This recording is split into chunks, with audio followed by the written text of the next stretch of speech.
Hey, everybody,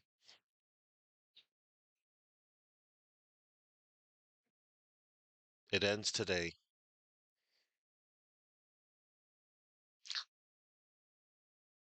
Now, before I start it up, I'm going to give you all an entire recap of yesterday's case for anybody out there that may be, watching this by other means, like whether this shows up on like, my VOD and when I'm gonna eventually upload this to my YouTube channel, stuff like that. All right. So, here's a recap on what happened yesterday on day two. Returning to the garage, Wright and Emma tested the area with luminol spray and discovered that there were traces of blood washed away at the scene after all.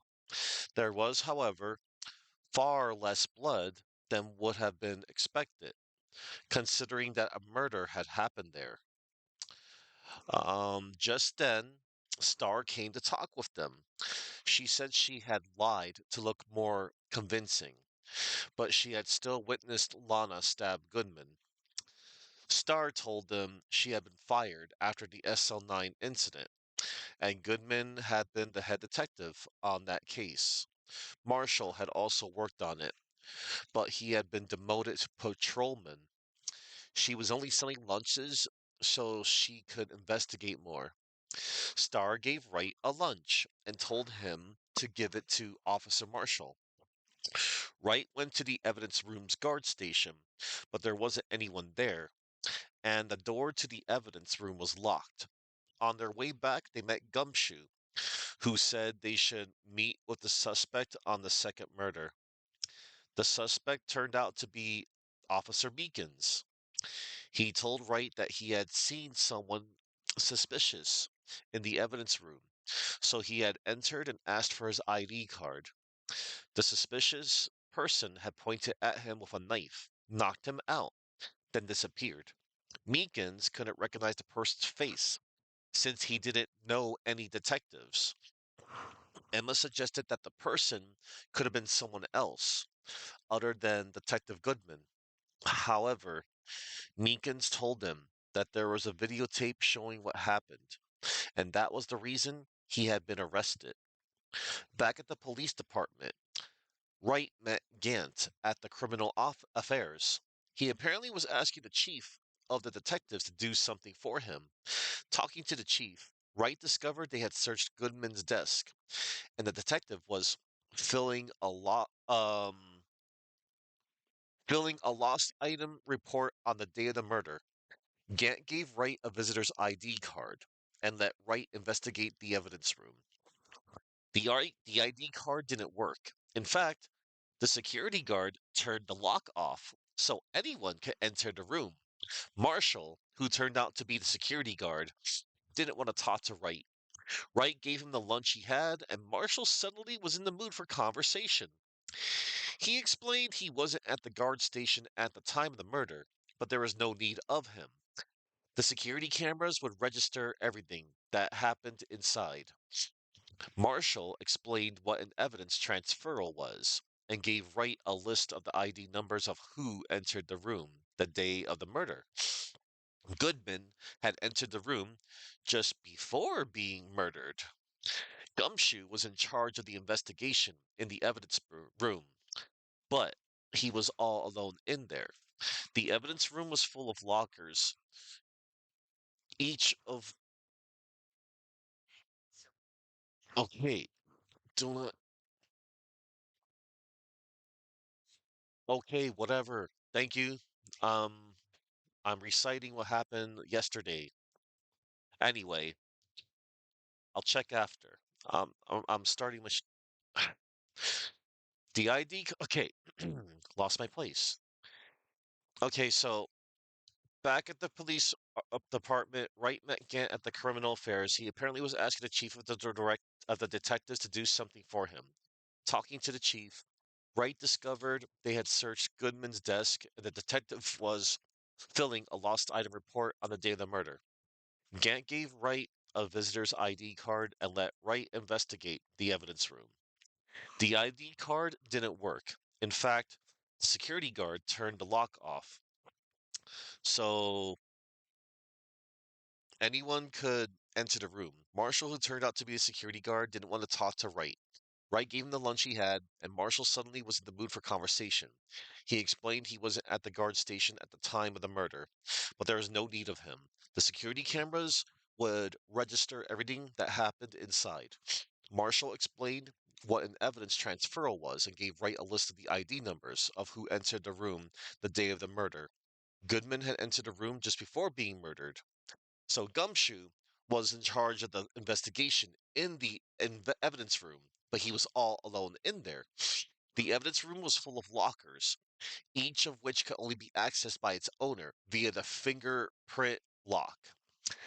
Goodman's locker was opened, and Wright could find some evidence, a broken vase that they reassembled to find that a piece was missing, a rubber glove, and a bloody handprint on Gumshoe's locker. There was a lot of blood on the floor, indicating something happened there. There was also a locker with a white cloth sticking out, and a bloody wiped handprint was found there. Wright went to Edgeworth's office.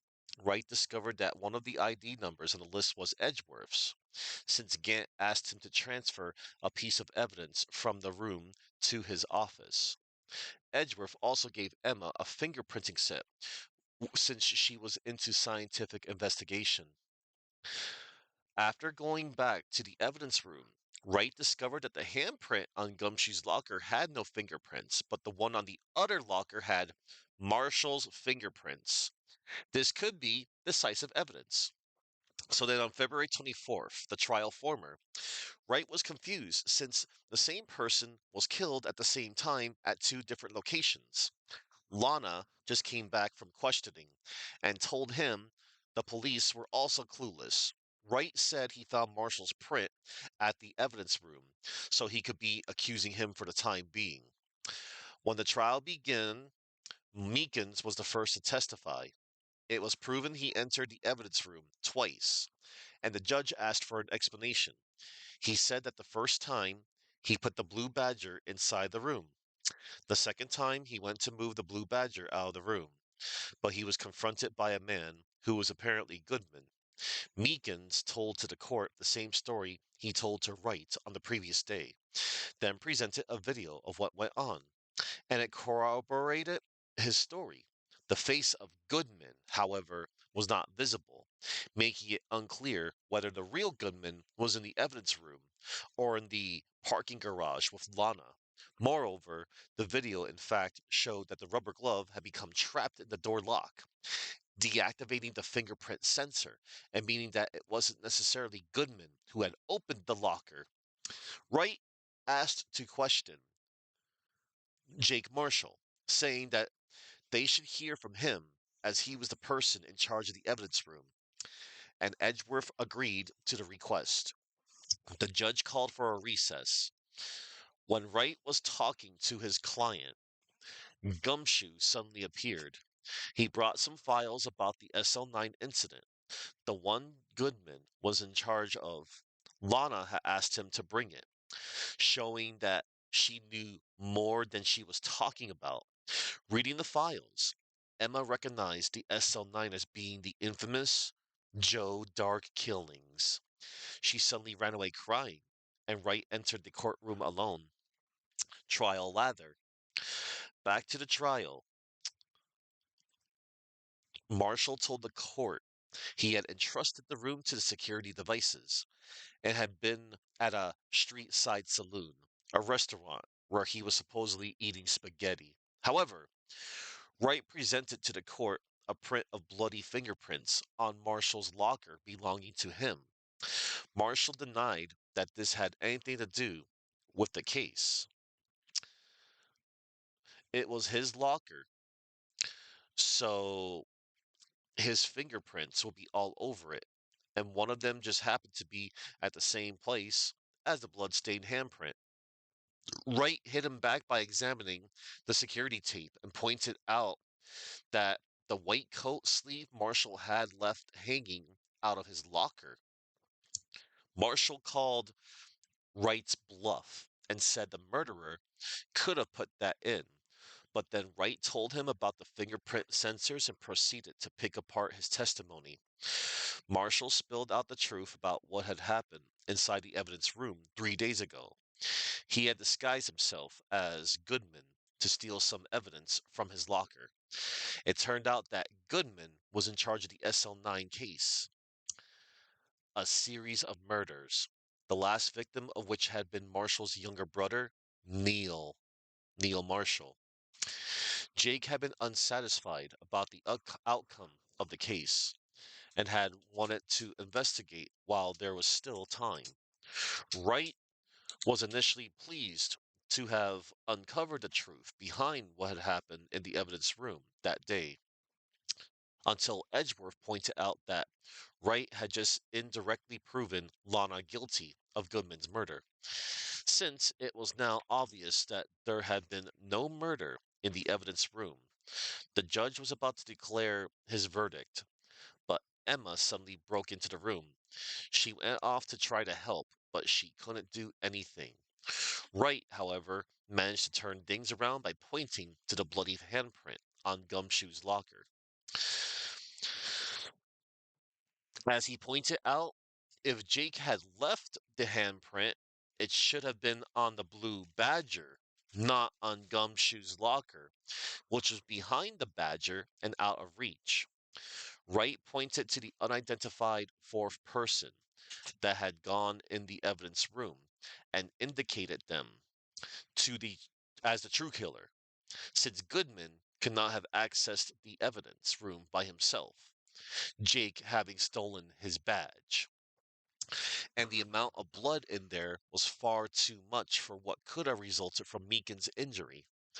Edgeworth replied that they couldn't investigate the holder of that badge. However, owing to the individual's high rank. At the end of the proceedings, Jake Marshall asked Lana Skye to look him in the eye and tell him she didn't intentionally present falsified evidence during the trial of Joe Dark. She admitted to that she had, and this started a riot in the courtroom that forced proceedings to be suspended again. So yeah, um, for anybody out there, hello Chuck. I just got done reciting what happened at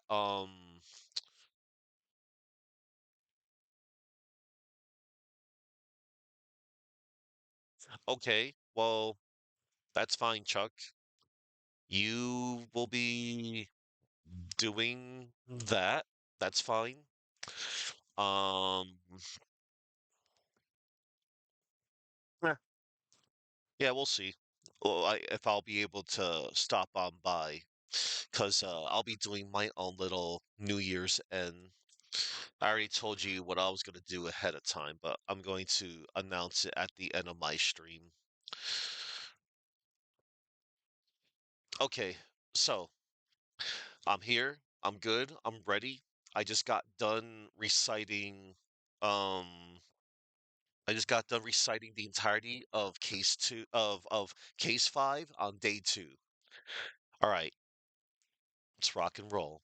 It's go time. All right, here goes.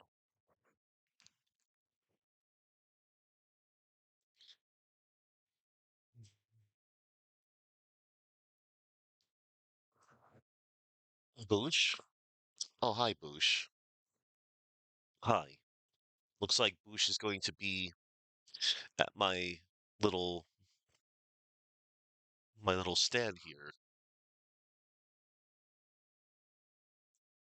All right, let me pause and play here. Okay.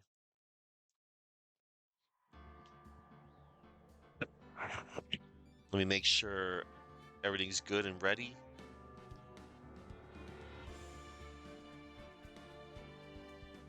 Oh, let me capture that. Wow.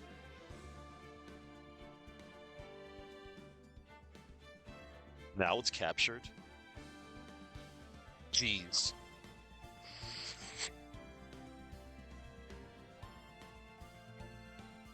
All right. Okay. We're good. We're set. We're ready. All right. Here goes. Continuing. Here it is, everybody. The finale. Final day of investigation, which is going to lead to the final trial.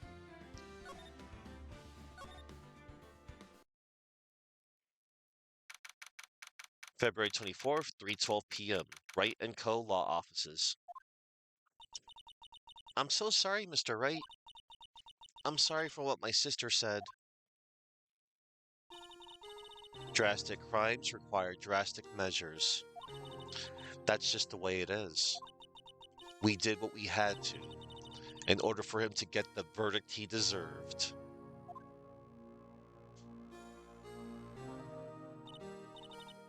I didn't know. I never knew that the SL9 incident was just another name for the Joe Dark killings. Sounds like everyone's heard about these killings but me. Lana wanted Dark convicted so badly. That's why she used me. That's why she used what happened to me.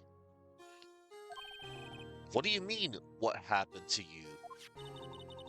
It's all there in the file. Joe Dark's last victim was prosecutor Neil Marshall. When he murdered Officer Marshall's brother, he left behind an incriminating piece of evidence.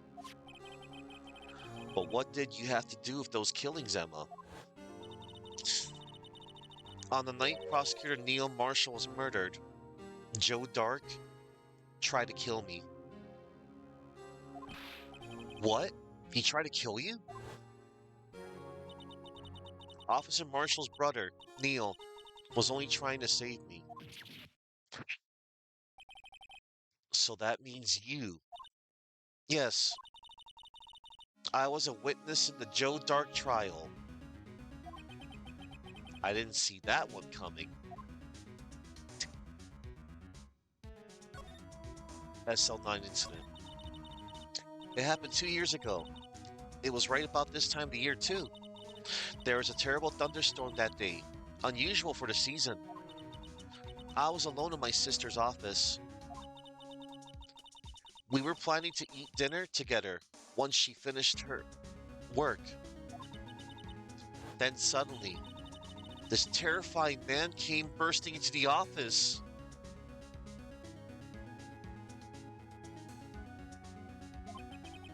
Joe Dark. It seemed like he was running from someone. He pulled out a knife and screamed at me. I didn't know what was going on. Just then, Prosecutor Marshall showed up. Jake Marshall's brother. Joe Dark tried to take me hostage. But before he could, Mr. Marshall tackled him. Then, what happened? I'll never forget it. Lightning struck and the lights went out. Suddenly, a bolt of lightning flashed across the window, lighting up the office for an instant. What I saw then burned a permanent picture in my mind. I can still see it now. A permanent picture? After the incident. I don't remember the moment when Dark stabbed Mr. Marshall. So you weren't able to testify about that? No, I was only asked about when I was attacked. That must be why she made up the crime. Made it up? You mean provided bogus evidence? The prosecutor's office wanted that guilty verdict so badly. Lana forged the evidence, and Mr. Edgeworth used it. Edgeworth?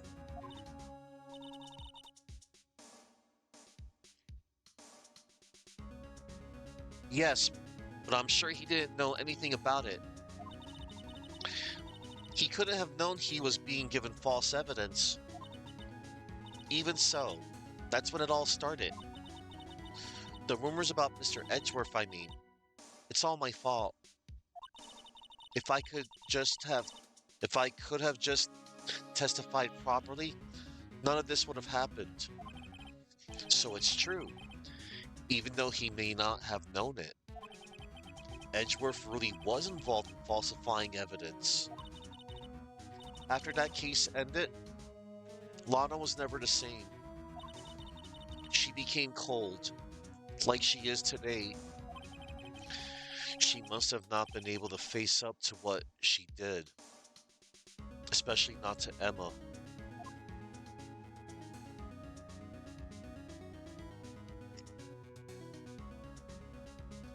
Permanent picture. What did you see in the instant that crime occurred? Ellipsis. Dark knocked down Mr. Marshall and raised his knife. Neil Marshall was stabbed right in front of this poor girl.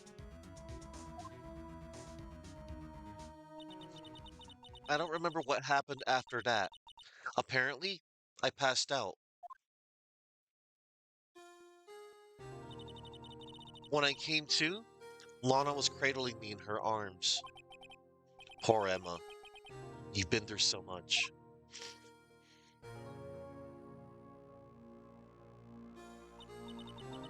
I couldn't bring myself to testify about that instant. I tried, but the words just wouldn't come out.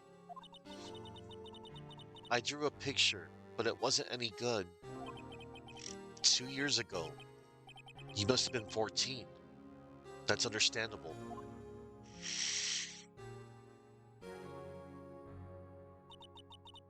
Once it was all over, I made up my mind. I decided that when I grew up, I'd become a scientific investigator. I want to be able to fight crime with my testimonies and find the evidence to make an airtight case. That way, Lana would never have to forge any. I see. I think I'm finally starting to understand what makes Emma tick. But there's still something that bothers me about that crime.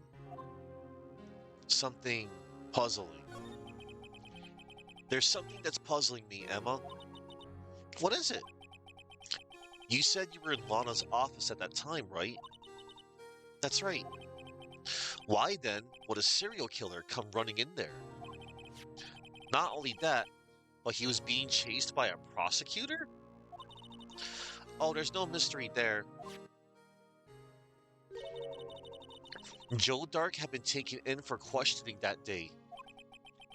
Taken in for questioning? You mean by the police? Of course. This happened at the police department. He tried to run halfway through the interview and fled into my sister's office. But why did he run all the way over to your sister's office? Because the detective offices in the questioning room are right across from the elevator. Ellipsis. Across from the elevator? But Lana was the chief prosecutor, wasn't she? No, silly. Didn't I tell you? 2 years ago, Lana was a detective. She was the best in the entire force. What? That's news to me. After the Joe Dark case, she was transferred to the prosecutor's office and made chief prosecutor. Lana used to be a detective? I better have another talk with her.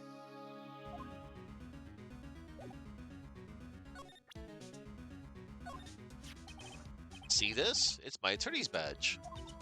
Ah, well, I've never seen a real one before. You're the first one who's actually been interested in mine, believe me. Its composition is mostly silver. The gold plating is flaking a bit. She analyzed it, scientifically. There doesn't appear to be any corrosion due to sulfides. I'd give you $50 for it. Sorry, but it's not for sale. Yet.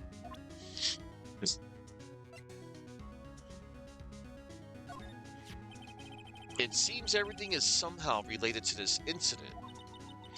What was it labeled again? The SL9 incident? Yes, the name of everyone connected to this trial is listed in here. All that's left is to figure out just what role everyone plays in this case. If we search hard enough, I think we'll find our answers. What exactly did or didn't Lana do? I'm not sure I want to know everything. We owe our entire success in court today to this tape. At first, I thought it was a joke, but it turned out to be a gold mine of evidence. I counted a total of 5 clues in it.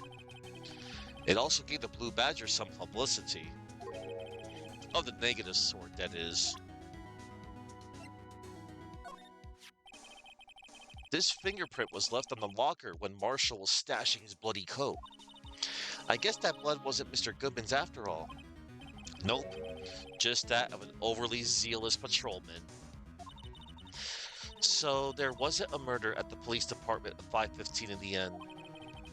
I wonder what's going to happen to Officer Marshall now. Unstable jar. This jar's pretty fragile. It looks like it's about to break apart. What do you mean about to? It's already broken. I meant again. This piece was found in Detective Goodman's evidence locker. That means this is somehow related to that other incident. Here, see this? I noticed that defense attorneys have a tendency to want to show people things. What is this? A behavioral study of lawyers?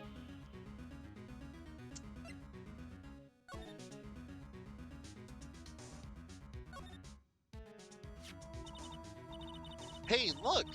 They're hard to make out, but there are some dark red stains here. Looks like blood. Do you think Detective Goodman's blood somehow got on this when he was stabbed? Not likely. This blood looks like it's been here for months. Maybe longer. This jar was evidence of the SL9 incident. This might be when the blood got on it.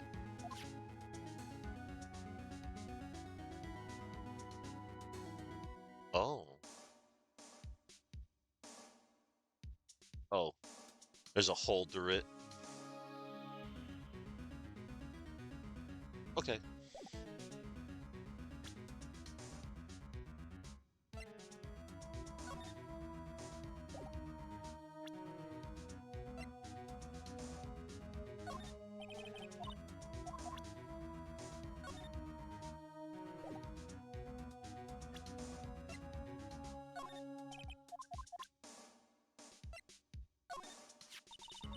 Mr. Goodman didn't have this on the day of the crime, right? Right. A few days before, he was murdered. He had filed a lost item report, although stolen item is more like it. Swiped by that lone wolf who dressed up like him. I never would have thought Officer Marshall the type to do something like that. It didn't come as much of a surprise to me. This screwdriver was at the Edgeworth's office, wasn't it? Yes, he said it didn't have anything to do with the crime.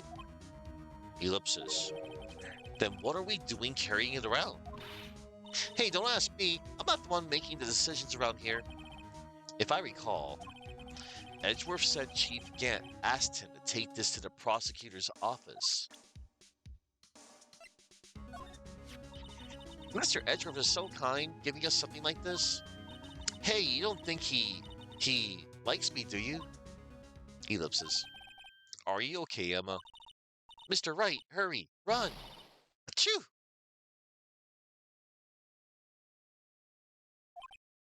Ellipsis. Ellipsis. Here, I'll wipe those fingerprints off your face. Might as well wipe my dignity away while you're at it. Damn.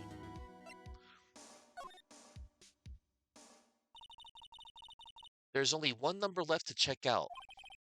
That's right. We now know the other numbers aren't related to the murder. 7777, 777. An executive officer. 777 I believe that's 17 too many. We can't find out whose number this is unless we have some incriminating evidence. That's going to be hard to dig up by tomorrow. This stuff is pretty expensive. You don't say. How much? I'd say about $10 per gram. I save up my allowance to buy it. Your allowance? Does your sister give you that? Yes, we don't have parents. Right. Sometimes she even gives me a bottle instead of my allowance. A bottle of luminol testing? Fluid? Man, I just take the allowance myself.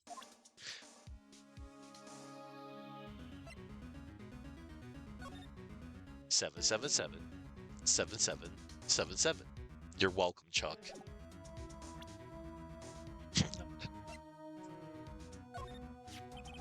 Why would this have been in the car's exhaust pipe? It's evidence from an old case, right? Right. The SL9 incident. It was solved apparently. This knife was stolen on the day of the evidence transferal. Maybe I should look into this SL9 incident. There was something strange about this shoe, wasn't there? Let's see, what was it? The traces of blood on its sole. There wasn't any blood found at the prosecutor's office underground parking lot. But we did find blood on the floor somewhere, didn't we? Where was that again? In the evidence room at the police department. Now stop using me as your memo pad.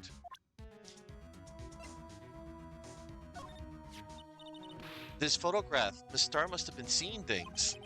And photographing things? This proves Miss Sky was there at the scene of the crime. She is connected to this crime somehow. But how?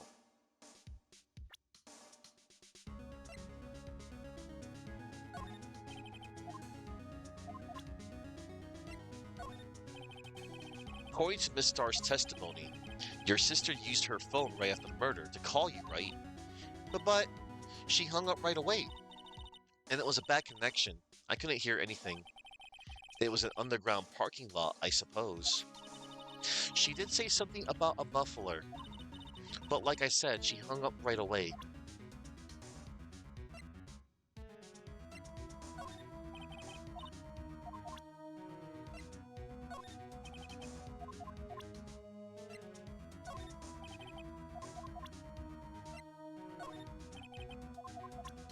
This is good that I'm doing this, to get a nice little recap. So, Mr. Edgeworth's knife was the murder weapon? Right, or so the witness, Miss Starr, claims. She saw your sister stab Mr. Goodman with this knife. You know, all this is that Angel Starr's fault. She's not the one on trial here. Well, no, but she must have seen it wrong. Her eyesight isn't on trial here either.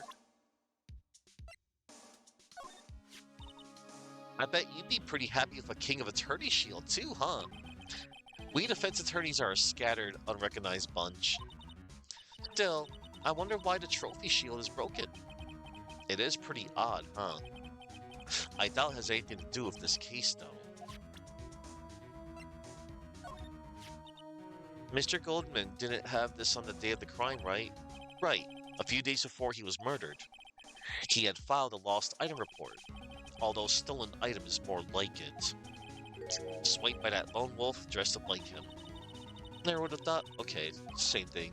Just like when I presented her the other day. There is a poster of the Steel Samurai on the wall. Maya stuck it up here on the day that she left. I didn't have the heart to take it down. Ellipsis.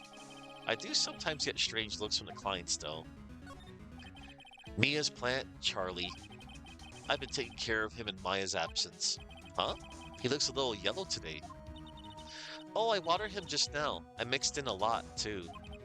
Mixed in what? Why, my very own scientific additive. Well, Charlie, you like it?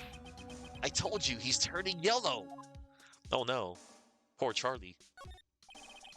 Difficult-looking legal books stand in a formidable role. They mock me.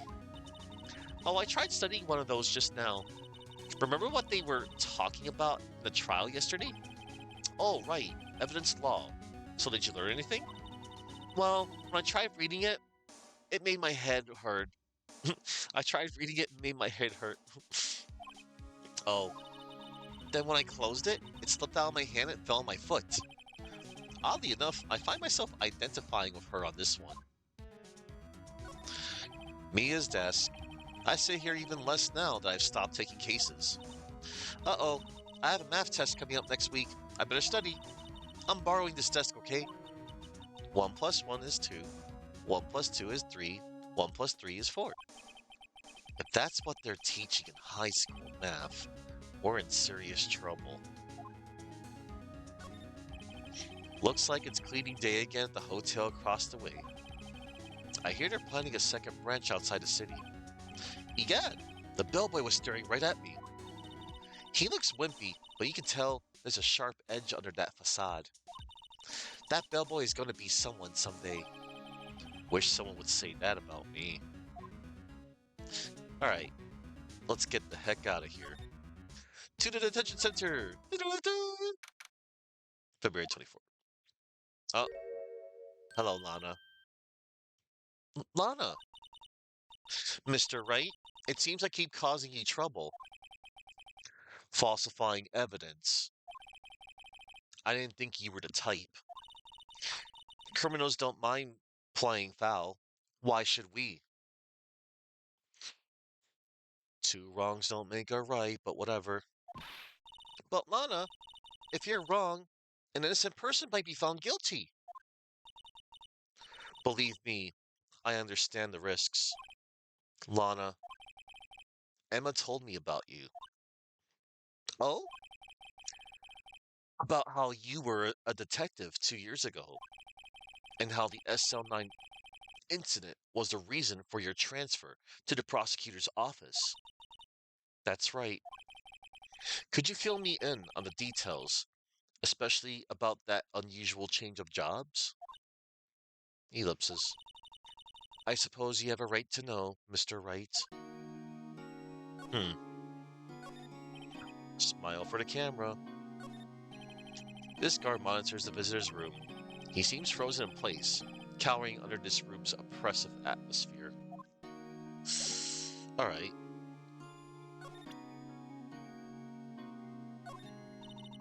Attorneys and prosecutors have no business showing evidence outside court. It's taboo, especially when the interests of both parties are involved. She really means it. Lana. Okay. Talk about today's trial. A lot of revelations were uncovered at the trial today. Not the least of which was the fact that this case is largely connected to another one 2 years ago.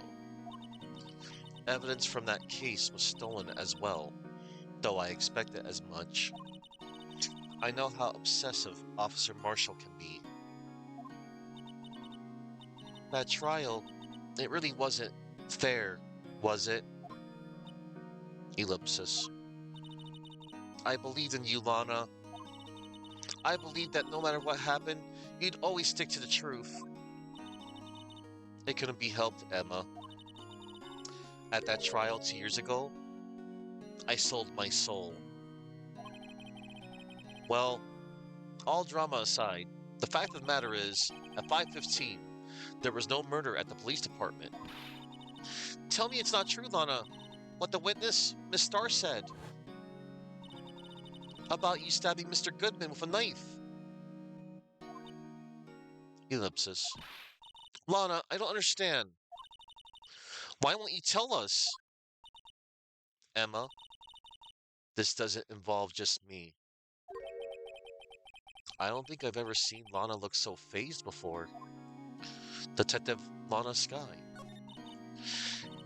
It's true. I was a member of the police force 2 years ago. She was amazing. They still talk about all the cases she and Chief Git cracked together. Chief Git? He was a deputy He was the deputy chief of police back then, but he still worked at the crime scenes. Damon Gant. He was everything I aspired to be. They were the best team ever. They solved crimes before the reports could even be filed. Emma really idolizes her big sister. But now you're chief prosecutor. What happened? I always planned on becoming a prosecutor. The reason I became a detective was to gain experience investigating crime scenes. So you can use that experience in court, right?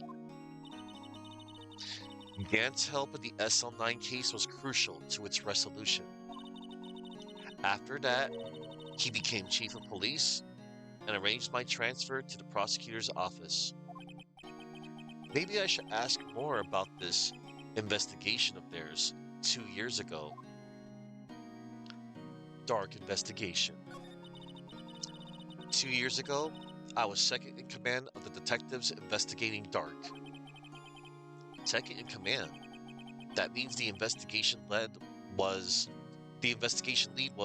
Damon Gant, right? Yes. Deputy Chief Gant and I shared the same office and the same investigations. They even had the same office. We led a team of the best detectives in the force. Detective Goodman, whose case it was, Jake Marshall, and Angel Starr. It was the first time Marshall worked with his brother. He was quite gung-ho.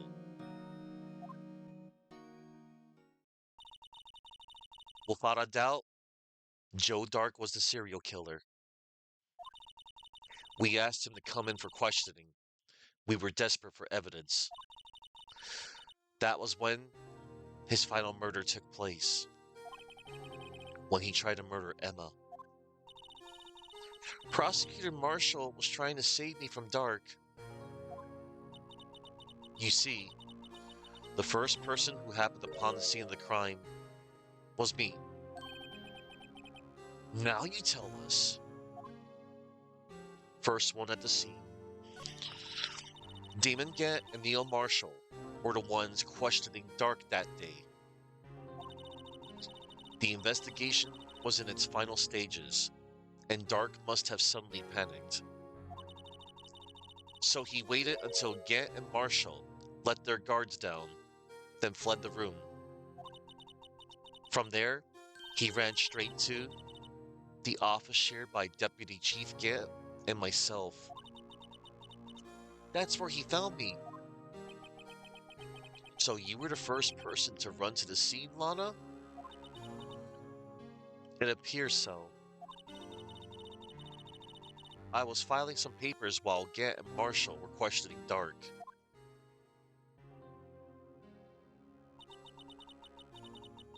When I returned to my office, I saw 3 bodies on the floor and smelled blood. 3 bodies. Prosecutor Marshall, the victim, Emma, who had passed out, and the suspect, Joe Dark. During the struggle, it seems Mr. Marshall struck a final blow before he died.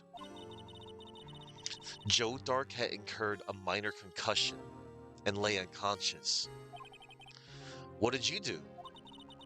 To be honest, I panicked. I picked up Emma, carried her out of the room, and just held her. Can't blame her. After all her sister must have gone through. After that, I placed Dark under immediate arrest.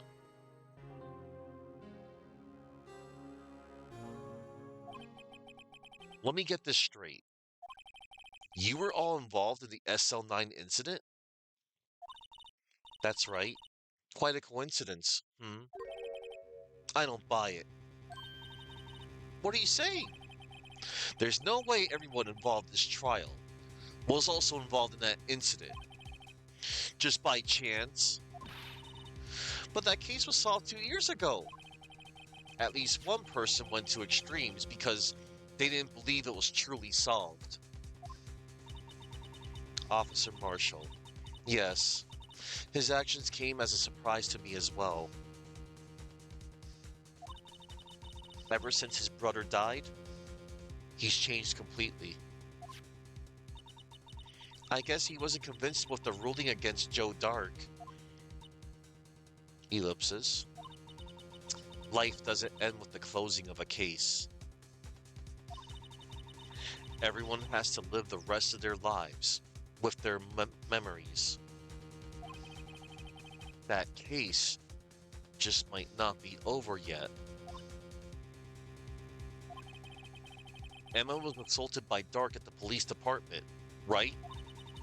Yes, in the office that Damon Gant and I shared. The office that Mr. Gant now occupies by himself. The chief's office.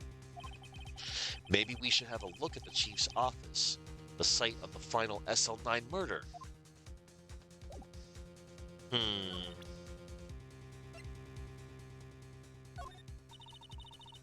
Okay, can't show her nothing yet.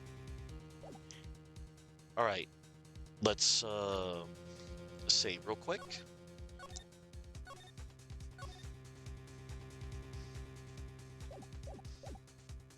Let's move. Let's go to underground parking lot. February 24th. No one's here today. Not even Miss Starr. Everyone's probably busy looking into what exactly went down in the evidence room. That must be where the detectives are. But we proved in court today that on the day of the crime, no one was murdered in the evidence room at 5:15 p.m. Yeah, I thought we were finally making some headway in our case. But instead, it looks like we just ended up making Lana look even more guilty. Hang in there, Lana. I've got to find all the answers by tomorrow. Alright. So that's where Miss Starr saw the incident from. You could probably see quite a lot from up there. That probably means she wasn't lying when she said she saw Miss Sky stab him. Where's the security guard anyway? Well, this is just something I heard. But apparently he went out to buy coffee with Miss Starr. That woman is a force to be reckoned with. Alright.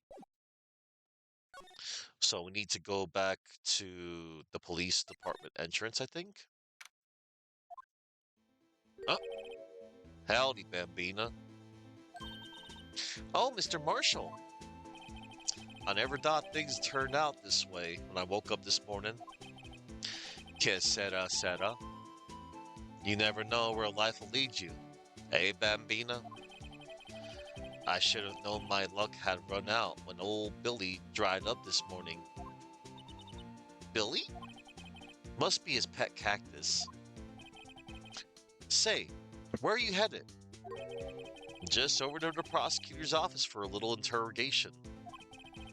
It's a voluntary appearance, but we all know I won't be coming back. Sorry, but you can't go in the evidence room today, partner. But Mr. Marshall, why did you do it? Why do prospectors head west? If ever there was a case I needed to know the truth about, it was that one. Before you turn yourself in, Mr. Marshall, would you mind telling us exactly what happened? Looks like I won't be getting a steak lunch today. Damn. Dark trial. Something was fishy about that trial from the beginning. It wasn't just me either. All the detectives thought so. What do you mean, fishy? Some of the facts reported were inconsistent with the evidence we found. For example, the murder weapon. The murder weapon? You mean that switchblade knife with the broken tip? That was Joe Dark's, all right. But in the initial autopsy report, A question was raised. Question? The blade of the knife was not a perfect match with the wound the victim sustained. What does that mean? It means there is a good chance that knife was not the murder weapon. Ellipsis. However, in the report that was finally submitted, that possibility had been erased. Could the facts have been concealed with forged evidence? That case left behind scars in all of us. The scars that the SL9 incident left behind? Prosecutor Marshall. I got the looks, but he got the brains. He was one of the best prosecutors around. I had just made detective when it went down. It was our first case together. How old was he, your brother? He was 27 at the time. He was awarded the highest honor that very day. The highest honor? You mean the King of Prosecutors? I knew it. What are you looking at me like that for? That's an honor for a prosecutor. Mr. Marshall must have really been close with his brother.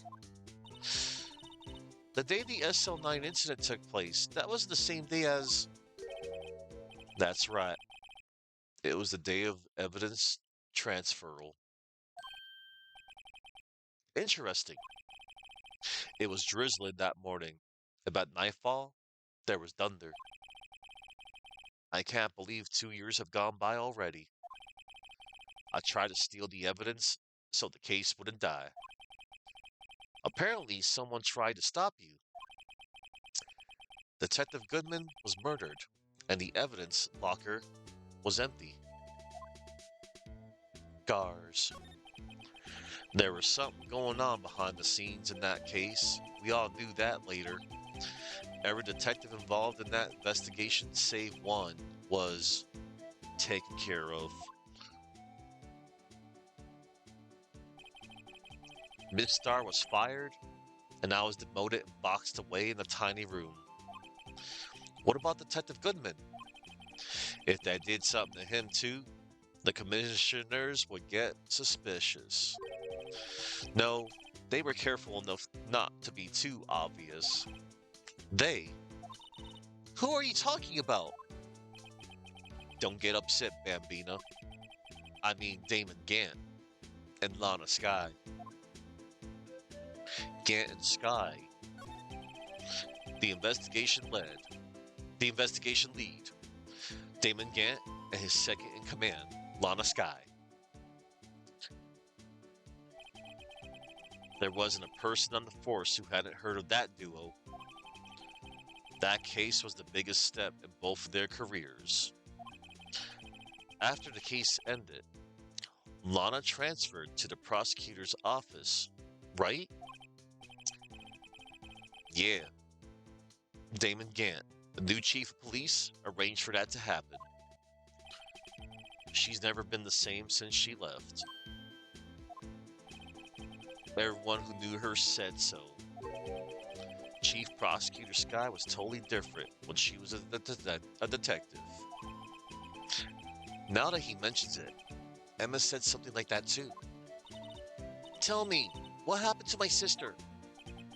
Sorry, Bambina, but her secret is too well guarded. I never found out. Lana's secret. It all started 2 years ago. So there you have it. That's my story. Did you enjoy it, partner? It was certainly enlightening. There's only one thing for sure I found out in court today. That boy Edgeworth isn't my enemy. He was the one who used falsified evidence to get a guilty verdict. But someone else was the one who gave him that evidence and planned everything. That someone is Damon Gant. Don't believe me? Well, I don't blame you. I won't even be a patrolman after today.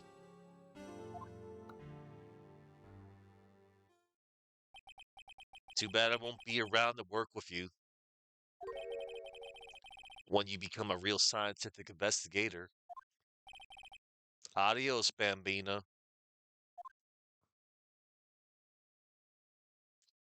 And that's the last appearance of Jake Marshall.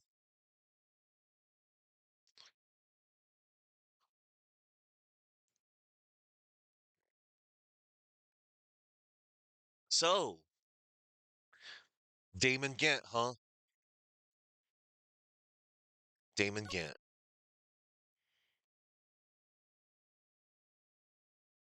Criminal Affairs Department, Police Station. This place is always pretty empty, but today it's deserted. That must mean everyone's busy solving crimes. Oh, if you're looking for the others, they're all in the conference room. Thanks. Wow, he actually talked to us. With the chief prosecutor saying what she did and the decision about what to do about Mr. Edgeworth, not to mention our statement to the media and tomorrow's trial, there's more chaos going on than Thanksgiving and Christmas put together. I think festive is the word usually used for those. Sir, we'd like to have a look around Chief Gant's office. Just use the connecting hallway to the other building and take the elevator to the top floor. Really? You mean it's okay for us to go in there? I mean, we aren't police officers or anything. Hey, you're right. You can't go in there, it's off limits. Now I see where Detective Gumshoe gets his unique charm. Well, what are we waiting for? Let's head to the chief's office.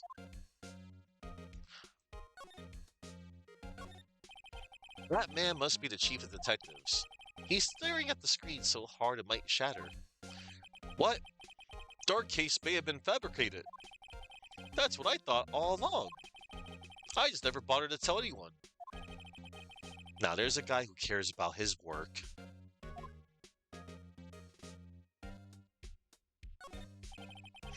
That must be one of the detectives. He's mumbling something to himself. That's it. The villain used a time machine. Very clever indeed. That would explain the alibi.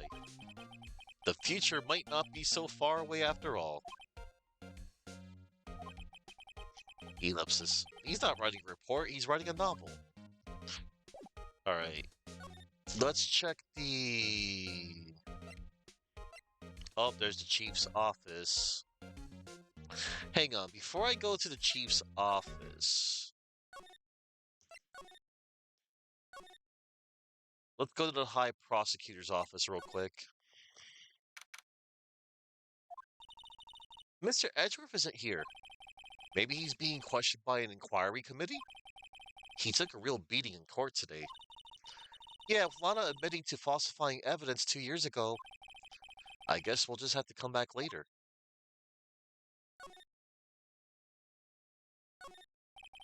A work desk. It's quite tidy as one might expect. What a nice desk. Easy to use and easy on the eyes. It's polished so high I can see my own reflection.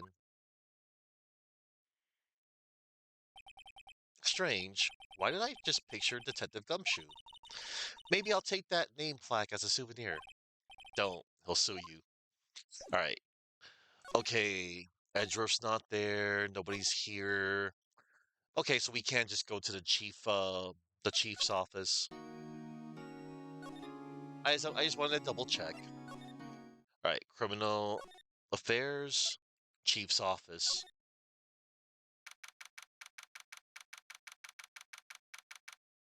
That's a nice organ.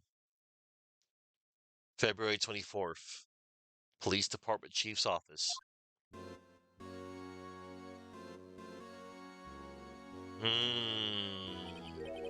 Whoa, where am I?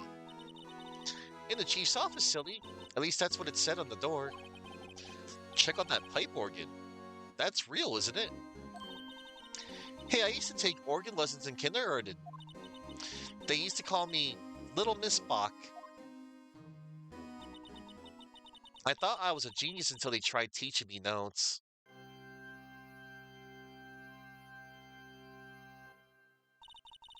I never could remember where C was. Hmm? Oh, hello. It's you two! Chief Gant. He put that paper he was reading in his desk. So, Rhino, have you been swimming lately? No, I haven't. I've been kind of busy lately. I can appreciate that. I've had my hands full too, with Miss Marshall's misconduct. With Mr. Marshall's misconduct and Lana's provocative statement. Provocative statement? Oh, you mean about the forged evidence?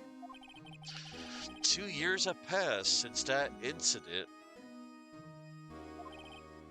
My high time flies.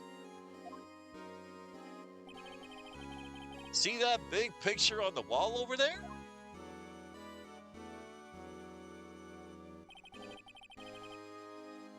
That's a picture of Lana, Neil, and me. So this is Mr. Marshall's brother, Prosecutor Neil Marshall. We took it to commemorate our work together. Something's not right with this picture. I can't quite seem to put my finger on it though. Gant team picture. Photo at the awards ceremony of Gant, Lana, and Neil.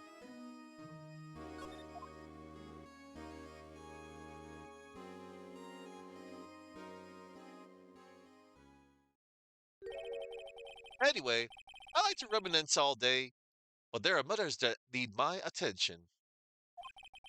I'm going to lock up here, so let's go out together. Oh, but this office, it was a crime scene 2 years ago, wasn't it? That case has long since been over. There's no need to investigate it anymore. All the same, we still like to have a look around. Perhaps you didn't hear me. I said there's no need to investigate it anymore. Ellipsis. Now hurry up and get out. I have a meeting to attend.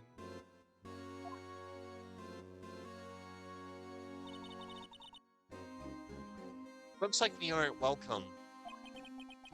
It seems that case isn't over with yet, after all. What do you mean? Chief Gant denied our request to search the crime scene. That means there must be a reason he doesn't want us looking around in there. You mean like a clue? There's gotta be a way we can get inside the chief's office. I'm gonna show a picture.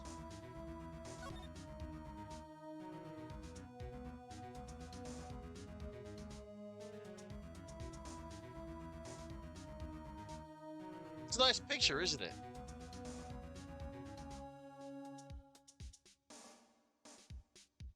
Alright.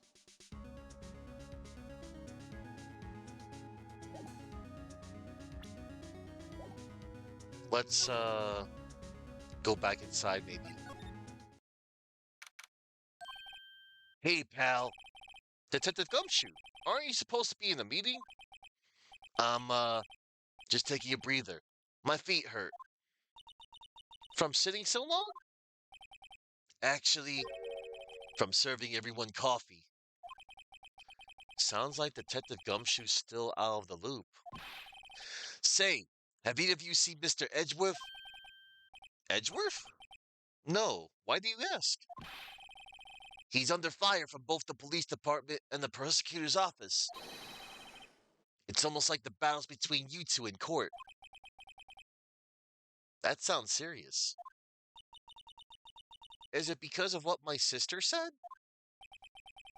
That's basically what it all boils down to. That falsified evidence 2 years ago. Now Mr. Edgeworth has the whole world after his blood. Yikes. Damn. Let's talk about Edgeworth's crisis. But why would Edgeworth be blamed? It's not like he knew the evidence was forged. Lana Sky is the guilty party here, isn't she? Ellipsis. Regardless, a prosecutor is responsible for the evidence they present in court. Not only that, but as you know, there's been a lot of rumors going around about Mr. Edgeworth. His amazing talent as a prosecutor has kept him safe from those who don't like him. But now with this, are there really so many people who hate him? In our world, only those with talent rise to the top. Mr. Edgeworth not only has that, but he's young.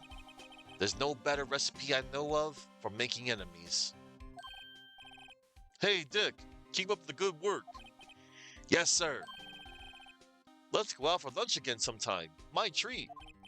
Yes, sir. You gotta take me back to that joint sometime, okay, Dick? Yes, sir. It seems you don't have any problems with enemies. Yeah, well, I'm careful not to stick out.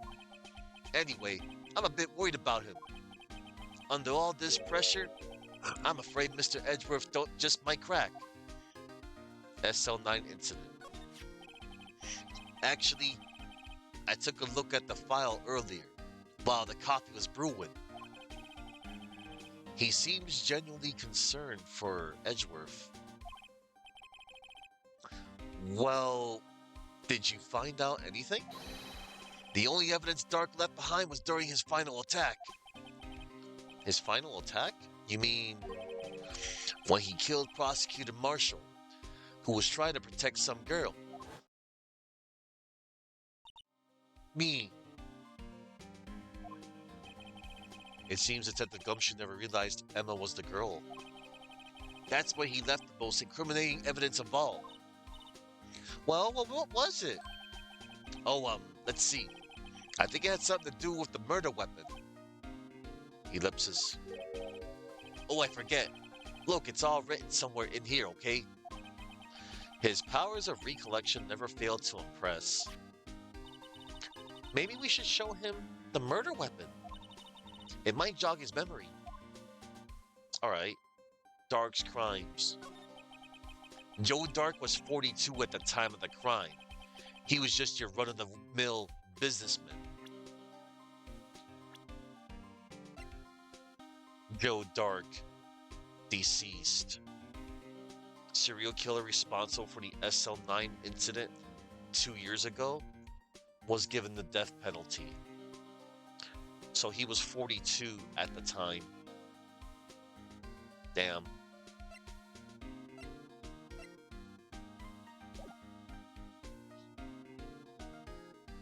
Joe Dark was 42 at the time of the crime. He was just your run-of-the-mill businessman. A businessman? What made him take to serial killing? One day on his way home from work, he hit someone with his car. With his car? So it was an accident? An accident, yes. But it transformed him into an animal. An animal? He killed a man that witnessed the accident.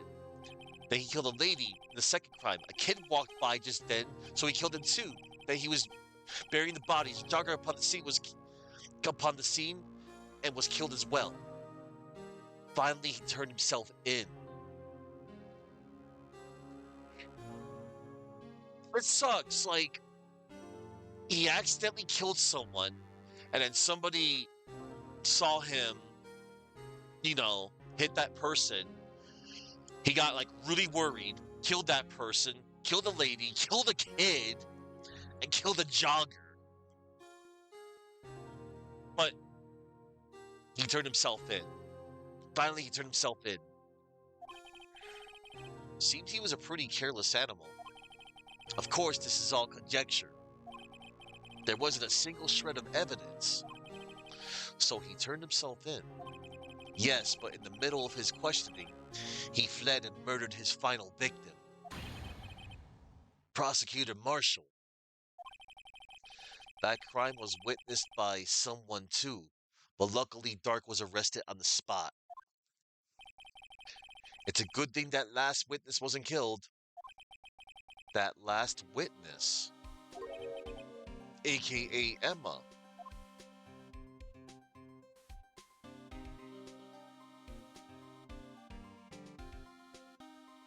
One moment. I wanna talk about the Dark's crimes again. I don't like that it auto scrolled.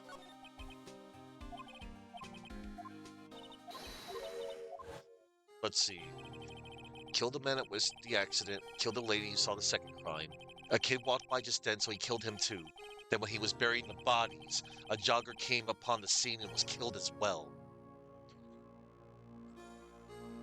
Jesus.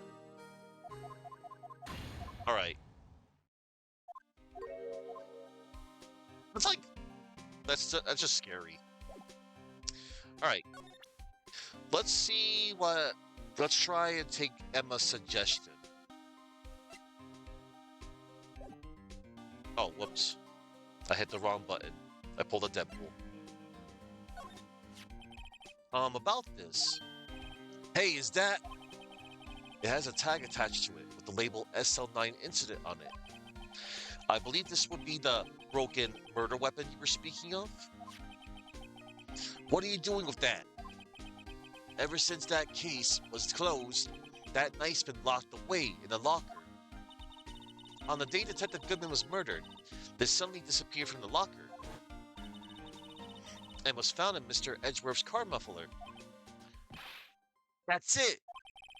Now I remember what that incriminating piece of evidence was. When you showed me that knife, it all came back to me. Well, what is it, Detective? Quick, before you forget again.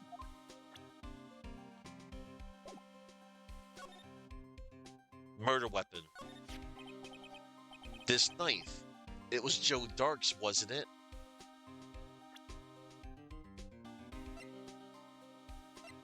Switchblade knife.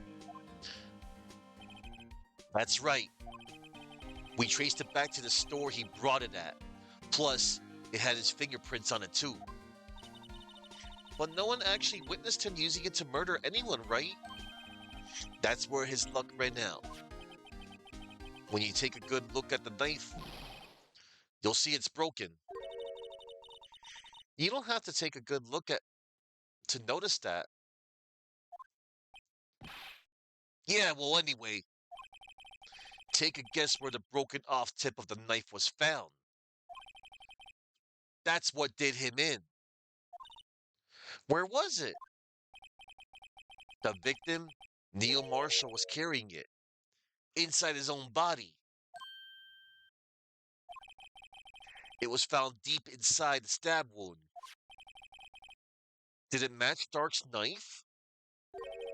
You bet, down to the last fiber. That's pretty conclusive. Neil's autopsy report was added to the court record. Stabbed in the back. Died from punctured heart and lung. A knife tip was in the wound. Switchblade knife. Updated. The broken tip was found in the victim's body.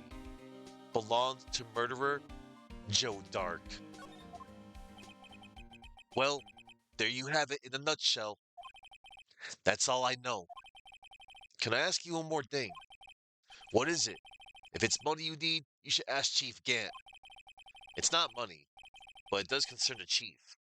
His office is a crime scene, right? It's where Prosecutor Neil Marshall was murdered. The chief's out now, and his office is locked. But we'd like to have a look around if that's okay. Ellipsis. Well, any detective's ID card can unlock the door. What? Really? But if I let a civilian in there, I'd be charged of breach of trust. Breach of trust? Simply put, I'd be canned. Oh, sorry, pal. I don't plan on getting fired because of you. How about this ID card? It was Detective Goodman's. That won't work either. The data was deleted the day he died. Oh, so in other words, Gumshoe is our only chance of getting into that office. I wonder if there's something we could show him that would make him change his mind.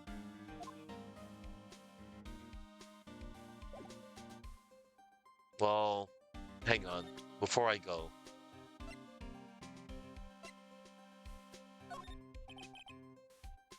I can't believe Officer Marshall would do something like that. You know Officer Marshall? Of course I do. He was like a mentor to me.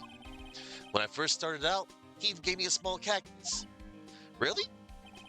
He said, Dick, she'll listen to all your troubles. Note to self, Detective Gumshoe talks to a cactus. Hard to believe he's just a patrolman now. Someone ought to trade places with him.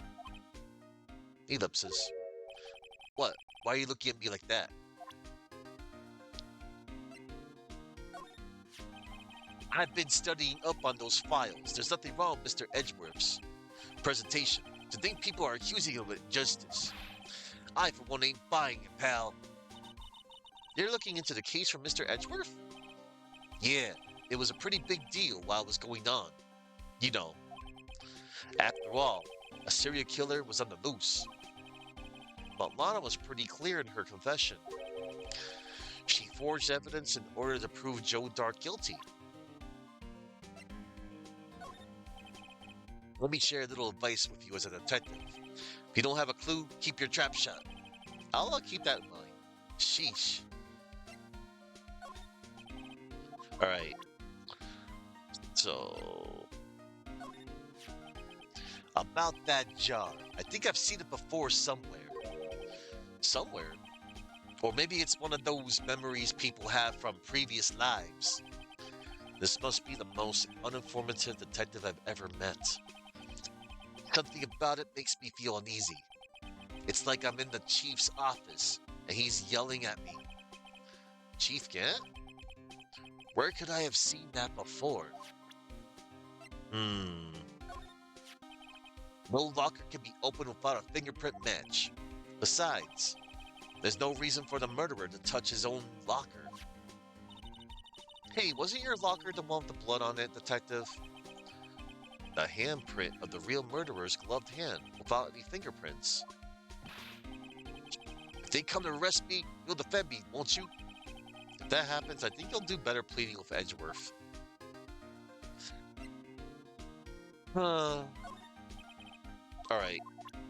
It's time to dip out of here. For now. Let's go back to...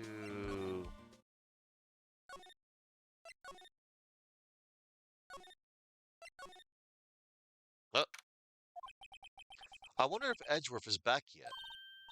There he is! It looks like he's writing something. What are you doing here? He sure was quick to throw that paper on the floor. Tough day in court, huh? I've had to live the past 2 years of rumors flying around. What's another allegation to me? Cheer up, Mr. Edgeworth. I'm rooting for you. That's Edgeworth for you. Always trying to hide his real feelings.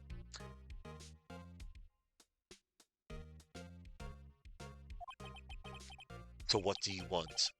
Unlike some people, I don't have all day. Forged evidence. There's no excuse for what I've done. 2 years ago, I used false evidence to obtain a guilty verdict. That's what it all breaks down to, and nothing I do can erase the fact. But you didn't know, did you? I mean, that the evidence was falsified. The police department and the prosecutor's office share a bond of trust. If that bond is broken, we stand to lose everything. The police department's error is my error, my responsibility as the prosecutor in charge. That fact remains the same, no matter what excuses I might have. Mr. Edgeworth, I take pride in my work. So tell me why. Why has it all come to this? Even Edgeworth can't keep this kind of emotion bottled up. Tomorrow's trial. Are you up for the trial tomorrow? Hmm. First last year's trial, and now this one. It seems all you do is worry about me. To be honest, you're getting on my nerves. But Mr. Edgeworth, you can't just walk out on the trial. Tomorrow is the last day. It's too late to change prosecutors. I'll bet that's what my superiors are banking on. I never thought that case would come back to haunt me like this. What do you mean? The list of evidence. It seems too short. Most lists run twice as long. It's only half as long as most lists. That is odd. After Neil Marshall was murdered, I became prosecutor for that case. I may not have been part of the investigation, but I knew what I had to do. Use the evidence I was given to prove the suspect guilty. That was really the only thing on my mind at the time. Say, we just saw a picture taken around that time. That picture. Something seemed strange about it. The day of the crime. Could you tell us again about what happened that day? The day Detective Goodman was murdered. You were participating in a ceremony over at the station, right? I've never cared for ceremonies, but I had to attend that one. Because you were awarded this? Those receiving awards can't exactly skip out on the ceremony. I finished up at the office in the morning, then drove over to the police department. You finished up at the office? Yes, just odds and ends. Clerical stuff. I didn't plan on returning to the office that day. That is until I was asked to take something back. Take something back? This. Oh yeah, Chief Gant asked you to hold on to that, didn't he? Yes, it was a piece of evidence in a case that was closed half a year ago. He asked me to bring it back to the prosecutor's office. That's the story we heard yesterday. So you came back here to the prosecutor's office because the chief asked you to? That's right. Ellipsis. One moment, everybody.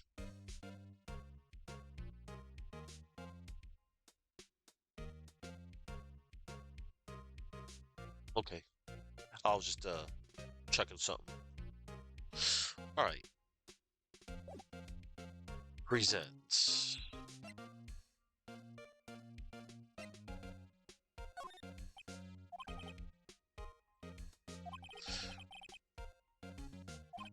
Alright.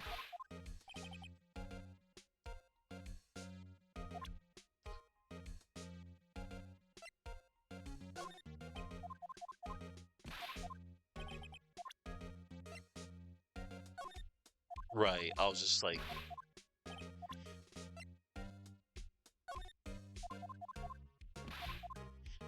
let's show him the Gant team picture. This picture was hanging on the wall in Chief Gant's office. Prosecutor Neil Marshall. He had just started making a name for himself. Looks like this was taken when he received the King of Prosecutors trophy.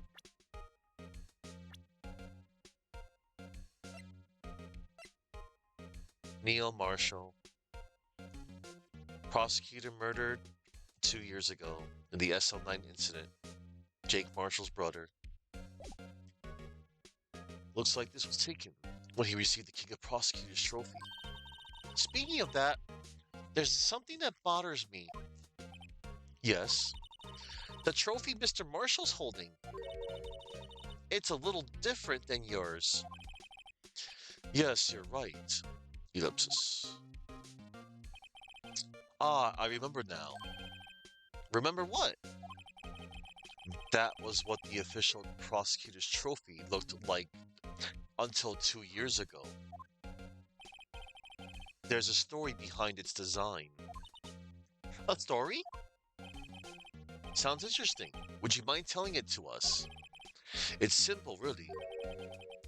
Contradiction. That's what the award's based on.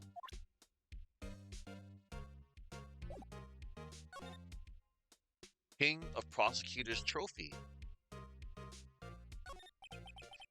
This award originates from an ancient Chinese tale. In Chinese, the word contradiction is written with two characters. The first means halberd, and the second means shield. Have you heard this story? Me? Oh, sure. One knows that. Why don't you tell it though, for Emma's sake? Very well.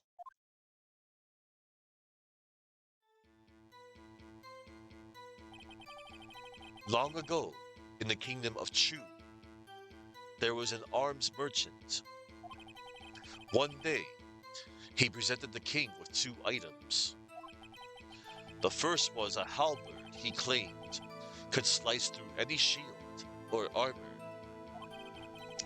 The second was a shield he claimed could withstand any weapon. Hmm, wait a minute. Those claims contradict each other.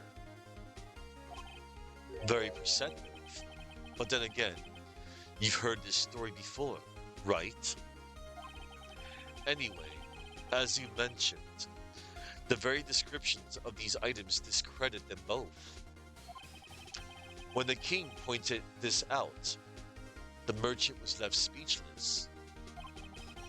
And thus, the Chinese word for contradiction was born.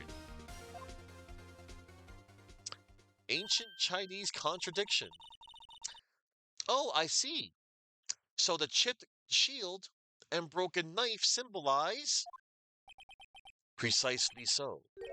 They symbolize the merchant's items.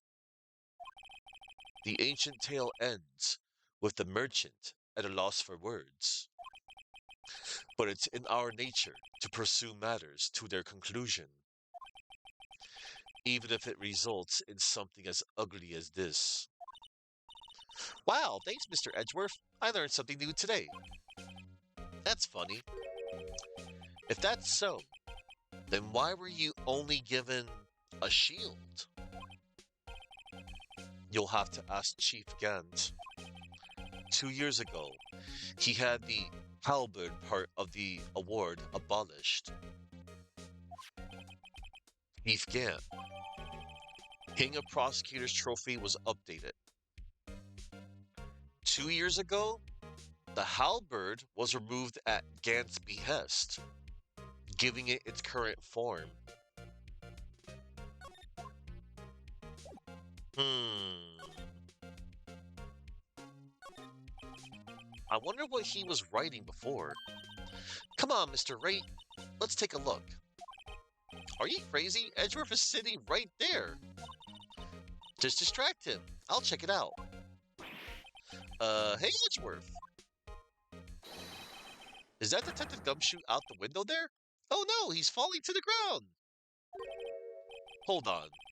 First, let me see what this girl's doing crawling around my feet. He didn't even look. What? Letter of If you're having trouble reading, I'll read it for you. It says, letter of resignation. Resignation? Edgeworth, you don't mean... I'm tired, Wright. I feel as if something inside me has died. But, Mr. Edgeworth, none of it is your fault. I know the path I've walked. You don't need to tell me. And the path I've walked hasn't been a just one. I can't forgive myself for what I've done.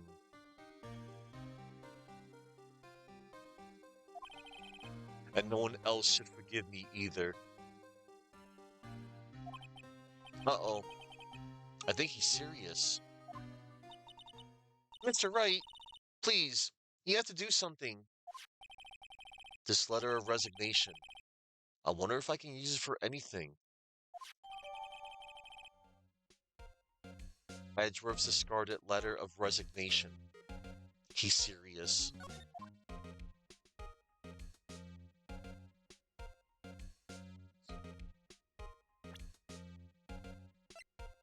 We know what we can use it for.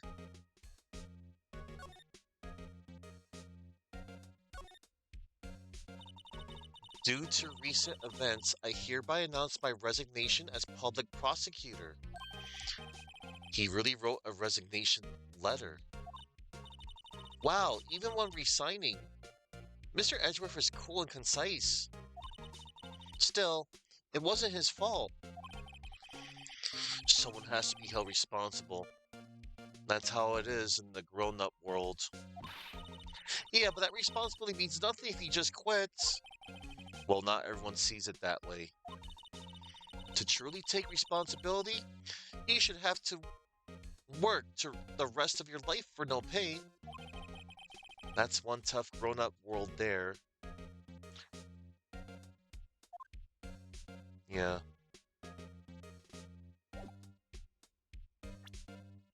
Alright.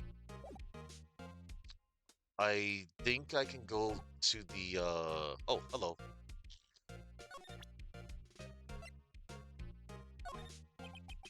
They say where there's smoke, there's fire. Apparently, I was so caught up in the smoke, I lost sight of the truth. Edgeworth. The others are right. I have no right to serve as a prosecutor. But Mr. Edgeworth, you were only doing your job. I've always made my own decisions about what I can or cannot do. That hasn't changed. Forgiving myself is something I cannot do. Uh-oh. I think he's serious. Mr. Wright, please, you have to do something. This letter of resignation. I wonder if I can use it for anything. Yeah, we know just how to use it too. Excuse me. Would either of you care for a quarter-pound of roast beef? Miss Stark! I guess she's out of lunches. You certainly are the curious sort, aren't you? Kind of like the first person who sucked the cow's nipple to discover milk. Still, I never thought you'd go digging up that case from 2 years ago. Everyone in this trial was involved in the SL9 incident. Not only that, but the murder occurred on the very day the evidence from that case was due to for transferal. This can't all be attributed to mere coincidence. Ellipses. Aren't you forgetting something? You know, that little scene I happened to witness? The instant Lana stabbed Detective Goodman with a knife. No matter how much of the past you dig up, it won't change what I saw. Roast beef is meant to be savored when eaten. Miss Starr's hatred toward Lana. It all dates back to 2 years ago. Yes! Lunchbox specialist, everybody! I did it! The roast beef was the final lunchbox she showed me. I got the silly achievement! Yay! Alright, let's talk to Angel. I think this is like the last time we could talk to her too. Dark Investigation. Joe Dark. That's a name I'll not soon forget. We trailed him for half a year. Oh, the pressure. Still, I don't think I was ever more alive than I was then. Those days were steamier than a bowl of hot gravy. Gravy. Poor old Jake Marshall. Though, must have been going through hell. You mean because of his brother's death? They were close, those two. After Neil died, something took over Jake. He became obsessed. Seeing Jake like that made her all the more desperate. Her, Lana Sky. My sister? The best of the best were put on that SL9 case. Of course, they were led by that legendary duo. Lana and Chief Gant. After case closed, that legendary pair was the reason we were able to keep up our investigation. That's why we were so shocked over how it turned out. You mean with the forging of the evidence? Don't get me wrong, Joe Dart got what he deserved. Still, it was obvious the evidence produced in court was being manipulated. Items our team never found would suddenly appear, while other items were kept secret. But you don't have proof anything illegal was done. I'm proof enough of what happened. After that case, all of us, save Goodman, were relieved of our duties, most without even so much as an explanation. Then Lana Sky transferred to the prosecutor's office and became chief prosecutor. Lana always wanted to be a prosecutor. Nothing's quite as simple as it appears. Huh? Lana Sky was merely being used as a pawn. That's my take on the matter. He was being used? Legendary duo. Damon Gant and Lana Sky. Gant lead Gant led the investigation, with Lana second in command. They were the best. They solved all kinds of cases together, didn't they?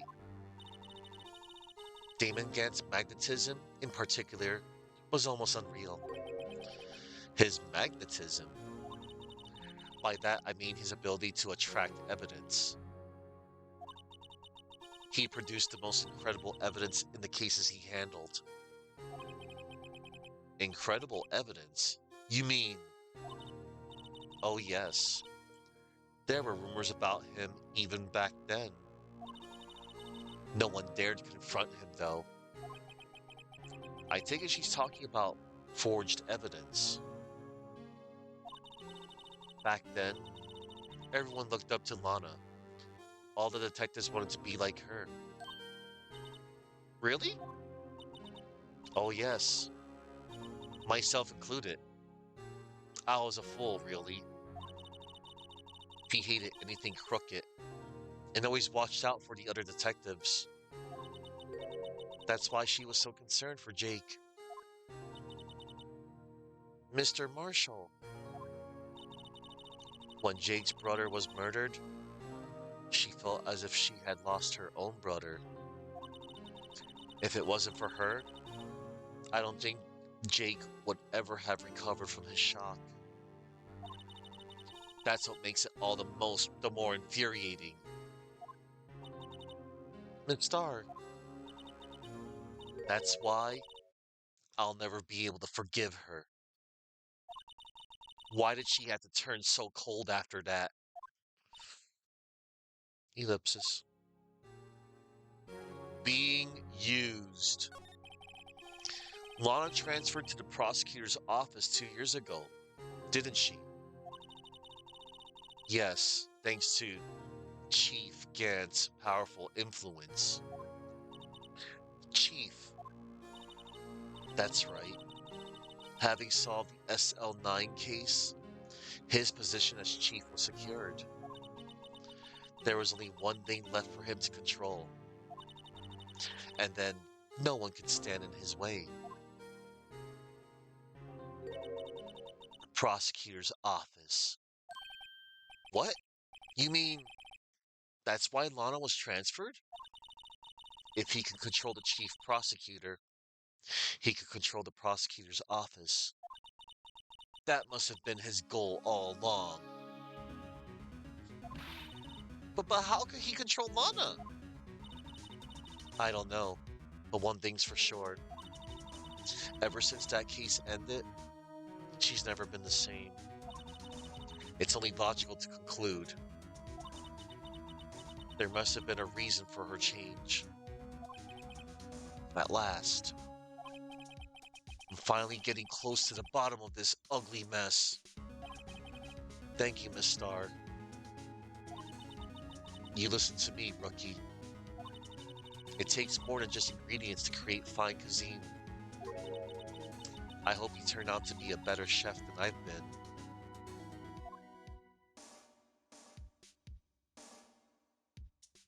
Damn. I'm curious. I'm just gonna see if I don't have anything else to tell you. Miss Star, the only thing I can give you now is a poppy seed rice set. Talk about cheap. Eat this, maybe you'll be able to tell black from white in court tomorrow. Okay. Yeah, she doesn't have anything else to, like, yeah. She basically fulfilled her role, and thank you. This was the last appearance of Angel Star.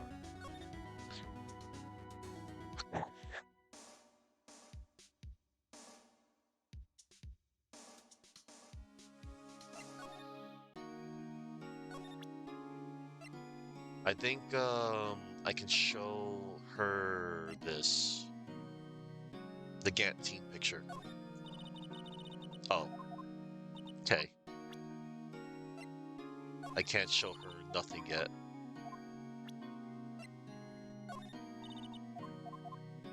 Yeah. Oh, my bad, my bad. Duh. I know what I have to do next. I gotta go to Gumshoe.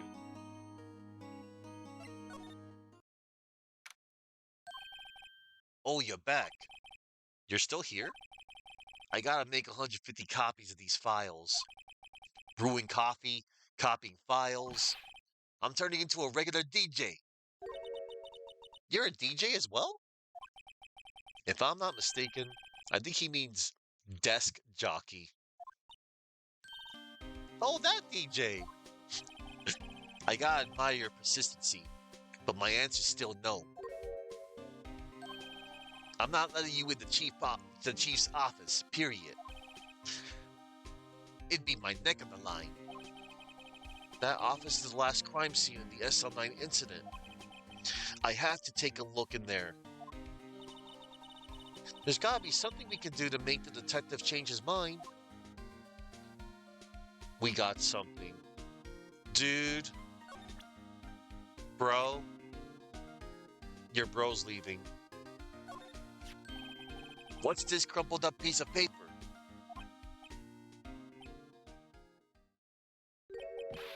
No way! Mr. Edgeworth can't be serious! Is he ever not serious?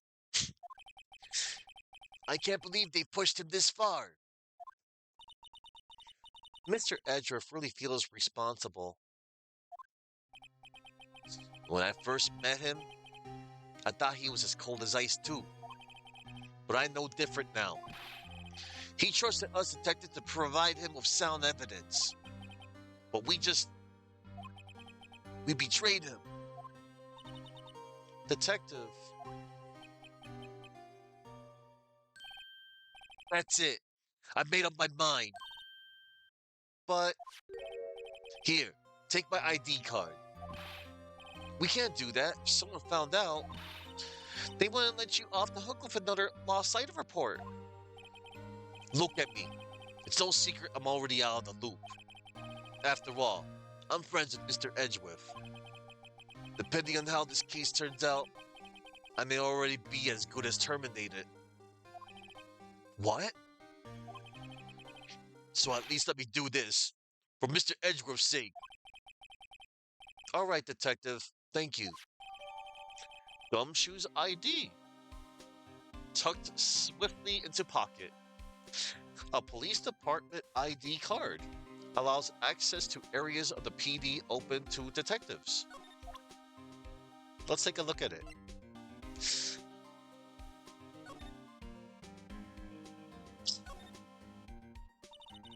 Detective Gumshoe isn't very photogenic, is he? Whatever you do, just don't say that to his face. Look, his eyes are half shut. Yeah, and his mouth is half open.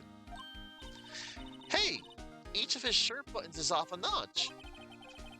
And he's got the narrow end of his tie in front. Ellipsis. I think this goes beyond being a photogenic issue. Aw. Yep. Gumshoe's ID.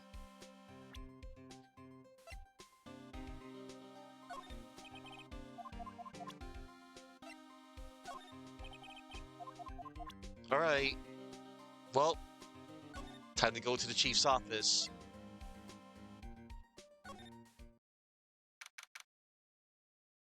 February 24th. Here goes, Mr. Here goes, Mr. Wright. Click. Beep.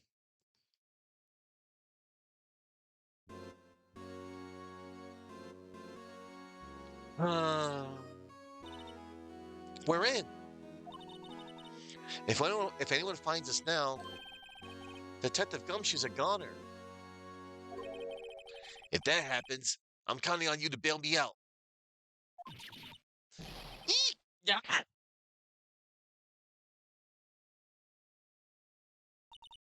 Sorry, I thought you were a ghost. I didn't even know you could slap a ghost. Ah! Detective Gumshoe! What are you doing sneaking up on us like that? I wasn't sneaking. I was just worried something might go wrong. So I came too. If you're here, then what's the point in giving us your ID card? Gumshoe's ID crushed and rendered unusable in pocket.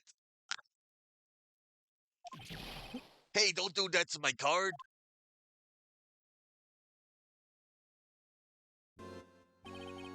I hardly ever get a chance to come in here. So I figured I'd have a look around myself. Besides, we're all in this together now. You really do want to get fired, don't you? Nah, if we're lucky. Now come on, let's see what we can find out. I got a bad feeling about this. Silly Gumshoe. Lends us his card. We use the card. He follows us. You can't help but love the guy, though. He's awesome. The chief's office. That desk on the other side of the room. Was that your sister's? Yes, that's where I was waiting for Lana. On that day 2 years ago. Is anyone using it now? No, sir. This is entirely Chief Gant's office now. He practices a strict policy of preserving the crime scene. That's a strange reason to leave it there. He leaves it as a warning to everyone else. He wants us to always be alert. He told us so himself at our New Year's party. Of course, he was pretty intoxicated at the time. I see. So ever since Lana left, no one ever touches that desk? No one except Chief Gant and the cleaning lady who's in here each morning. Still, 2 years have passed since that incident. There can't possibly be any clues remaining. There can't possibly be any clues remaining. Chief Gant, can I ask you something? Sure. You only came here to look around, right? Because it's one of the SL9 crime scenes. I mean, that's your only reason for coming here, isn't it? Why do you ask? You don't think... Nah, he wouldn't be. No. No, there's no way. Never mind. Don't worry about it. Okay, now then, let's look around a bit more. Hey, hold on. Not so fast, buddy. Huh? What is it? When someone tells you, don't worry about it, it's supposed to start bothering you, pal. You'll just let it go at that. Sorry? This guy's starting to get on my nerves. Okay, so what's bothering you?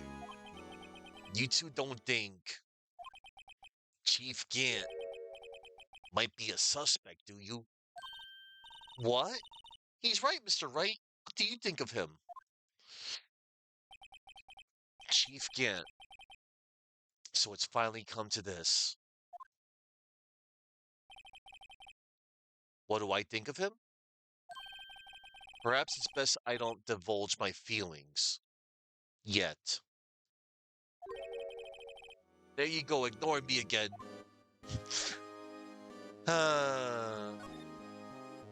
Alright, let's check out this side first. Look at that giant window. Makes you want to crash through it and jump outside. This is the 15th floor. I know, I was just saying. Saying what? Ever since making detective, I always dreamed about doing something like that. Note to self, Detective Gumshoe has a lot of dreams. So long as he doesn't go crashing through that window when he gets fired. Don't say that! These shelves are mostly empty. Lana must have cleaned them out when she transferred over to the prosecutor's office. There's a small picture frame on the left shelf. Hey!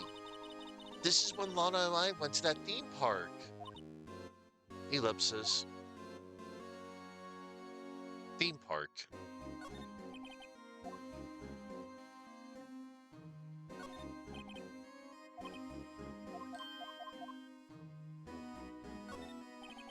This was Lana's desk. It sure is tidy. Lana's always been a meticulous cleaner. There's not even any dust on it. Looks like someone's still keeping it clean. Does Lana ever come back here? No. Chief Gant must still keep it clean in memory of their partnership.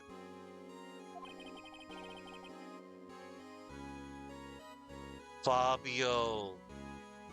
I am so sorry, man. Your second monitor died? I'm so sorry, man. I'm gonna give you a shout out. Um, I'm sorry. I wish there was something like, like we could do. I hope you are able to get another monitor. That sucks, man. I guess, no, I feel you, man. I guess,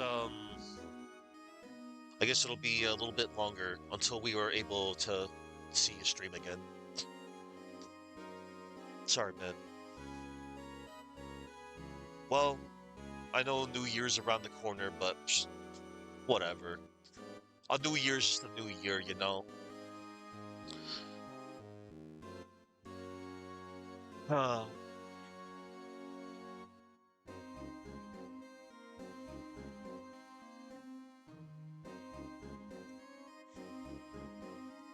damn.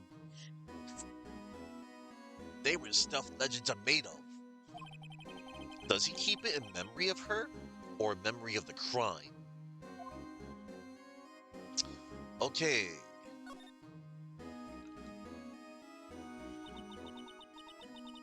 This was taken on that day 2 years ago. It's going great, man. I am on the finale of this wonderful case that I had to separate in 3 days because it's that freakishly long. This was taken on that day 2 years ago. The day Joe Dark ran out of the questioning room and tried to kill Emma. After receiving his award trophy, Mr. Marshall took a picture here, then went along with Chief Gant to question Dark. I bet he never knew he'd be dead just a few hours later. Gee, you think? You never played these games before, but you have always been intrigued to check them out? Bro. These games are incredible. Like, They actually make court fun. So usually in the first cases, you're thrusted into like, the courtroom. And the fun part about the game is finding contradictions on the witness stand. And then you look through the court record, and then you have to see what BS that they're calling out, and then you present the evidence, and then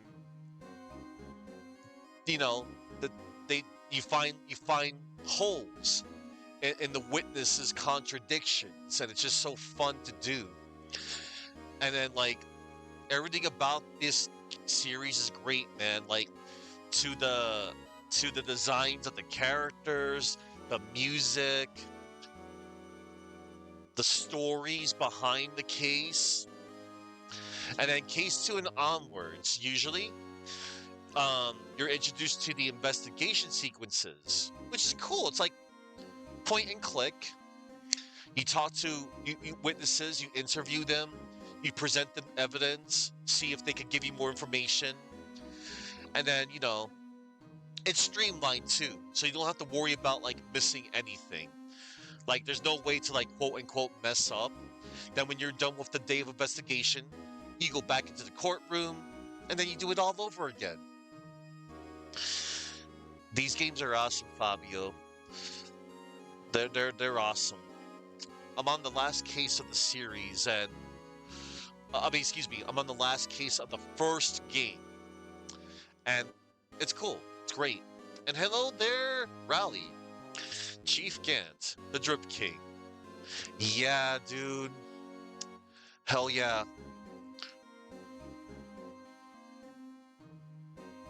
Boosh, watch it, bro. Damn it, Boosh. I'm trying to do something. I'm trying to give a shout out to Rally Full, bro. There we go. Yeah. But yeah, Fabio, these games are freaking awesome. And whatchamacallit? Long pause. Thanks for the shout out. Yeah. But yes, Fabio, these games are legendary. So the first 3 games, they were originally on the Game Boy Advance in Japanese only, and it was known as Gyakuten Saiben, which translates to Turnabout Courtroom. And then they brought it over here in America.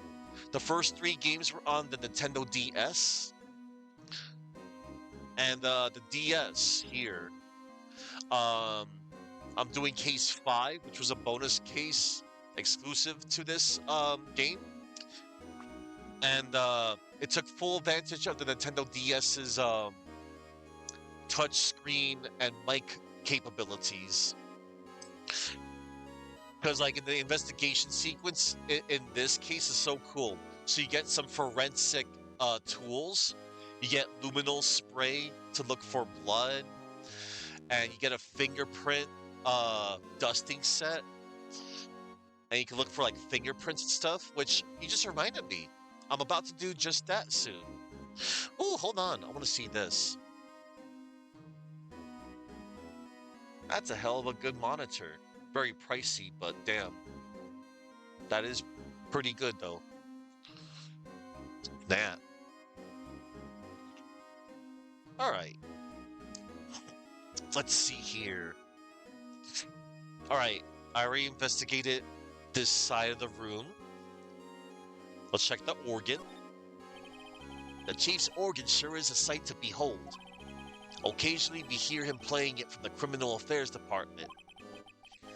That's on the 2nd floor, and this is the 15th floor of an entirely different building. When a detective screws up, the chief calls him on his own office and makes them listen to the organ for hours. What's so bad about that? Music soothes the soul. After that, the detective can't hear anything for days except for the ringing in their ears. So it's an instrument of punishment, literally. But aren't the chief's ears affected? Ellipsis. He never listens to anyone anyway. That's besides the point. Alright, so let's go check the other side now. Okay. Oh, look at this. No clues there. Okay. Wow, look at the size of Chief Gant's desk.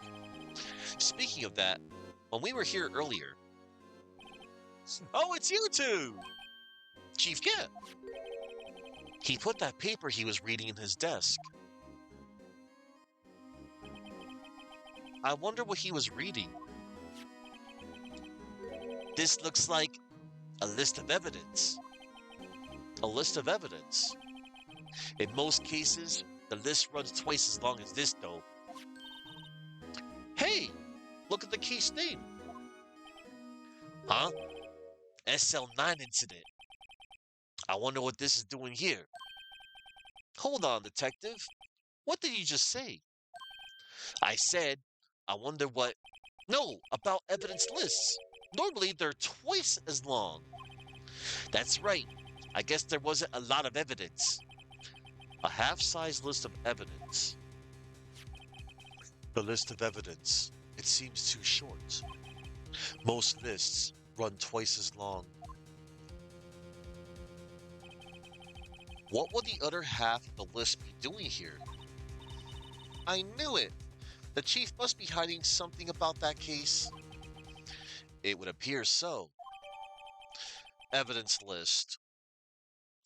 List of evidence in the SL9 incident was ripped in half. So this part is all I've got. Alright. Ooh. Let me see your old monitor for context. Ah. On aces.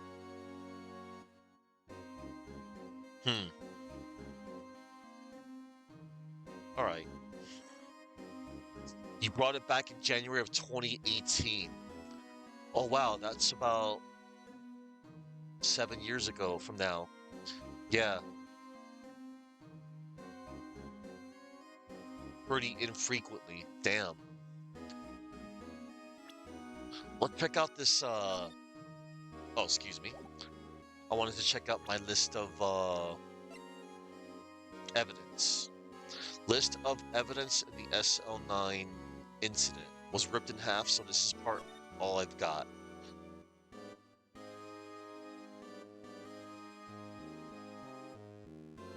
Oh, hello. From the new one would be a nice upgrade from panel tech standpoint. IPS to WOLED. No, you're cool, man. I allow it.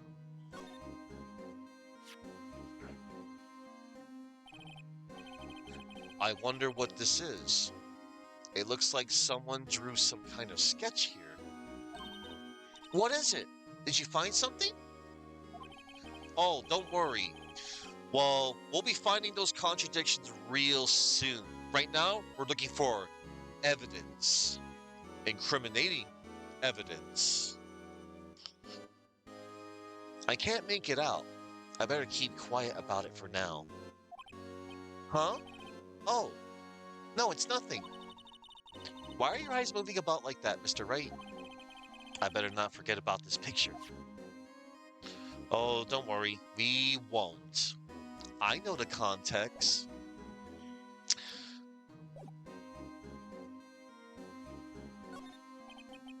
This is the real deal, isn't it? This armor and these weapons? Sure is, pal. The chief doesn't care for imitations. First a pipe organ, now this armor. Do you know how many taxpayer dollars must have gone into this room? What? You mean we're paying for this? That's it. I'm not paying 1 cent of my taxes. You don't have any taxes to pay. She's 16. Be careful what you say. Who knows? The chief may be hiding in this armor as we speak.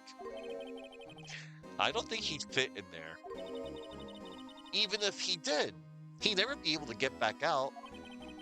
Cut it out. You guys don't know how scary that guy can be. What? You mean this guy right here? This 65-year-old district chief of police who's always smiling, who always asks you to go swimming?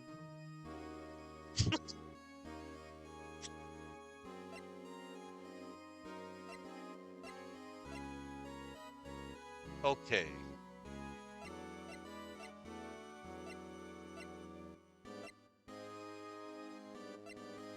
Right. It's time to... Oh yeah, before I check the safe, one moment. Let's use our luminol spray.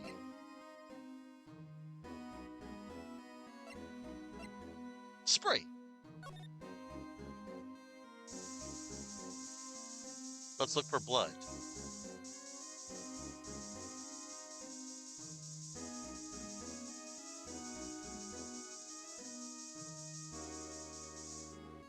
There it is.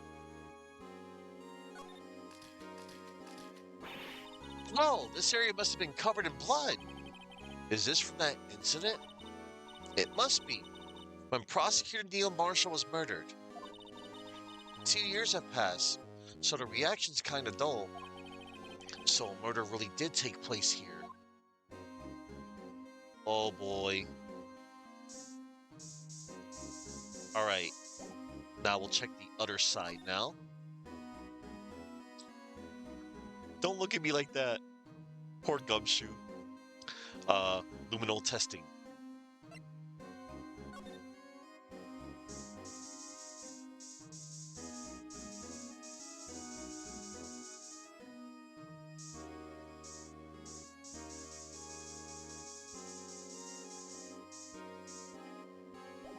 Alright, we're gonna check the safe now. This is a safe, isn't it? Safe. That word is ripe with intrigue. Okay, if you say so. It looks like a code needs to be entered in this panel to open it. Oh. A 7-digit number. I think I just might know what it is. Yep. Now, I have a hunch on what that code might just be. Just a hunch. Could be a very lucky number. It's a hunch. Input number. Do you know what it is? I have a hunch. Oh, I know. You want to try my birth date? It's...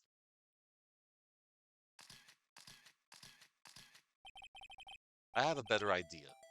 Here goes nothing.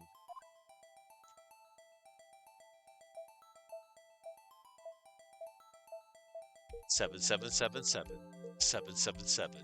Get us in. Code confirmed. Access granted.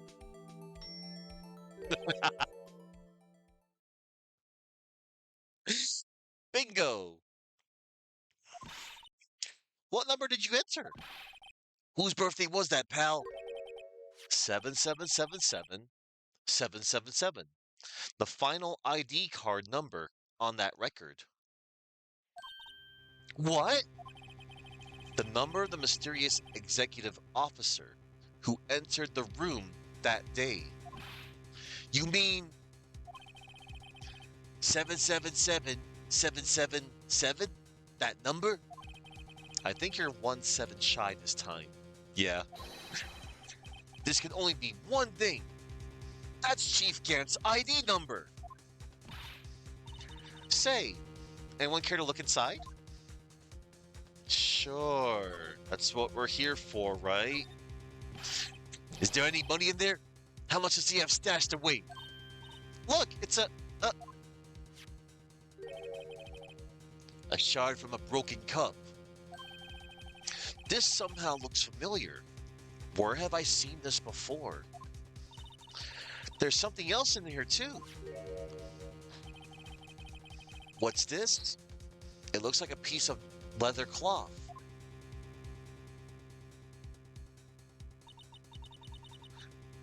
This is a handprint, isn't it? Hey, I saw someone wearing a shirt like that once. You think the chief made up the design? Uh, I don't think so. Oh well, it was just a thought. Is that it? This is all that was in the safe? Apparently so. It's empty now. Piece of cloth with a handprint on it, and a broken shard from a cup.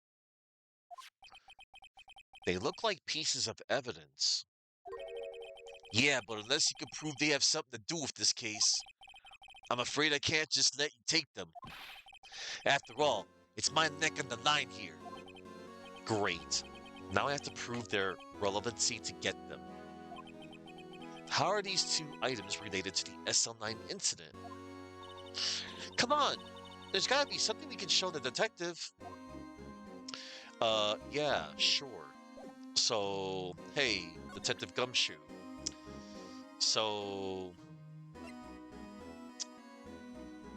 that broken hub looks awfully familiar. I think it might go to this totally unstable jar with a missing piece, you know? Detective Gumshoe, could you have another look at this jar? I remember when the three of us put that back together. Ah, those were the days. It's kind of early to be nostalgic. Wasn't this jar a piece of evidence from that case? That's right. One of the shards had an SL9 incident sticker on it. Doesn't this ring any bells? You know, that fragment we just found? You mean this one? That was in the safe. Yes, that one. That was in the safe. Ellipsis. Now that you mention it, it's ringing a lot of bells. Let's see if it fits. Assemble the fragments. Here, let me see that shard. I'll take a crack at this. Go ahead, pal. Show us what a rookie can do. Mr. Wright, here's some glue. If I can piece this together again, it'll prove Chief Gant was knowingly hiding evidence. Here goes. Okay.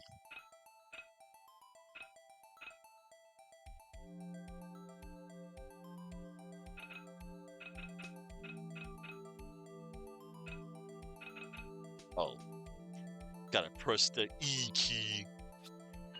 There we go. Look, everybody. There! It fits like a charm. That, of course, means Chief Gant willingly and knowingly hid a piece of this jar in his safe. In other words, he concealed a piece of evidence from the SL9 incident. But, hey guys, get a load of this. What is it? This piece he just attached. It's different from the others. Uh-oh. There's a reddish line on it. A reddish line? That's blood. I don't get it. Why would Chief Gant hide this in the safe? Unstable jar was updated. Evidence from the SL9 incident. Final fragment found in Chief Gant's safe. Blood traces. Alright, so let's go take a look at the jar again.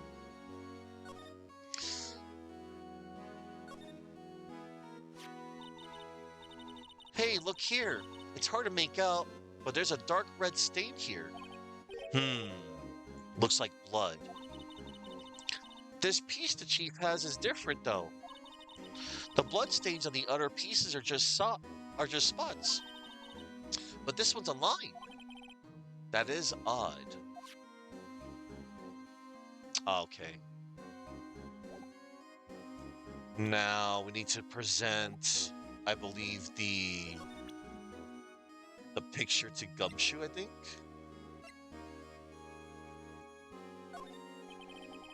If I'm fired, I won't be able to give you any information. So that's why I have to get it all out of my system now. You understand, don't you? Don't be so negative, detective. We do want you to share your information, though. Oh, who am I fooling? I've never had anything useful to share to begin with. Ah, got to stay positive. All right. Let's examine. Oh, safe. That. Oh, okay. Hold up. Let's bust out the luminol real quick.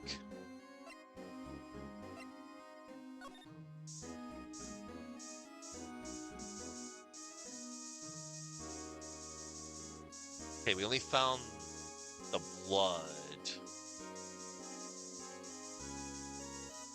on the other side. Oh wait, let's try presenting the fingerprinting set. Detective Gumshoe, I'd like you to have a look at this. Hey, I know what that is. So you want to take some fingerprints? That's a great idea, detective. All right, go to town. Sheesh. Ellipsis. Ellipsis. What are you doing? Why are you sticking out your hand like that? Go ahead, take my fingerprints. Ellipsis. It's not your fingerprints we want to take. Huh? Come on, this isn't the time for jokes. We're talking about that cloth we found in the safe. Oh, I knew that. The one with the handprint on it, right? Sheesh. Where's your sense of humor? Okay, Mr. Wright, let's check for prints. Sprinkle the powder on the cloth. Then once they've been absorbed into the prints, blow the rest away. What are you, my mom? I don't have to be told a million times. All right, let's get this over with. All right. Gotta spray the powder. Well, pour the powder.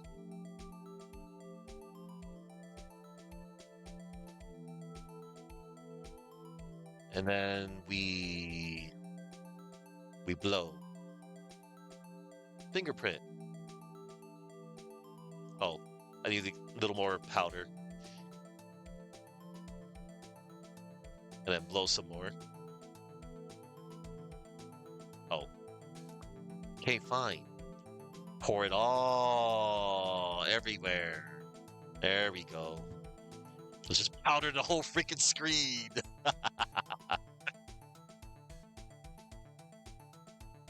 Whoosh. There we go. We got a print. Okay. Now we gotta compare the print on the left and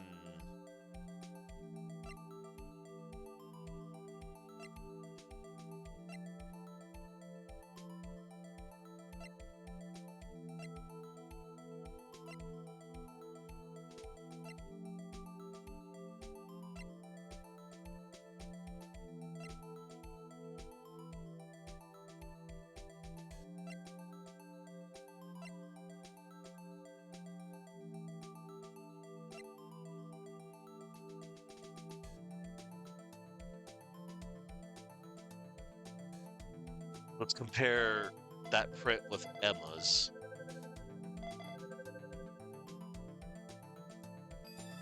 Oh, damn. A match was found. No. How can this be?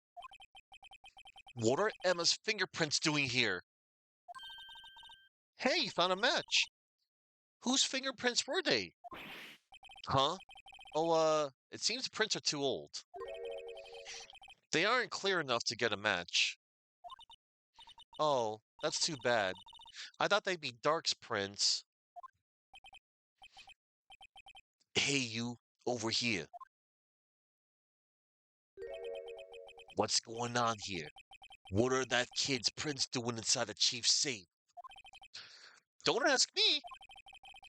Let's just keep this information from Emma for now. Ellipsis. Here, maybe you should hold on to this. Piece of cloth, fold it, and add it to the court record. Found in Chief Gant's safe. Evidence for something. But what? Bears Emma Sky's prints. Well, was I any help? Of course! Thanks to your ID card, we were able to get some hard evidence. Now that's not very kind, is it? In other words, if it wasn't for his ID card, he would have been useless. Isn't that right? You in the coat. Oh no. Chief Gant, we didn't think you'd be back so soon. Fortunately, I'm a man who believes in signs. As I was walking to my meeting, I happened to look out a window and saw a stray dog run right into a pole. Just then, I thought of a certain detective. Do you mean me, sir? Now then, I'm afraid I'm going to have to ask you all to leave. Yes, sir. Sorry. Oh, you in the coat? Me, sir. Drop off your ID on the way out. You won't be needing it anymore. But, sir. Now get out.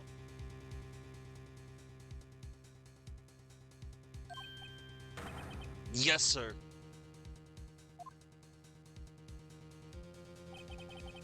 We'll be on our way.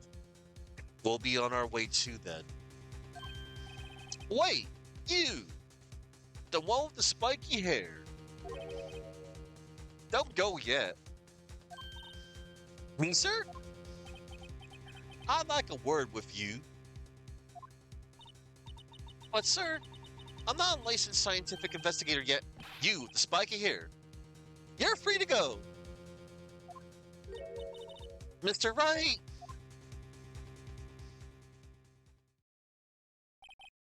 Look, pal.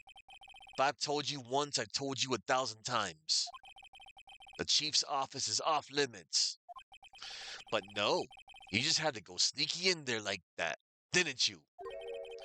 I thought you said you didn't care anymore if you were fired. Yeah, but if I knew it'd be like this, I never would have said it. Now that I've seen the evidence Chief Gant was hiding in his office, I think I'm finally starting to get the picture. But why has she kept eerily silent about it all this time? Anyway, you listening to me? I'm gonna try to smooth things over with the chief again. Later, pal. After that, I heard from Emma. She said the police wanted to ask her some questions. So she'll be busy for the rest of the day. February 24th, Detention Center, Visitor's Room. I see. So the chief asked Emma to come in for questioning. It's no use thinking about it. Tomorrow's the final day in court. I'm committed to doing everything I can to defend you, which is why I'm here. But I've already told you all I can. What you've told me over these past couple of days is absolutely nothing. Not a single useful thing. Really? I believe I did mention something quite important. Something I told you right at the beginning. I said that I was the one who stabbed Detective Goodman. You know, I think I finally figured it out. I know who it is that's lurking behind your words. Ellipsis. Mia did a good job mentoring you. I'm rather jealous. It seems Edgeworth was right. Edgeworth? Once you're convinced you know something, no one can persuade you otherwise. Thick-headed is the term he used, I believe. Now's my chance to get her to tell me the rest of the story. Keeping quiet. I have to admit, I was more than a little perplexed at first. You insisted you did it, yet there was no incriminating evidence. That's when it hit me. It's not that you're unwilling to tell the truth. It's that you're incapable of doing so because of a certain individual. What an intriguing notion. A certain individual, you say. So you think I'm protecting this person? Protecting? No. I think afraid of is more like it. If I'm not mistaken, the person in question you may have persuaded you to silence. Ellipsis. For argument's sake, Mr. Wright, whom, may I ask, is this person you're speaking of? The one I am supposedly so frightened of. What is this person's name?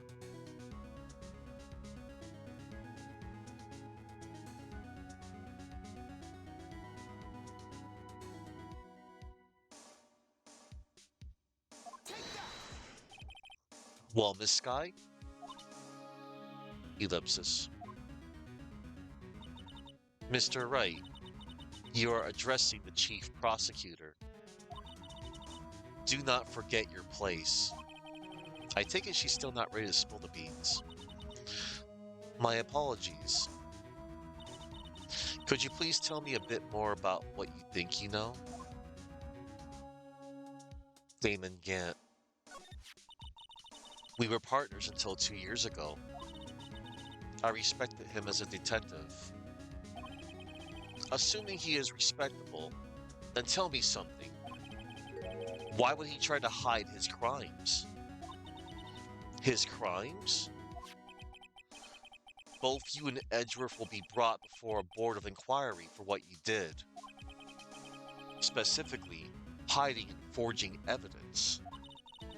Of course, these are serious offenses. Why is it, though, that Chief Gant's name was never mentioned? Chief Gant?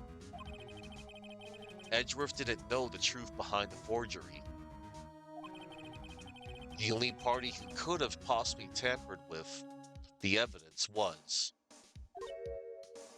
me. I had access because I was second in command of that investigation. Yes, you, but also one other, Damon Gant. Ellipsis. If you intend to accuse Chief Gant, you'll need more than just words. Show me proof that Chief Gant falsified evidence in that case. Why, this here jar, of course. I just found this in a safe in the chief's office. This jar piece. And this piece of cloth. Do you know what these are? They're pieces of evidence from the SL9 incident. The person concealing evidence was none other than Chief Gant himself. Now tell me, why are you taking all the blame for him? Touché, Mr. Wright. It's as you surmised. You cannot disobey the chief's orders, even if it means being found guilty for murder. Why not? Come now, Mr. Wright. You can't possibly expect me to be able to tell you that. 3 days ago, I had no choice but to cooperate in the murder of Detective Goodman. Or perhaps I should say, follow orders. Yes, that's more accurate than cooperate. Orders. Although, I can't tell you the details. I can say that I was given an order that day. I need you to dispose of Bruce Goodman's body.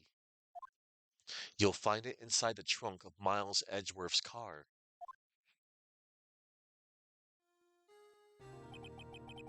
Just as I suspected, despite what everyone believes.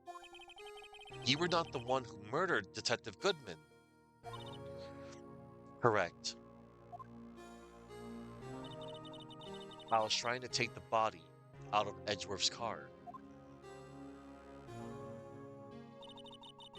The trunk's lock was broken, and I discovered that murder weapon while inspecting the body. The murder weapon? You mean Edgeworth's knife? No. When I found the body, this was the knife stuck in it. The knife from the SL9 incident. Serial killer Joe Dark's knife. I couldn't just leave that knife in him. So I took it out and stabbed him with another knife.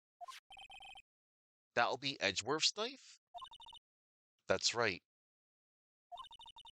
Even though he was already dead, my hands were shaking at the thought of stabbing him. That's why I ended up cutting my hand. And that is the reason for the bandage on your right hand? Yes. It seems that I got blood on the victim's shoes as well. And then he saw me just as I plunged the knife in. Miss Star, huh?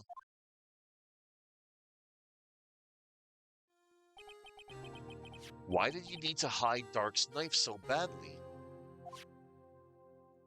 Dark's knife. It took a lot of work to finally close the Dark case 2 years ago. It was over with. I didn't ever want it to be opened again. My intent was to prevent that by whatever means possible. So you hid Dark's knife? The weapon used to stab the detective was evidence in the Joe Dark case. If word got out, which it would, the reporters would have a field day with that.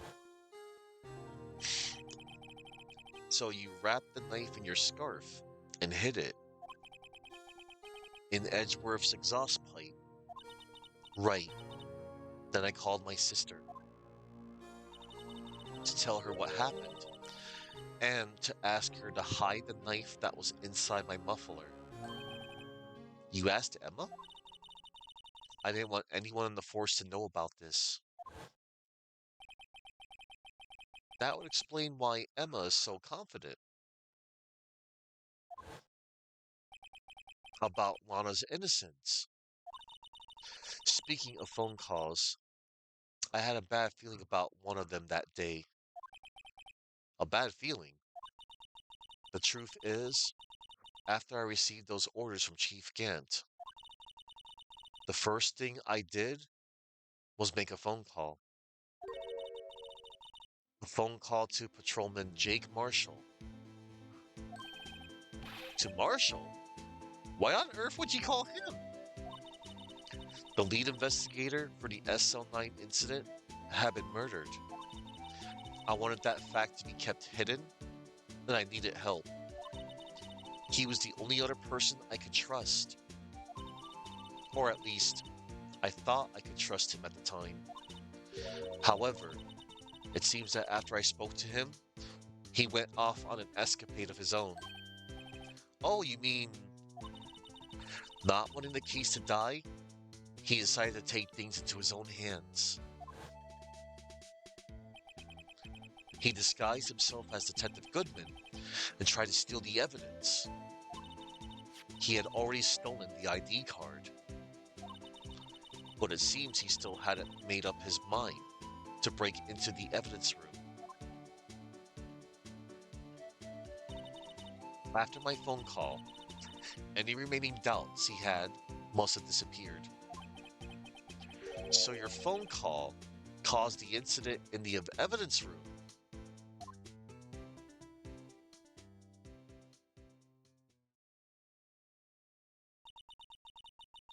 afraid that's all I can tell you. But Lana, you've earned my respect, Mr. Wright, both as a defense attorney and an investigator. Now, please, don't pursue this any further in court tomorrow. Tomorrow's trial. There's only one way to drive off Lana's demons. I've got to get to the bottom of everything. Detective Goodman's real murderer.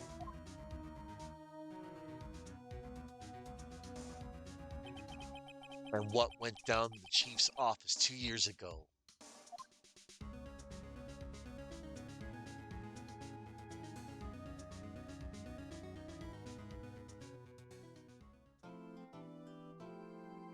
Last jingle in the series.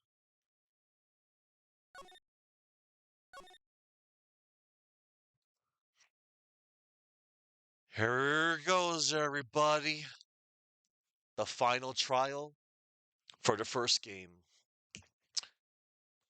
Let me get comfy.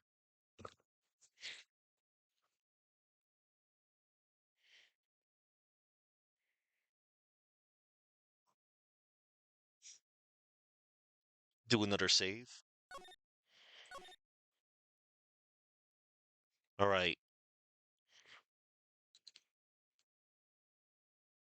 And here we go. Here we go. Oh boy, oh boy.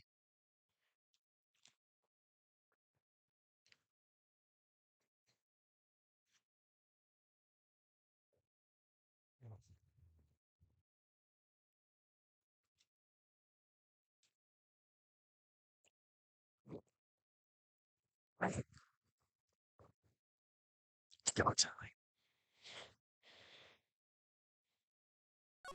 One more save.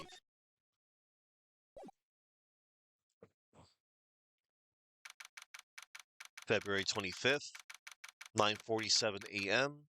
District Court, Defendant Lobby, number 2.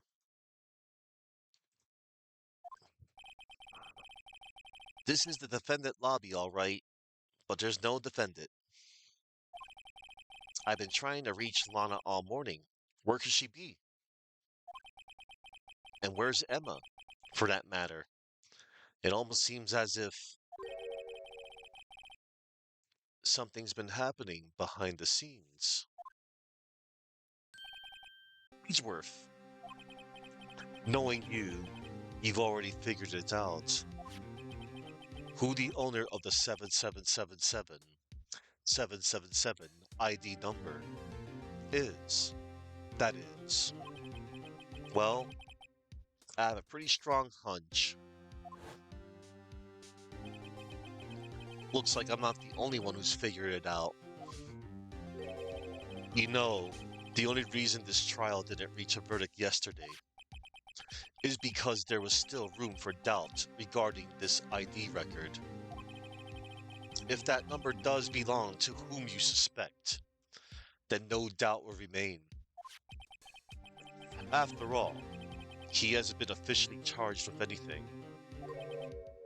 True, not yet. In any event, once all doubt has been removed from that list, I can call for a ruling. 5 minutes. Wright and Chief Prosecutor Sky will be found guilty.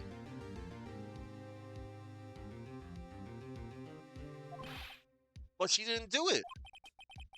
I figured you'd say as much. That's why I came here, to hear what you have to say. This is the first time he's ever done something like this. Lana's hiding something, and the only way we'll ever know the truth is to draw it out of her. The truth.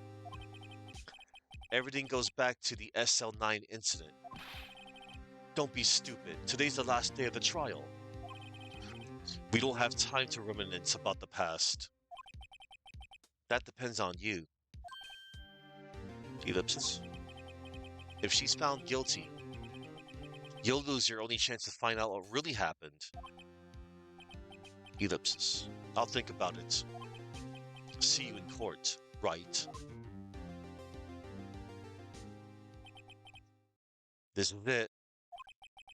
If I'm ever going to find out what Chief Gant has on her, it's now. February 25th, 10 a.m., District Court, Courtroom number 9.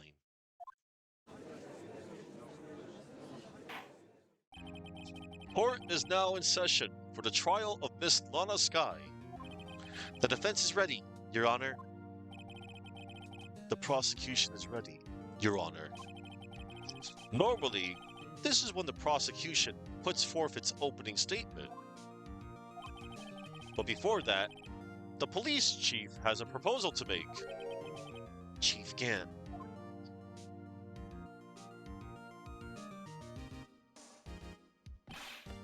Morning, folks!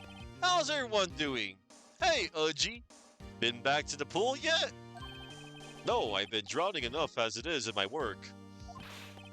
Oh, that's a good one! Don't think I could top that.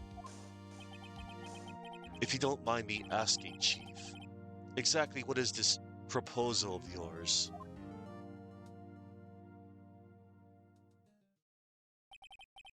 Lana, that is to say, the defendant, has asked me if she could speak directly to the court. He wants to do what? Having heard what she intends to say, I feel she should be granted her request. In the end, it should save everyone a lot of time and trouble.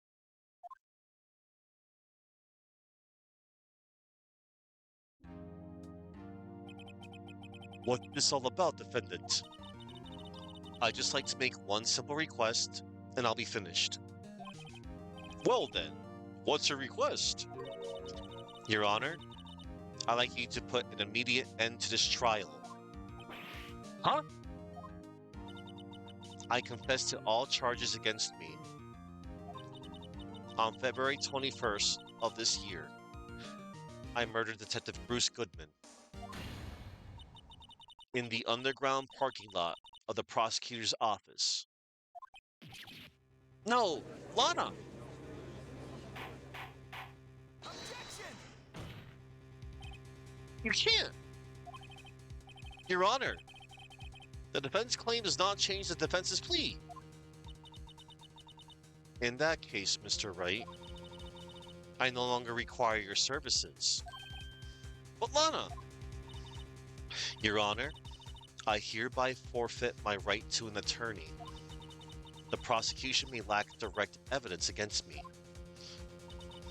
but it has sufficiently proven its case through testimony and circumstantial evidence. I would like you to render your verdict now, if you please. Well, the defendant certainly has the right to self-representation. Her request is legally valid, although this is an unprecedented situation. Indeed, it appears there's no further need to continue this trial, even if Mr. Wright may feel otherwise. This can't be happening.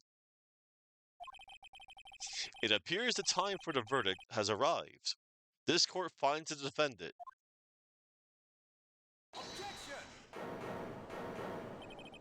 One moment, Your Honor. Mr. Edgeworth? The prosecution has not yet proven the defendant guilty beyond reasonable doubt. Any ruling at this stage would certainly be premature. Come now, Worthy. I understand this is a difficult time for you, but why don't you just be a good little boy? Keep your mouth shut,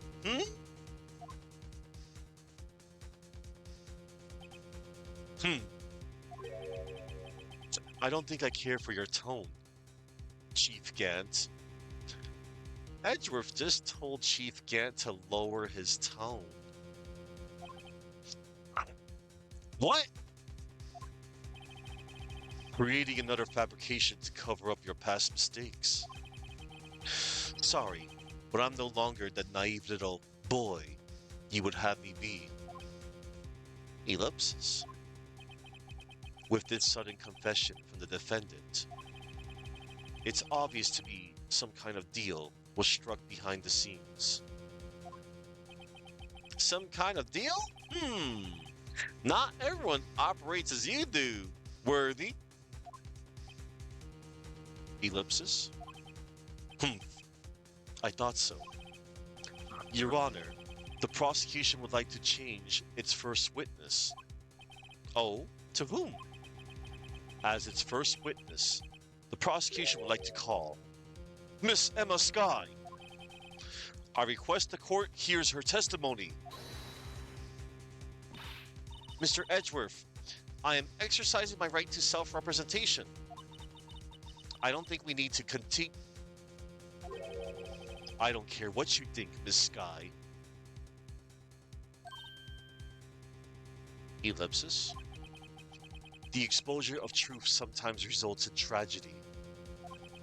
However, no matter how tragic the truth may be, it would be an even greater tragedy to avert one's eyes from it. Avert your eyes. Very well. The court shall grant the prosecution's request. That's okay with you? Right, Chief Kent? Worthy! You'll live to regret this. Mark my words. Miss Emma Skye, please take the stand. Looks like Edgeworth has decided to take the horse by the reins. Oh boy.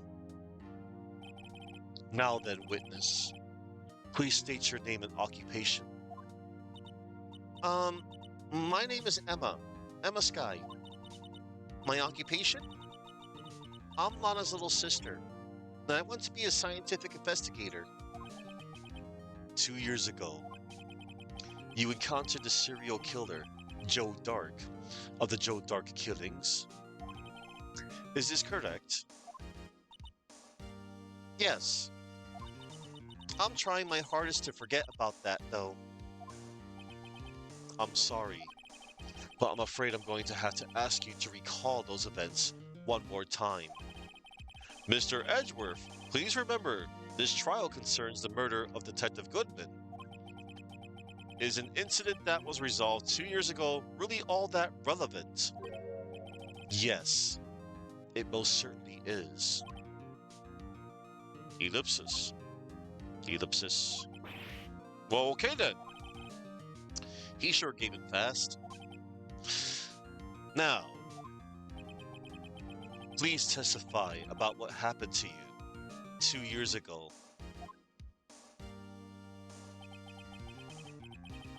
The trip to yesteryear has finally begun. It's bound to lead to the truth behind this trial.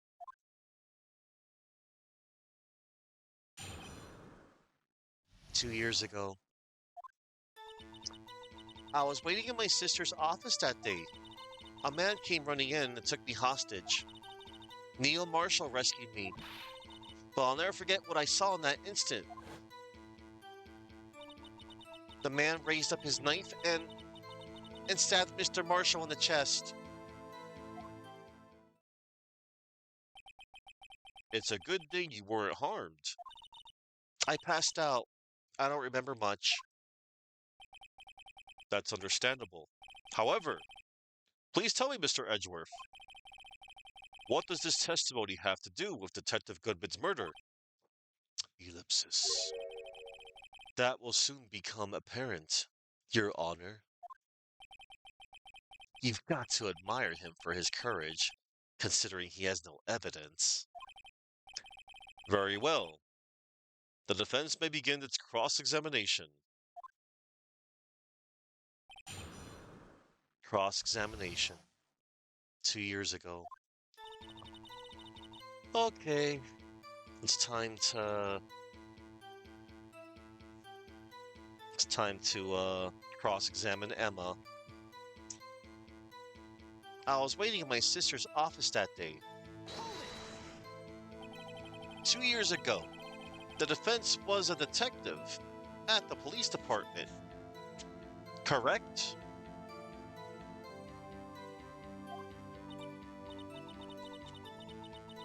Yes, she was second in command under then Deputy Chief of Police Gant.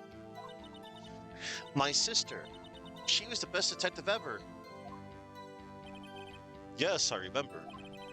Deputy Chief Gant and Miss Sky used to be quite the pair. I believe they shared the same office. That's right. I'd always sit at my sister's desk and dream about playing that organ. I wanted to play it that day too. The police department and the prosecutor's office held a ceremony that day. Lana promised to take me to dinner after she finished her work. A man came running in and took me hostage. A man? Yes, Joe Dark. He was a serial killer. Joe Dark was brought in for questioning on the day of that ceremony. We were desperate to get anything on him that would lead to an arrest. When he saw his chance, he fled the room, right? Upon fleeing the room, Dark proceeded to take the elevator. He must have been in a panic because the elevator was going up. Then he ran into Sky at Gant's office. There was a lot of noise coming from outside, so I opened up the door to have a look. That's when I saw him. Neil Marshall rescued me. What was the prosecutor doing there? That day, there were two people present during Dark's questioning. Deputy Chief Damon Gant and Prosecutor Neil Marshall. Almost forgot about Gant. Neil Marshall had just received the King of Prosecutors Award. Young and dedicated, he went straight to the questioning room after the ceremony. I assumed that would also be why he was the first to run after Dark. When Dark grabbed me, I thought I was as good as dead. And that's when Prosecutor Marshall came running in? I don't clearly remember what happened then, but the man raised up his knife and stabbed Mr. Marshall in the chest. That must have been a real shock. Even now, when I close my eyes, I can still see it just as clearly. Tell us, what were you doing at that moment? I believe you testified that Joe Dark was holding you hostage. When lightning struck and the lights went out, Mr. Marshall jumped on Dark. I was thrown aside and the two began wrestling each other. I'm pretty sure I was watching them. Emma doesn't have any reason to lie, but Lana sure does. I need to get Emma to tell me as much about this as she can. So, over here, you press this fourth statement. But I'll never forget what I saw in that instant. Can you tell us about that? Mr. Marshall jumped on Dark. Just then, the lights went out. The lights? It was just about this time of year. There was a terrible storm going on, and lightning struck nearby. So the electricity went out. Wait a minute. If it was pitch dark in that room, you shouldn't have been able to see anything, right? Right. But just then, lightning flashed again outside. That sudden flash left an unforgettable image of the scene in my mind. I see. I told the detective about what I saw then. The detective? Yes, Detective Goodman. He was in charge of the case. Detective Bruce Goodman, the victim. Let us hear more. So you spoke with Detective Goodman about this 2 years ago? Yes. That's what's so scary about this trial. And you told Detective Goodman about what you saw. Yes, but at the time, the words just wouldn't come out. That's why I drew a picture. A picture? Yes. I think she mentioned that before. Well, Mr. Wright, have you heard enough? Let's ask about the picture. This picture the witness drew, I believe it has a very important meaning. But the list of evidence I was given 2 years ago didn't contain a picture. Witness, would you mind if we added this statement to your testimony? Yes, Your Honor. I drew a picture of that scene once, but it seems to have been lost. Let us press her on this statement. You drew a picture of the scene you witnessed, right? Yes, I wanted to do everything I could to help the investigation. I can still see it now, whenever I close my eyes. That's strange. I took over the case after Prosecutor Marshall died. Yet I never received any picture. Perhaps the witness is mistaken? But I did draw it, I swear. I'm not just imagining it. This picture that Emma drew, that reminds me. I guess I should check the evidence again. Well, anyway, let's continue. This scene that imprinted an image in your mind. Can you please describe it to us? The man. So, right here is the contradiction.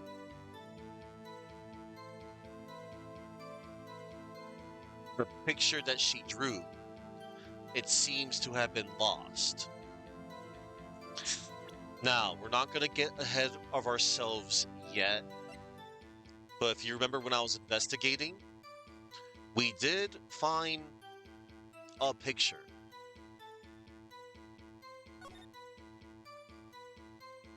Behind it is the picture here.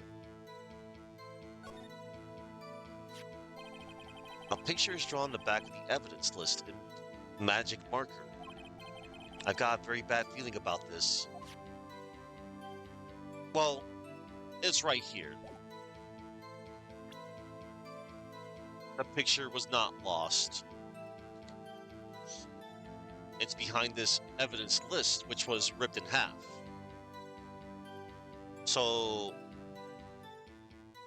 there's the contradiction right there, and this is the correct piece of evidence. Objection! Mr. Edgeworth, this little girl put all her heart into drawing that picture. And yet, you would insist on denying its existence? Huh? Hey, I'm not the bad guy. All I'm saying is that, as a prosecutor for that case, I wasn't handed such a picture. That may well be. But that doesn't mean it doesn't exist. Behold! This is the evidence list for the SL9 incident. Please turn it over, Your Honor. Turn it over. Turn it... Ah! What's this? Yes, what is that? Hey, that's it. That's the picture I drew. Indeed. Two men appear to be wrestling here. What's the meaning of this? What are you doing with that list? Me? Only the prosecutor in charge should have access to that list. Huh? These lists, they're different from each other. What? It would appear, Mr. Edgeworth, that the evidence list you were handed 2 years ago was incomplete. These two lists fit together to form one. You can see the marks here, where they were torn apart from each other. So you see, Mr. Edgeworth, it's quite obvious what happened. 2 years ago, only half of the evidence in that case ever reached you. What? What? Order! Order! But Miss Sky, why did you draw your picture on the back of such an important list? Because that's what Detective Goodman handed me in the questioning room, Your Honor. Wait a minute. If this list was torn in half, then that means... Your Honor? Are you all right, Mr. Wright? Your eyes are bulging from your head.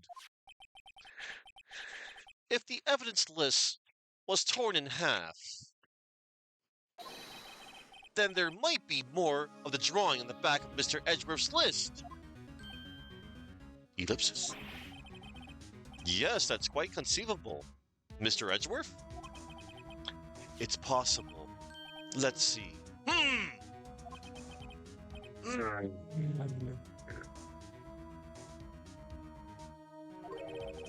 Is something wrong? Do you even have to ask? Sorry, Your Honor.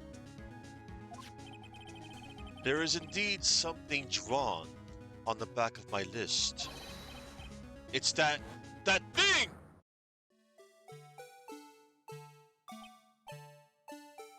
Ellipses. That's that thing! That thing that was dancing in the evidence room! Clearly, this act of vandalism is the work of a certain chief of detectives. I guess he was out of scrap paper. Ellipsis. So the evidence list was restored and updated in the court record. List of evidence, the SM9 incident. Half this list was found in Gant's desk. Very well. Witness! Will you please testify about this picture you drew 2 years ago? Huh? Oh, yes, sir, Your Honor. What's wrong with Emma? She seemed to be thinking about something when she was looking at the picture. Emma's picture.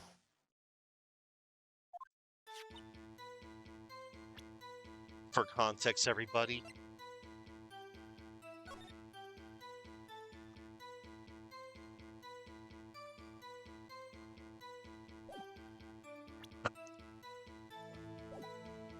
this is a picture I drew 2 years ago. The flash of lightning was so bright, all I could see were shadows. After that, I must have fainted. This picture shows exactly what I saw in that instant. To think, a flash of lightning could burn such an image in your mind. Thanks to that, though, she was able to show us exactly what she saw. Well, I don't see any contradictions here. This clearly shows Joe Dark about to murder Prosecutor Neil Marshall. Ellipsis. The defense may now begin its cross-examination.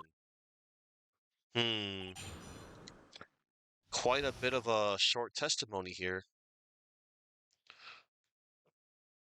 Emma's picture. This is the picture I drew 2 years ago.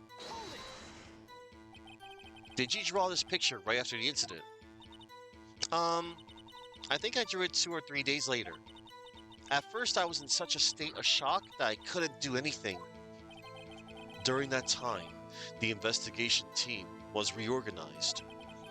Detective Goodman was placed in charge, under the direction of Damon Gant and Lana Sky.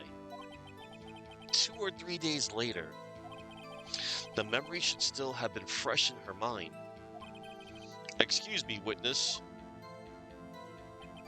But can you please tell us why this picture is painted all black? The flash of lightning was so bright, all I could see were shadows. So at the time, you didn't even know it was Mr. Marshall who had come to your rescue? No, I couldn't see him clearly. The lightning was so bright, and I was knocked to the floor. You were knocked to the floor? Dark had a tight grip on me when Mr. Marshall jumped on him. I was knocked away. I turned around, and that's when the lightning flashed. Poor Emma. I'm just glad she wasn't hurt. What happened after the lightning flashed? Hmm. After that, I must have fainted. You mean you didn't see the actual murder take place? No, I'm sorry. The flash of lightning only drove off the darkness for a split second. Not only that, but the trauma of the situation understandably caused the witness to faint. Do you really need to torture this girl any further? What? Hey, I'm not the bad guy here. Anyway, this picture. This picture shows exactly what I saw in that instant. That's strange. She claims this is exactly the scene that was imprinted in her mind. And yet, there's clearly a contradiction here. Let's press this statement. Sorry for asking so many times, but are you sure you drew exactly what you saw? Of course, this is the exact scene.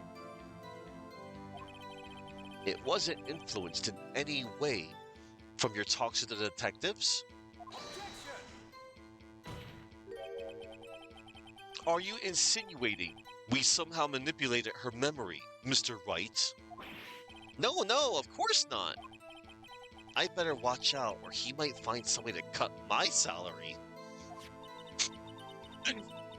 You don't work for him.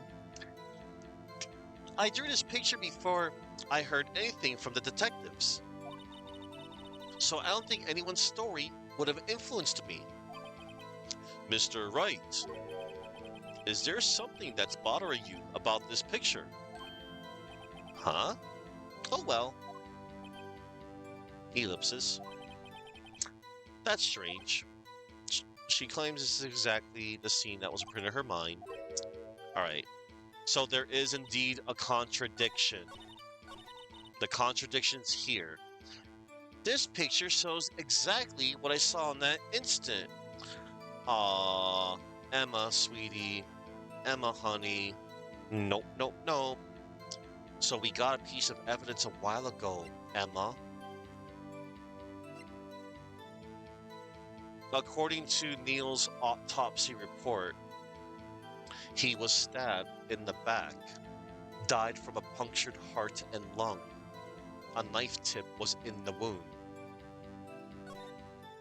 Name of deceased, Neil Marshall, age 27, male. Date and time of death, February 19th between 7 p.m. and 7:30 p.m. The cause of death was a single stab wound piercing heart, lung. The assessment: died from blood loss in under 10 minutes. Weapon found in wound was a missing tip.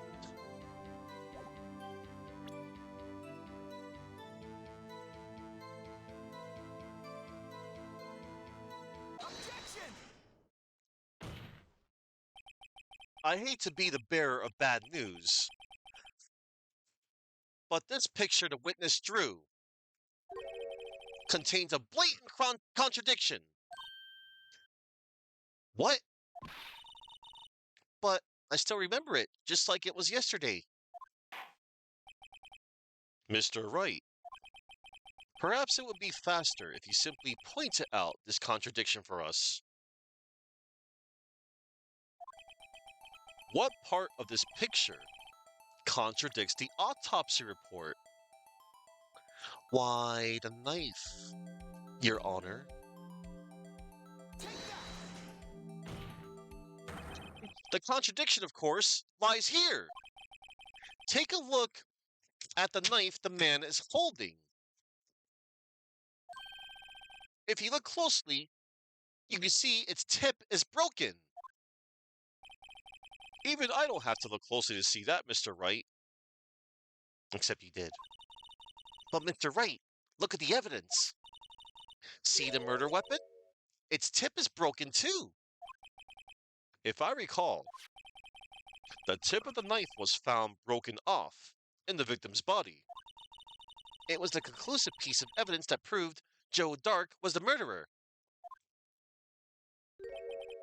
I'm afraid it's not so simple, Emma. Objection! And where, pray tell, could you possibly see a problem? It's obvious, really. The victim suffered a single stab wound to the back. If the victim was only stabbed once, then the murder weapon should not yet be broken. Ha! What's the meaning of this? Perhaps the knife was broken beforehand. Objection! Sorry, but I'm afraid that's not possible. The tip of the knife was found inside the victim's body. If it was broken beforehand, it couldn't possibly wind up there. That's right. But what does this mean? The tip of the knife was undeniably discovered within the victim's body. The only possible explanation is the witness's memory is mistaken. Objection! That's why I asked her so many times if she was sure she remembered correctly. I believe you were annoyed at the time, but she was sure she remembered correctly. But there's no other way to explain this inconsistency. Objection! Not so fast, Mr. Edgeworth. There is another explanation. Have you forgotten already about a little something called falsified evidence? You're threading on thin ice, Wright. All I'm saying is that this broken knife tip might be the piece of evidence that was forged. You can't deny the possibility. No. Oh. Order! Order! Order! Are you saying the investigation really was corrupted? Your Honor, please allow me to once again go over the events that took place the day of the murder. The police department and the prosecutor's office were holding a ceremony that day. After receiving the King of Prosecutors Award at the ceremony, Neil Marshall questioned Joe Dark along with Damon Gant. During his questioning, Joe Dark fled the room. Prosecutor Marshall chased after him and was killed by Dark. It is my belief that somewhere in this story, there is a lie. I... I'm not lying.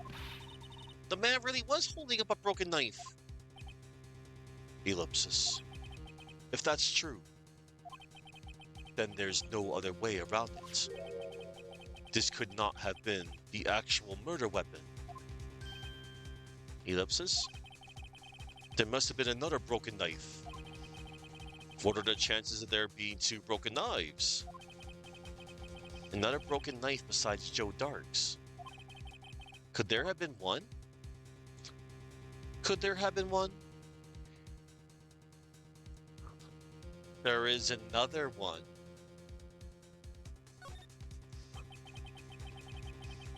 If the witness is this adamant about the accuracy of what she saw, it can't just be explained away by a simple observational error.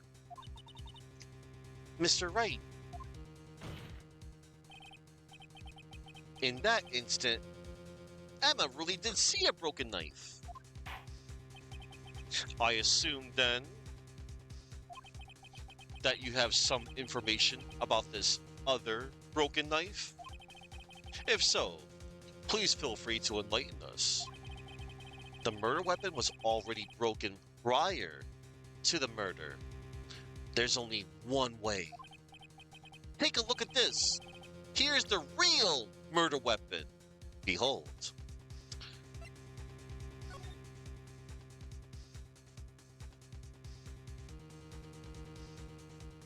Do you see it? Do you see it? Do you see? Do you see?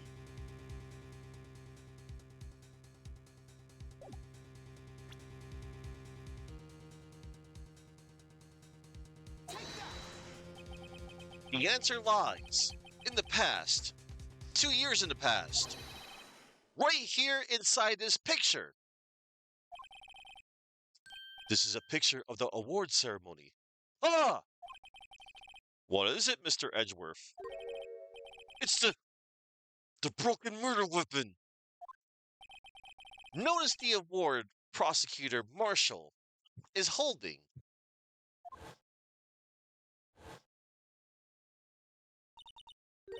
That's a broken knife.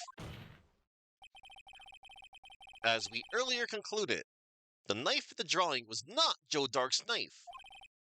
That being the case, the knife the witness saw was in all likelihood from this award. Order! Order! Order! Neil Marshall was awarded King of Prosecutors that day. As an award, he was given this broken shield and knife.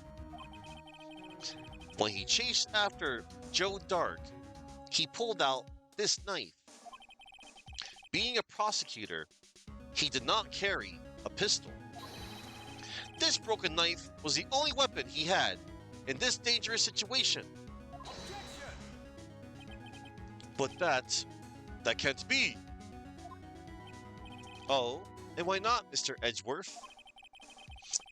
Because the King of Prosecutors award knife was the murder weapon. Then the murderer and the victim would be reversed. What do you mean? I mean, this man raising a knife would have been Prosecutor Neil Marshall. Oh. Oh! But the prosecutor was the one who actually died. That's true. What's going on here? It seems Mr. Wright has been a bit too eager to jump to conclusions.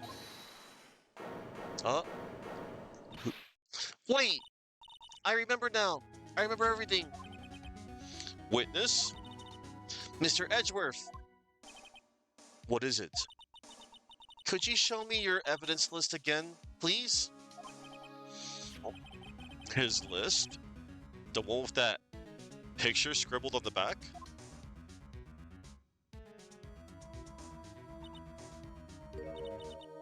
Ellipsis. I knew it. This picture? I'm the one who drew it. What? You drew that? That's right. The list wasn't torn in half at the time I drew this picture.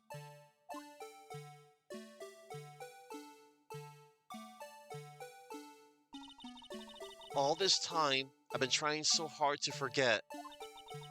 I must have locked this part away deep inside me.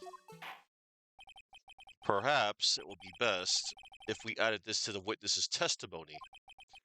Would you please tell us what you recalled, Miss Skye? Yes, Your Honor. First the knife mix-up, and now the blue badger? This should be interesting. Emma's recollection. It's music. When I saw that man raise his knife, I panicked and rushed toward both of them. I think I knocked away the man with the knife. Just then, there was another flash of lightning, and that's when I saw the blue badger. He wasn't in the room, but I'm sure I saw his shadow.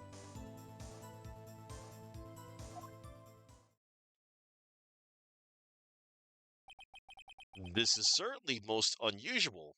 Objection! Try impossible. The chief of detectives hadn't even designed him until this year. That's true. That would mean he didn't even exist 2 years ago. True. Yes, well, the defense may now begin its cross examination. Stop, please. Don't pursue this any further. Lana, what's the meaning of this? Please remain seated in the defendant's chair. But you can't do this. I've already confessed to the crime. Why can't you just leave it at that? Chief Prosecutor Sky. We've already come this far. It's too late to turn back. Silence! The defense will now begin its cross-examination. Bailiff, please detain the defendant. It seems we're finally getting to the core of the matter.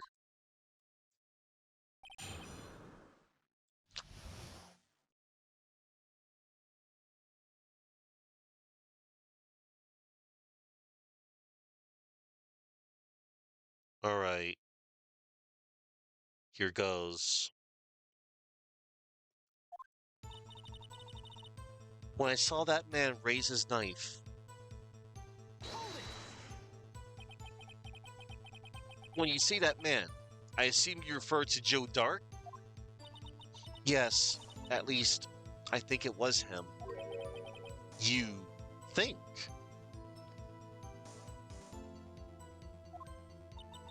All I could really see were shadows. The power outage that immediately preceded the incident. It is also documented in the prosecutor's office reports. So then you... I panicked and rushed toward both of them. Why would you do something so dangerous? What else could I have done? He was about to stab Mr. Marshall. She seems convinced that Dark was the one holding the knife. But as we've just theorized, Mr. Marshall was the one holding the knife. Well, I didn't know that at the time. When that Dark guy knocked me down, all I could think was, I gotta help that other person.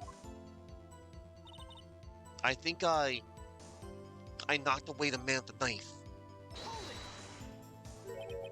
What do you mean, you think? It all happened so fast, and I was in shock. I don't remember everything clearly. What I did, it's all kind of a blur. Miss Sky was almost killed before she was a witness to a murder about to take place. With so much happening in a matter of seconds, a little disorientation is only natural. I saw the man about to stab the other person, who I thought was Mr. Marshall. I knew I had to stop the man with the knife. What you did was very brave, young girl. So then, what happened next? Just then, there was another flash of lightning, and that's when I saw the blue badger. Are you sure about this? Of course, see? I even drew a picture of him here. But it was the chief of the detectives who thought up this hideous beast. And that was just this year. The blue badger didn't exist 2 years ago. This is all quite verifiable. I know it sounds strange. I was surprised too when I saw him at the police department. I had this nagging feeling that I'd seen him before somewhere. Hmm. Now I finally remember. Oh, brother. Just when you thought that thing had caused enough commotion. Tell us, where in the room did you see him dancing?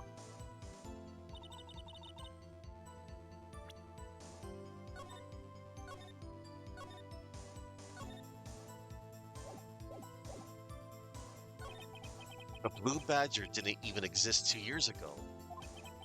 So what exactly did Emma see? I've gathered all the evidence. All that's left now is to put the pieces of the puzzle together. Oh no, pieces to the puzzle. He wasn't in the room, but I'm sure I saw his shadow. Hold His shadow? So you mean you didn't actually see his face with its winning smile and all? That's right, but I still remember it. He had 3 creepy horns. Objection! This is pointless. That thing couldn't have possibly existed 2 years ago. The witness must be mistaken. Objection! That may well be. But what's important is that what caused her to think she saw what she did. Oh, and I suppose you have an explanation. If so, then by all means, please tell us what this shadow really was. What was it Emma saw when that lightning flashed? Who is this blue badger, really?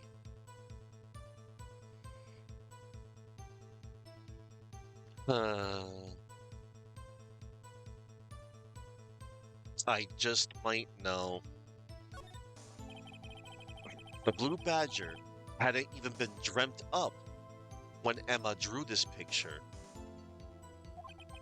Yet, she's certain she saw its shadow.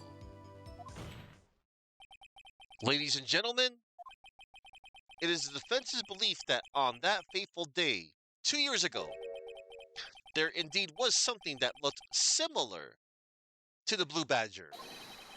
Something that is now sitting in this very room. Mr. Wright,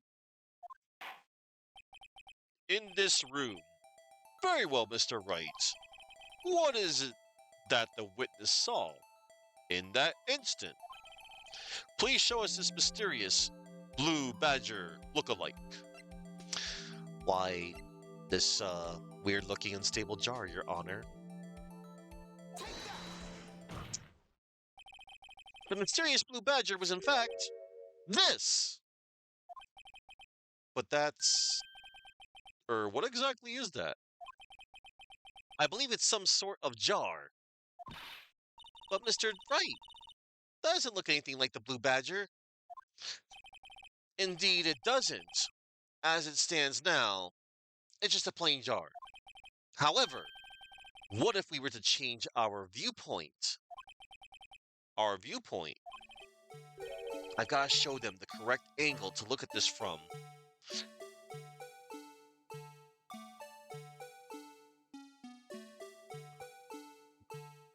I remember not liking doing this. The most circumstantial evidence in the franchise, Your Honor. Hello there, Ultima.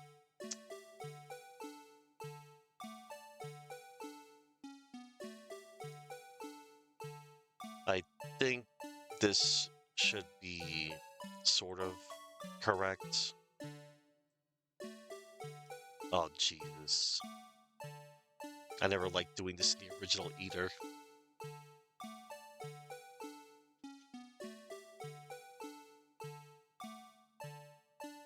Take that! This isn't right. I've got to make it look more like the badger. Objection! Allow me to remind the defense its case hinges on the witness drawing. If Mr. Wright can't match the shape the witness drew, we cannot escape this claim. I've got to find just the right angle. Maybe I should rotate it vertically a bit more, or horizontally? Come on, Mr. Wright, you can do it. I've got to show them. Correct angle to look at this. Yeah.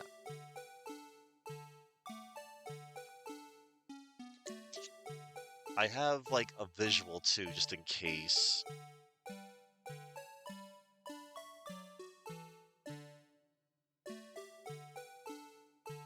Or I think it was the other way around.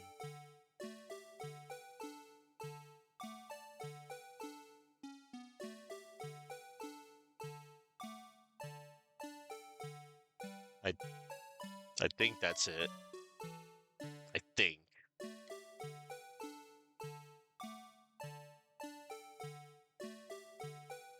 Think I have to rotate it a little more.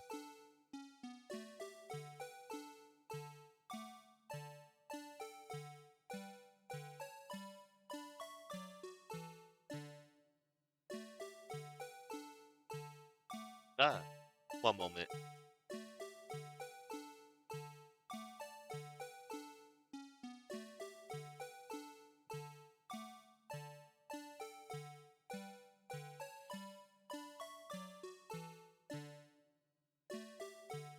Never did.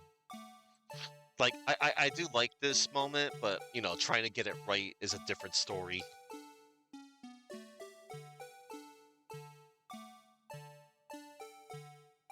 I know I have to make sure the blood stain is facing this way.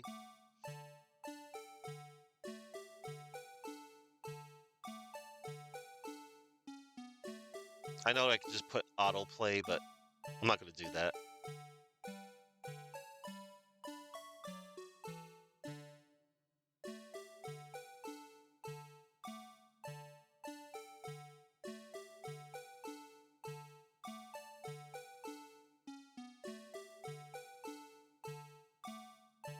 Think like this.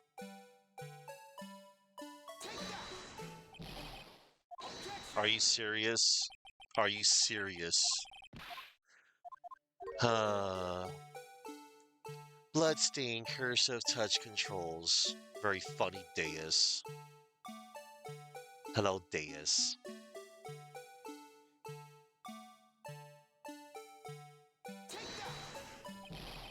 Objection!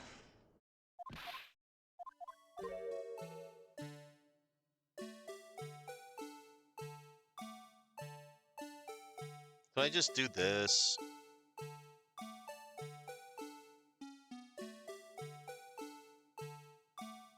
I swear, it's like this. Objection! I think I could just put it upside down. Like, I know what it looks like.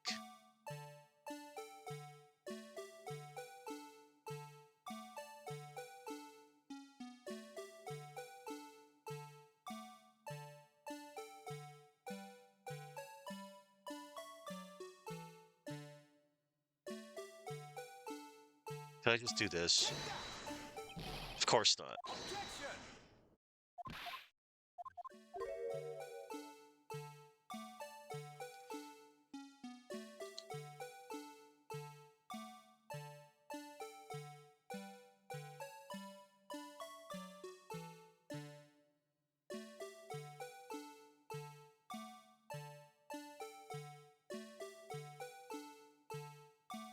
Like, I get what they want you to do,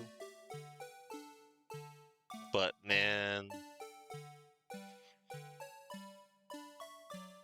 it's like, make it look like the Blue Badger.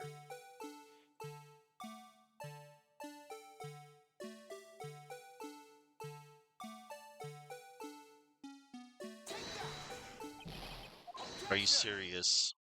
I do not want to be stuck on this.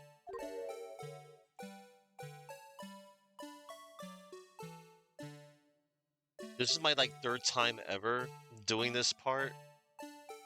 Like, this is my third time ever playing this case. But, holy crap.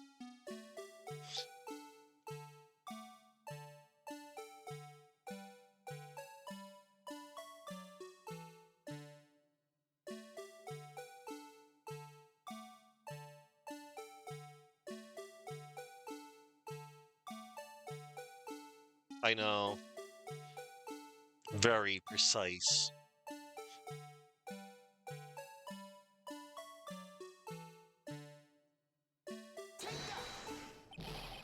Objection!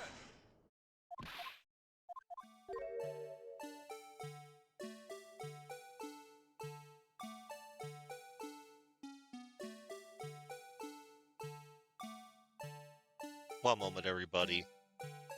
I'm gonna get a much better, like, visual.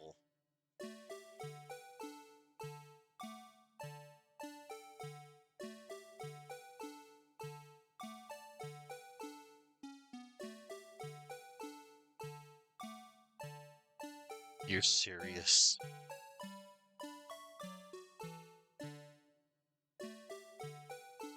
Okay, so hang on. I gotta rotate it. No, not that. No. Fine, I'll use the damn keys. Okay. So I make sure that's facing me. And then I gotta, like, tilt it a tiny bit.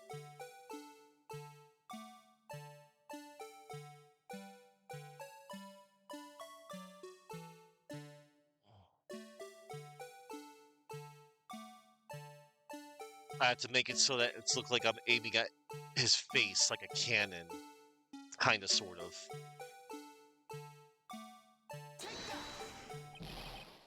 Objection! Because I messed up. I have to make sure. Okay, like this. Like this. Just make sure I don't rotate it to the left or right. Just rotate the jar. Just like this.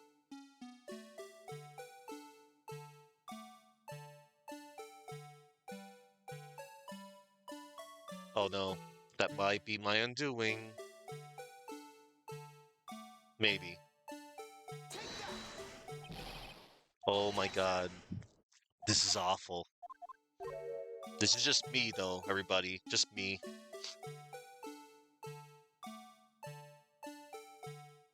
Okay, M is to rotate to the right.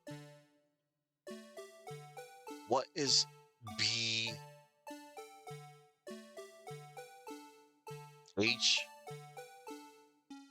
Or N? Yeah, here we go. Yeah, kind of like that, I hope.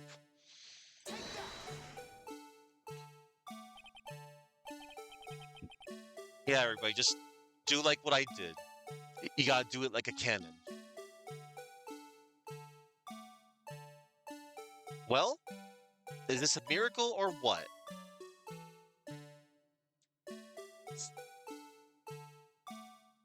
Hell no, Ultima. I will be damned if I have to play anything puzzly on my own stream. If I wanted to do something like that, I'd play something like, I don't know, maybe one of those Professor Layton games or Myst. I'm not, I'm not, I'm not making fun, by the way. Anyway, now, allow me to give you a shout out. And, you know,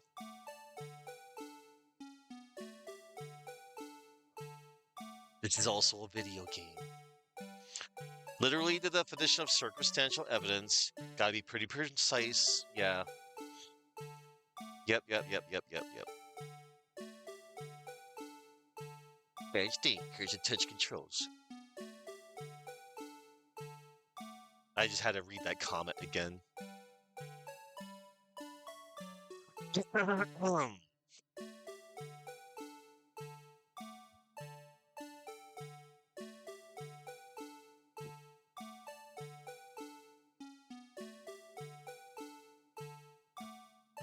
Well, is this a miracle or what? Yes.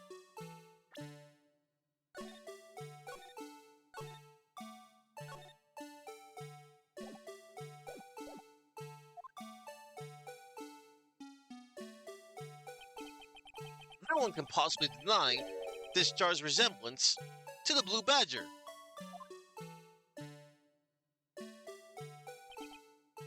No, it can't be! Order! Order! The defense has proven its claim. The mysterious blue badger, witnessed on the day of the crime, was actually this. Objection! Although we all enjoyed Mr. Wright's dramatic performance, one question remains. What's your point? What do you mean? So that badger thing was actually just a jar. Yes, Chuckman. I was thinking the exact same line. Dracula, Symphony of the Night, after you beat him with Richter. So that badger thing was actually just a jar. That doesn't change anything. Objection! I'm afraid that's where you're wrong, Mr. Edgeworth. You see, this changes everything. Indeed. Very well then. Please tell us, what's different now that we know the witness... What's different now that we know the witness saw this jar? Why, that will be...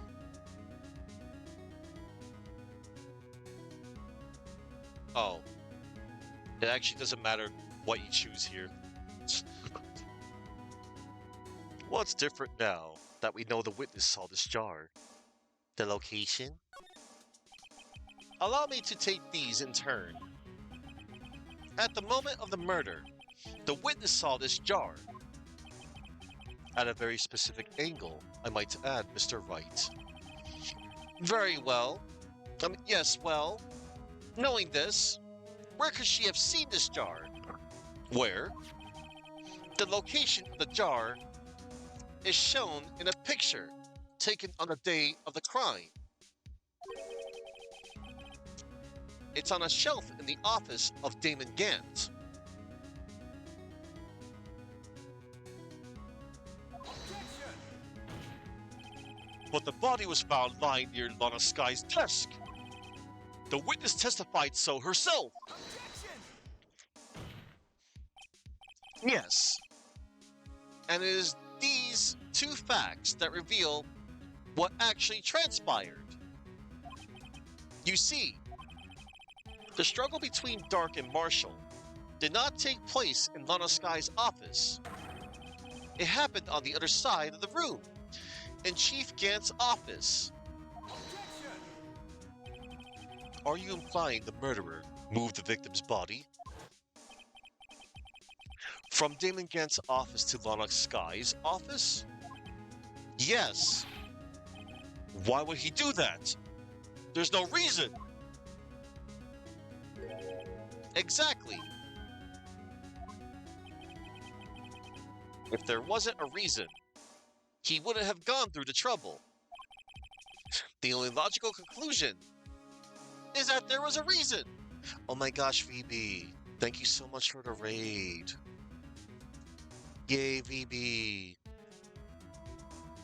Awesome. Thank you, VB. I appreciate you.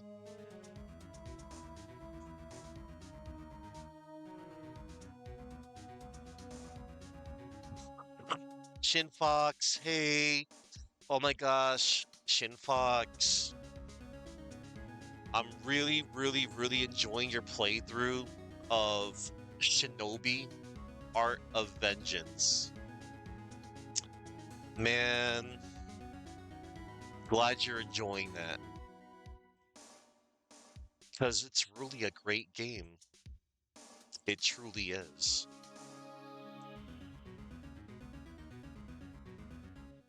You learned karate? That's wonderful. You're back, you had to rotate the laundry. Ultima, you were rotating your laundry. Did you happen to find an unstable jar while you were rotating?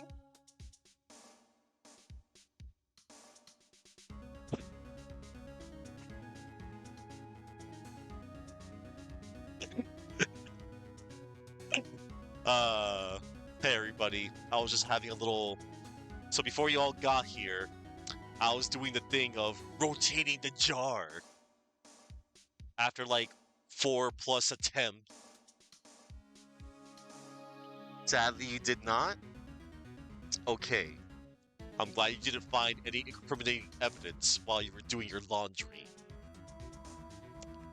of an unstable jar, which I don't have to worry about doing for a long time.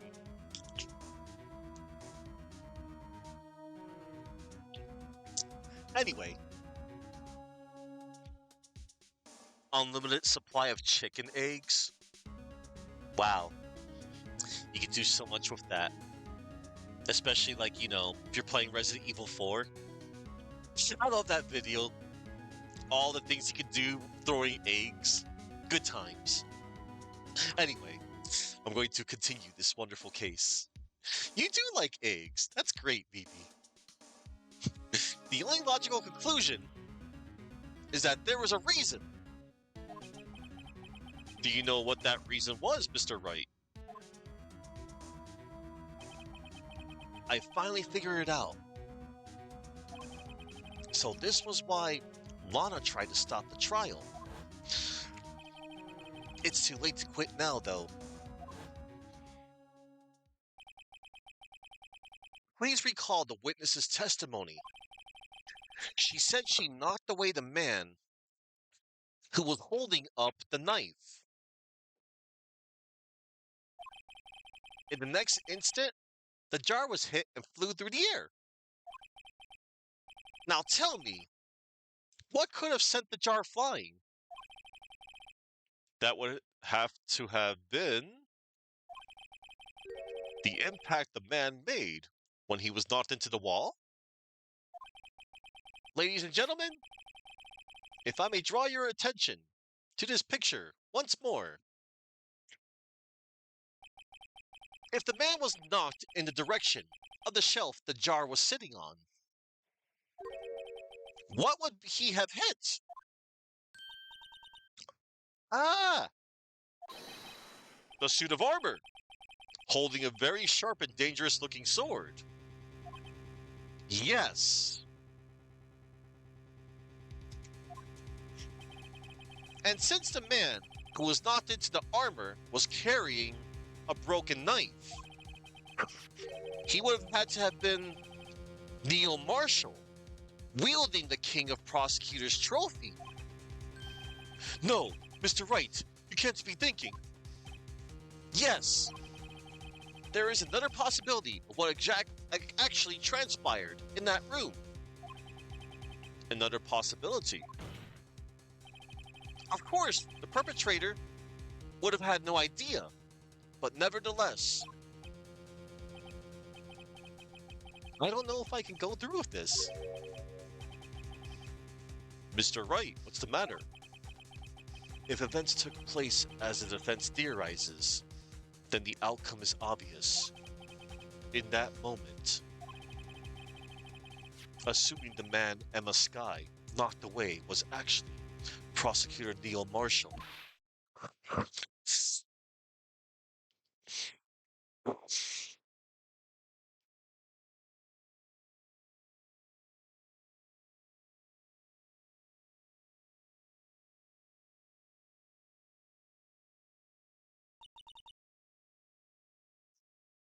Oh, let me scroll up. Oh, Mata. You mean Mr. Marshall died because of me? No! Oh no. God, I never imagined her testimony would lead to this. So it was the witness who took the victim's life and then proved so with her own testimony. This is unprecedented.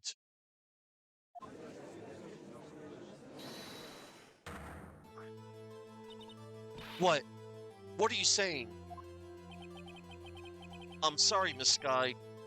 Well, given the circumstances, Joe Dark murdered Prosecutor Marshall. How can you think it was Emma? How dare you try to pin the crime on her? Imagine that coming from you. Oof.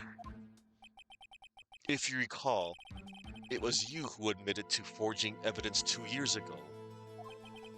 The reason you moved Prosecutor Marshall's body was to keep anyone else from finding out about what Emma did, wasn't it? I assure you, Mr. Edgeworth, I have no idea what you're talking about. If you hope to have anyone believe your insane allegations,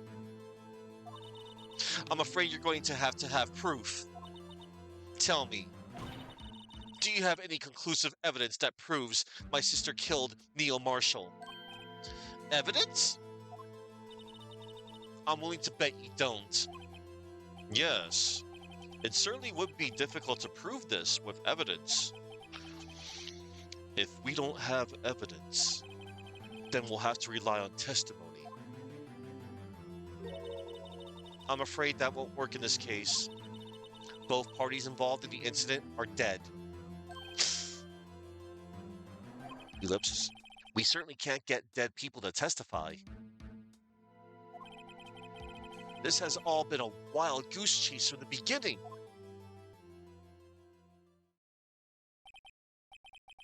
Humph. Touche, Miss Sky. Of course, that only leaves us with one possibility. Oh, hello there, Ford Fusion Husky. Welcome to my stream.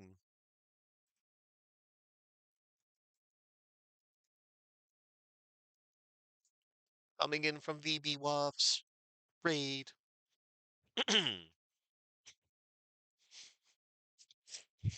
BB1, BB2, BB.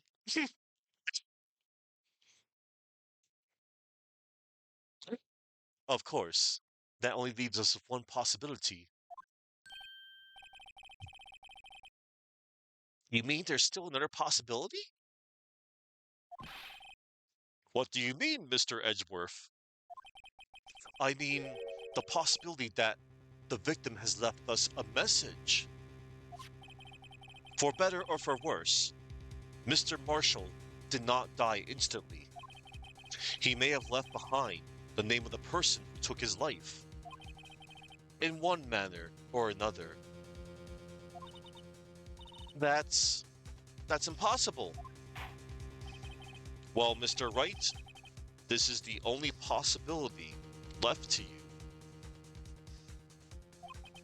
A message from the deceased. Does such a message exist? I've got to think back to the court record.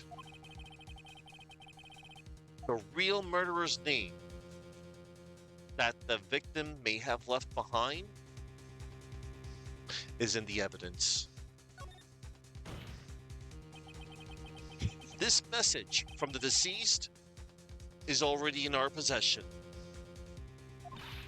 Mr. Wright, will you stop at nothing to prove my sister a murderer? Do not be mistaken, Miss Sky. Ellipsis.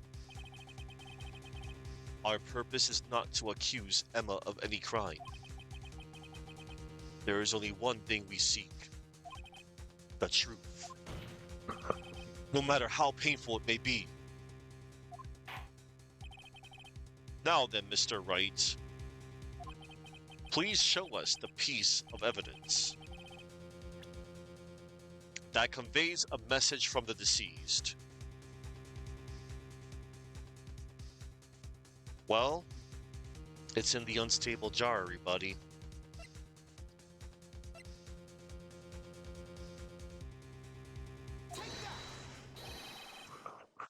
This is the message left by the deceased. This is that blue badger from before, right? Oh, is he going to just speak the killer's name? If that thing could, I'm sure it would. Looks like everyone's forgotten this is just a jar. A message was left here, on the surface of this jar. What do you mean? Hello there, Gargoyle Gamer, and welcome to my stream. Nice to see you. I've seen your name around.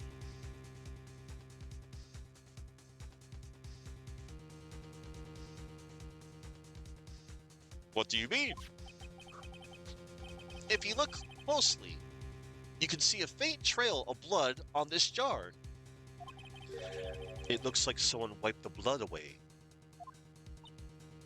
Ellipsis. Yes, but notice, for some reason, the blood on some of the fragments was not wiped away.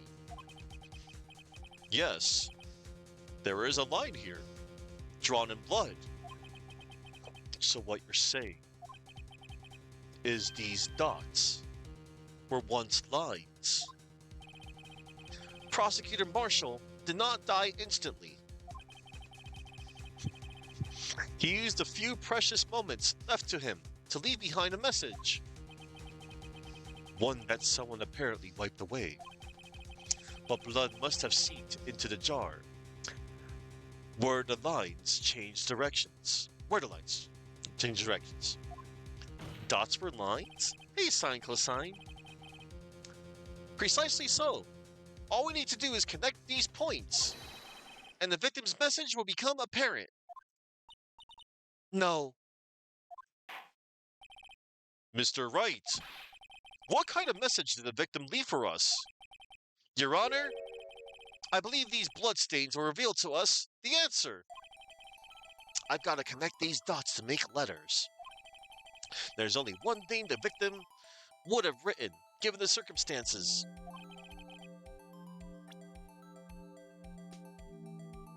Good thing I went to kindergarten to learn how to connect you know, the dots. Wait. Oh.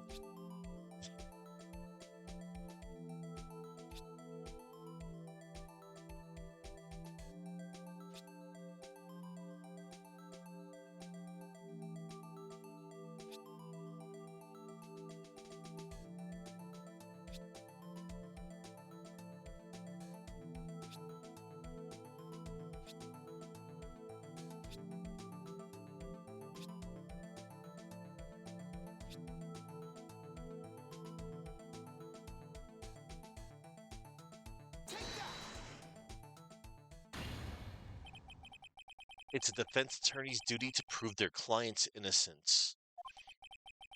That's why all I've been thinking about is saving Lana. After all my efforts, I never thought it would turn out like this.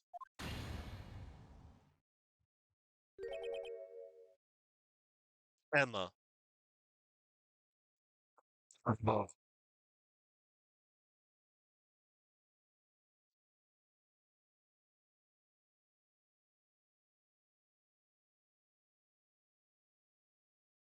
Okay, continuing. So this is the final message Prosecutor Marshall left behind.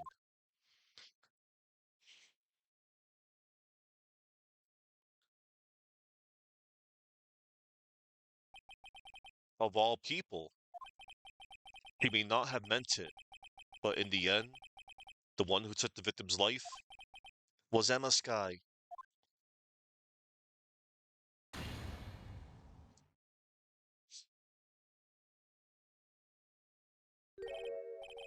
See, Worthy? Can't say I didn't warn you.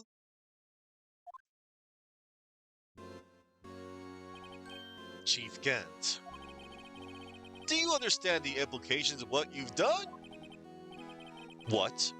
What are you talking about? 2 years ago, Joe Dark was sentenced to death.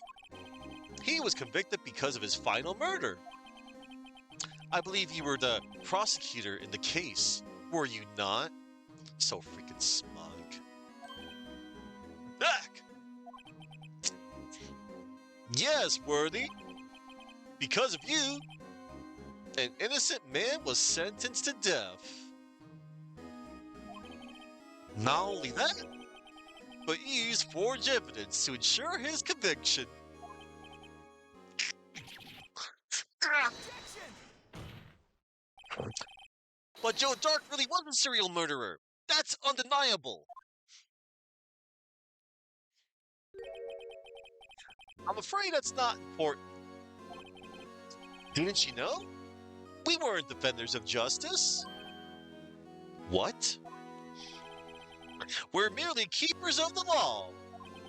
Sentencing a man to death is no light matter, even if there wasn't any cover up or evidence forgery.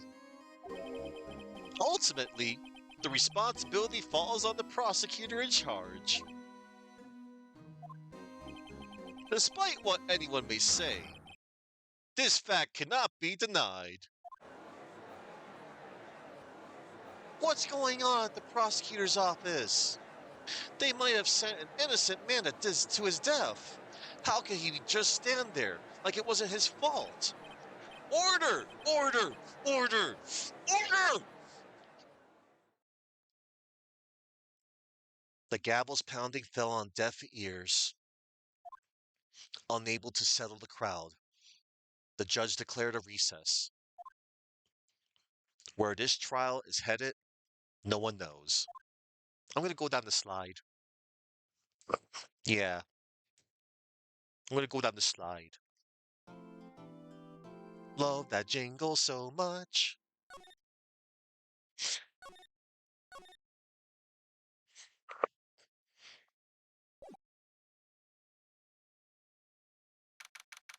February 25th, 12:06, District Court Defendant Lobby number 2. I know, it's looking bad. Sorry, Edgeworth. I didn't mean to get you in trouble. Humph, don't worry about it. This is my problem, not yours. Okay, Chuck. Hope I'm not interrupting anything, pals. Ellipsis. Ellipsis. Oh, I guess I am. I'll come back later. Wait, Detective Gumshoe. What is it? You got a lot of nerve, pal. Making a detective run all around while on duty. And to top it off, you call me here. I've seen happier people at funerals. I take it Lana's having you run errands again. Let me tell you, this is the last time, pal. Here. She asked me to give this to you if there was a break in today's trial. Oh, it's a cute picture. Evidence law. Evidence law? Edgeworth was talking about this just the other day. You must know the 2 rules of evidence law. Rule number 1. No evidence shall be shown without the approval of the police department. Is that right, Mr. Wright? It seems so. You could at least study some evidence law, really. Damn. The chief prosecutor also wanted me to give you a message. A message?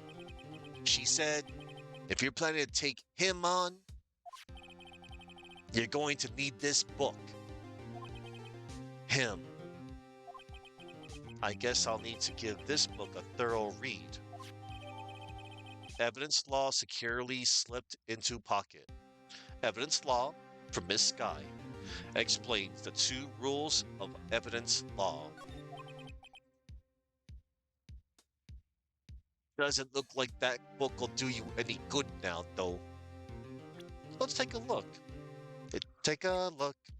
It's in a book. It's reading Rainbow. Rules for submitting evidence. Rule number 1. No evidence shall be shown without the approval of the police department. Rule number 2. Unregistered evidence presented must be relevant to the case on trial. Okay.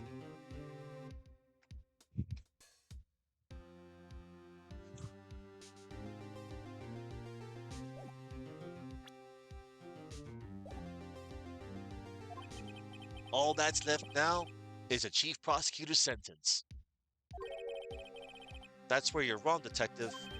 Huh? Haven't you figured it out yet? Why I'm still sitting in that prosecutor's seat? Despite all these allegations being thrown at me, Mr. Edgeworth, the real trial today hasn't begun yet. What? What else is there left to do? Your credibility's been all but ruined with this forged evidence you were unaware of. Emma Sky found out she unwittingly caused a man's death. And now, you're telling me you want to do more? You've got to be kidding me, pal. You're missing the point, Detective.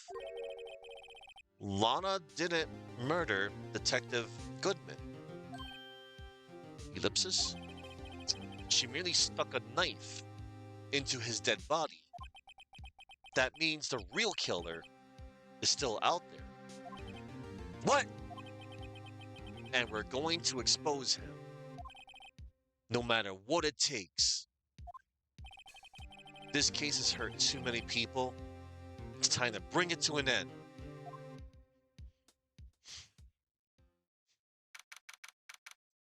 February 25th, 12:52, District Court Courtroom number 2. I'm number 9. Number 9. That was a 9. It's courtroom number 9. Court will now reconvene for the trial of Miss Lana Sky. Mr. Edgeworth. Yes, Your Honor. The inquiry committee is planning to impose harsh penalties for your actions. Thank you for the news, Your Honor. Yes, well, normally, this is where the prosecution calls forth a witness. But, this isn't easy to say. You see, there is some concern that you, Mr. Edgeworth, may have, struck a bargain? Ellipsis. You think I may have manipulated the witnesses? I didn't say that. It's just, you see, everyone has been talking and...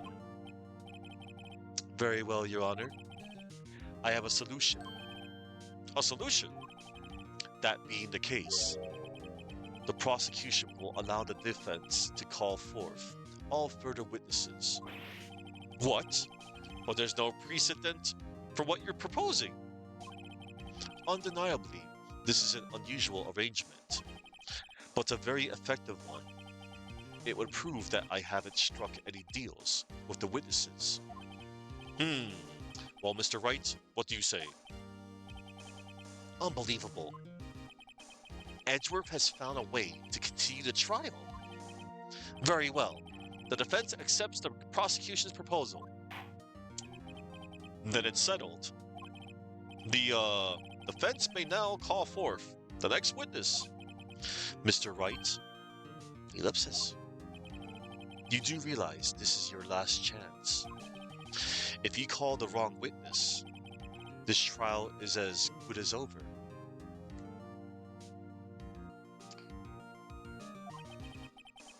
The defense calls. The time's finally come to bring out the real murderer.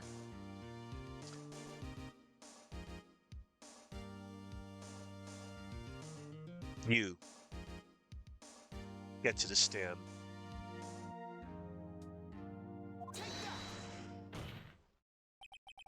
Damon Gant.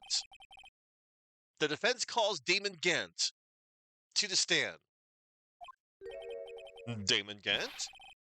What does he have to do with anything? Ellipsis. As the defendant's partner 2 years ago. Mr. Gant has first-hand knowledge of the crime. I feel we should hear what he has to say about it. As luck would have it, he should still be in the courthouse. He would also be the least likely to have been manipulated by me in any way. Wouldn't you agree, Your Honor? True. All right. Bailiff, please escort Mr. Gant to the stand.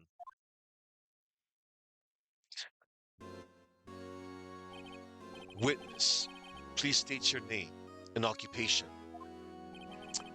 What is this, some kind of practical joke? I was just on my way to lunch.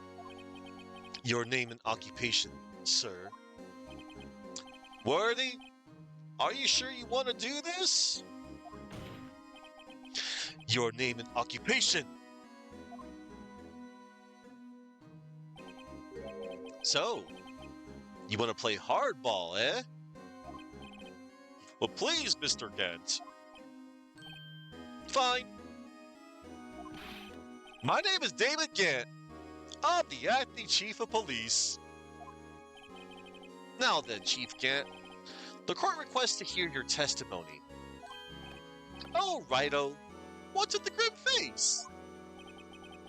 First, let's clear up this SL9 incident.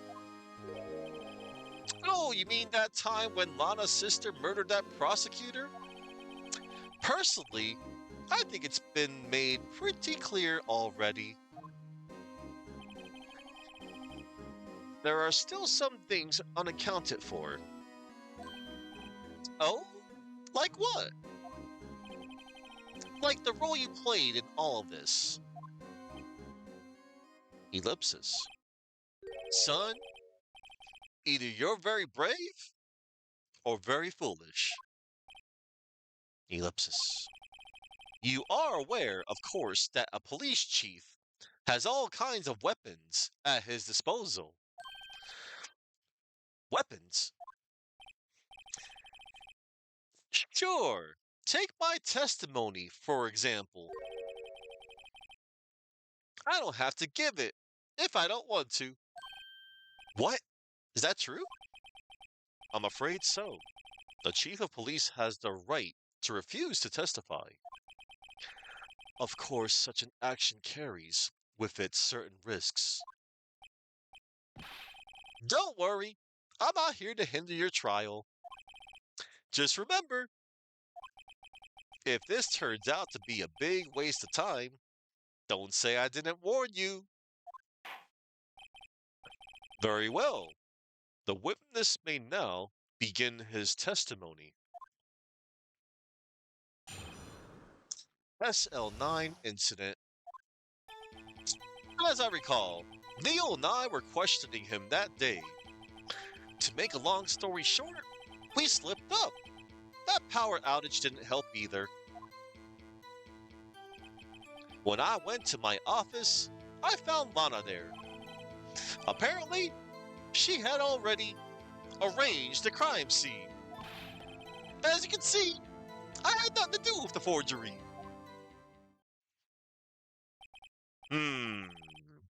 Is that when Dark was arrested? Him? He was lying on the floor unconscious.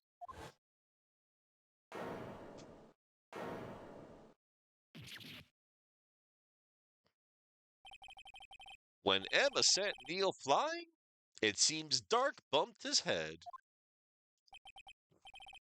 I see. Everything seems pretty clear cut. If the police chief has the right to refuse to testify, then I better hit him hard and fast. Oh boy. As I recall, Neil and I were questioning him that day.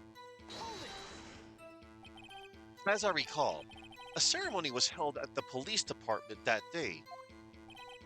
Yes, that's right. I guess you could say I'm a workaholic. After winning his award, Neil was all fired up too.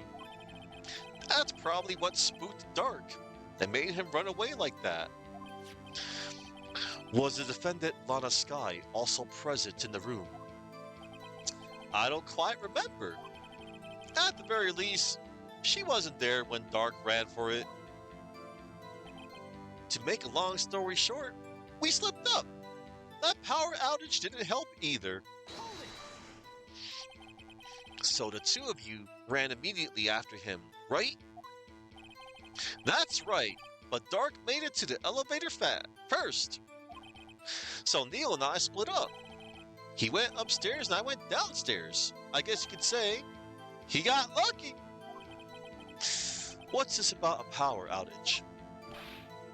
Oh, that. The elevator stopped all of a sudden, and I got the shock of my life. Well, probably not as shocked as Neil was when that knife went to his heart, though. That's not funny. When I went to my office, I found Lana there. Could you tell us what you saw? It was a shocking sight. Neil and that serial killer were lying in a heap on the floor, all tangled together. Dark was also lying collapsed on the floor. Yes, apparently he hit his head and was knocked out. Next to them were those two poor girls, Lana and Emma. Lana was cradling Emma in her arms. Looking back at it now, she must have already known what her sister had done. Ellipsis. Apparently, she had already arranged a crime scene. How can you know that? Because of the victim's body. It had already been moved. So that means you found the body near Lana's desk. That's right. I think you said earlier it was my suit of armor that really stabbed the prosecutor?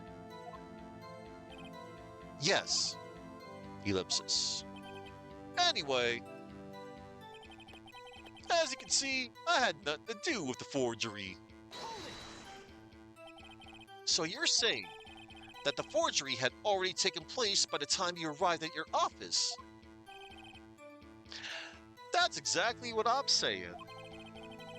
I can understand how Lana must have felt.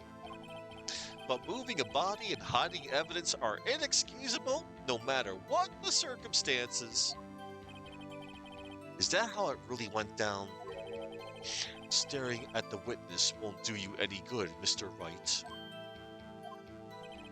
If you're going to stare at anything, you'd be better off staring at the court's record. Worthy! Always a smooth talker. But which piece of evidence ties Gant to the forgery? Lana did admit to forging evidence. But that can't be the whole truth. Somehow, I've got to link Gant to the incident. I see you, Alu. Alulu. Hello, Alu.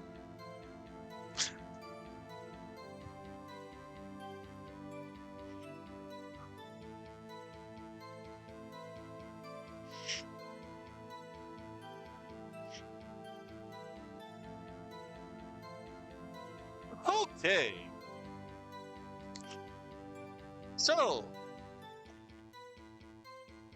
his contradiction is over here. So he had nothing to do with the forgery. You are most welcome, Alu. So, you can actually present two pieces of evidence. Like either piece of evidence is the correct choice here. Nothing to do with the forgery, huh?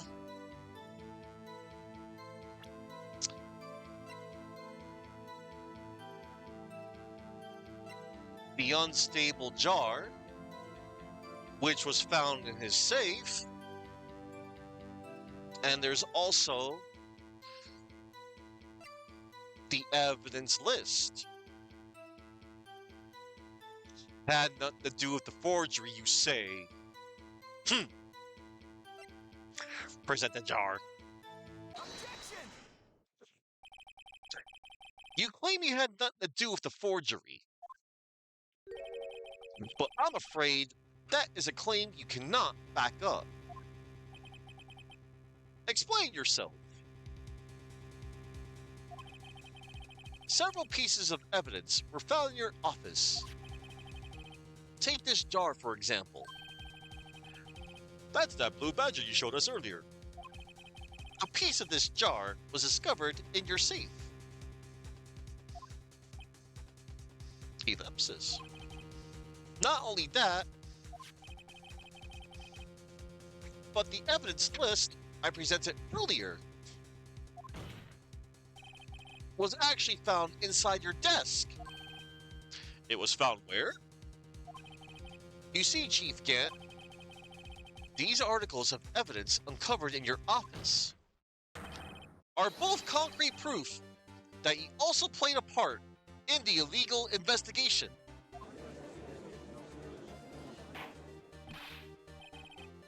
Chief Gant, what's the meaning of this? Oh, here's a defense attorney who may even rival Worthy. So you admit to it then? That you were involved in the forgery? Who, me? Or do you mean you? Me? What would I have anything to do with that? Well, you were the one who snuck into my office when you found this evidence. So smug. Ellipsis. Prosecutors aren't the only ones capable of forging evidence, you know. Defense attorneys can do so too. Isn't that right, Righto? Objection! However, Detective Gumshoe was present during the investigation. Worthy, my boy! Not even detectives are exempt from the law. Rest assured, Dick will receive his due punishment. Oh no! What? If Detective Gumshoe's salary drops any further, he'll end up paying to work. Oh. Yes, well, in light of the detective's presence, please give us your testimony regarding these pieces of evidence found in your office and the relation to the forgery that took place at the crime scene. My. Kids these days no longer know how to put two and two together. Evidence and forgery.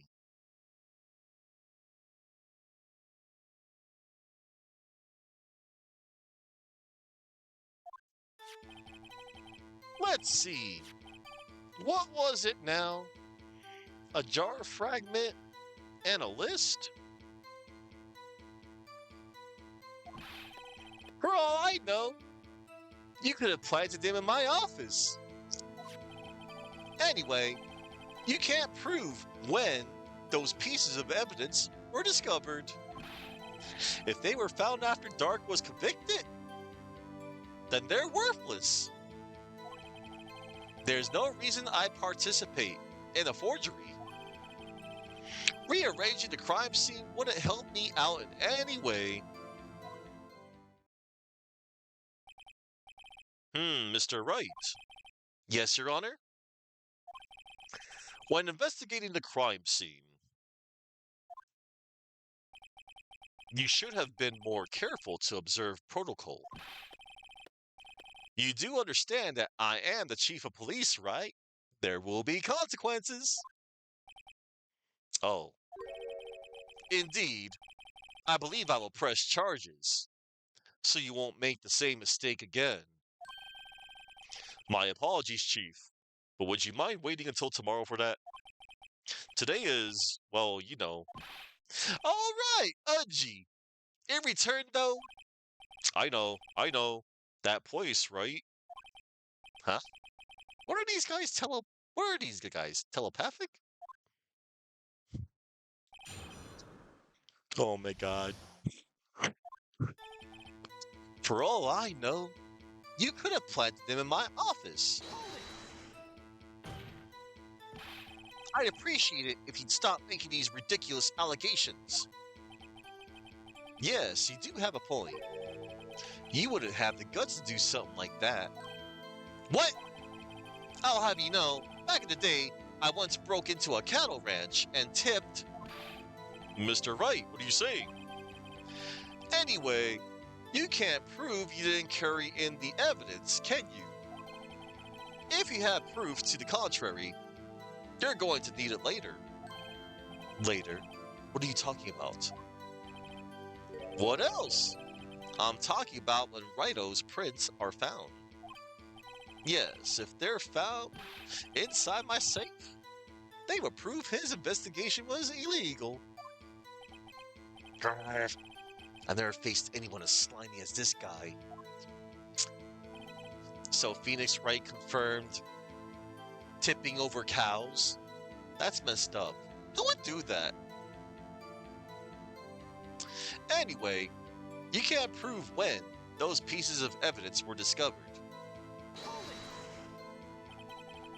What do you mean by that? Oh no. This is all purely hypothetical, of course. But suppose I did place those items in my safe. Such an act wouldn't necessarily constitute forgery. If concealing evidence found at a crime scene isn't forgery, I'm not through speaking yet, Righto. It all depends on when the evidence was discovered. If they were found after Dark was convicted, then they're worthless. Are you saying this jar fragment wasn't discovered in the initial investigation? It would appear not. After all, it wasn't listed in the evidence list. For all we know, they could have suddenly materialized the day after Dark was sentenced.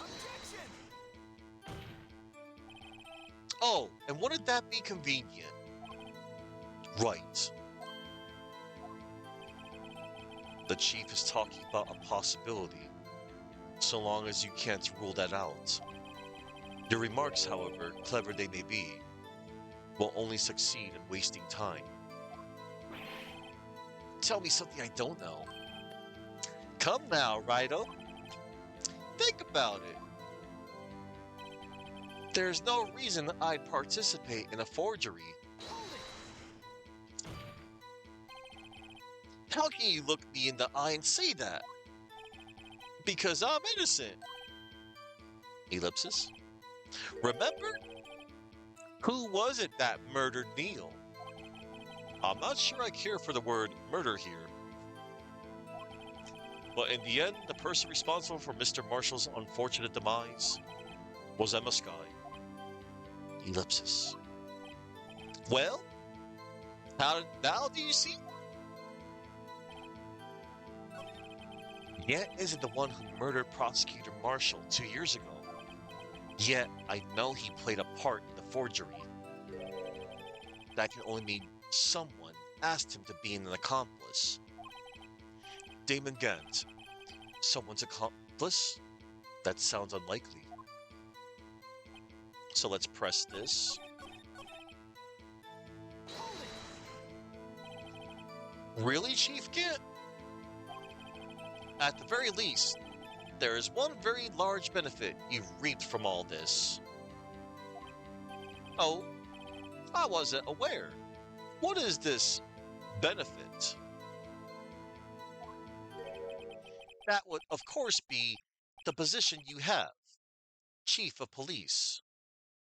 Rearranging the crime scene wouldn't help me out anyway. Oh, okay, that was the... Oh? The resolution of the SL9 incident secured your promotion to Chief. That in itself is sufficient motive. Oh, oh, oh! Oh, that's a good one. Huh? Do you really think I'm that incompetent? What do you mean? Even without that case, I was already in line to become the next chief. The resolution of SL9 merely sped up the inevitable a little. Is that true, Edgeworth? Yes. He was going to be made chief anyway. Yeah. Be careful when pointing that finger, or you might wind up being the one pointed at. So that means there's only one possible motivation for you to commit forgery. If you didn't do it for yourself, then you did it for someone else. Don't be silly, Worthy. You know me better than that. There are only three people I look out for: me, myself, and I.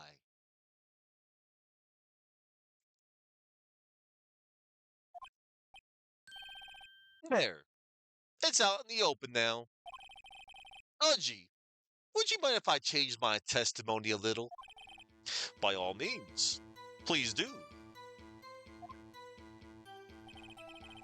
I wouldn't be anyone's accomplice if there was nothing in it for me. Oh, really? Hold it. Nothing in it for you? Sorry, but the only person I care about is yours truly.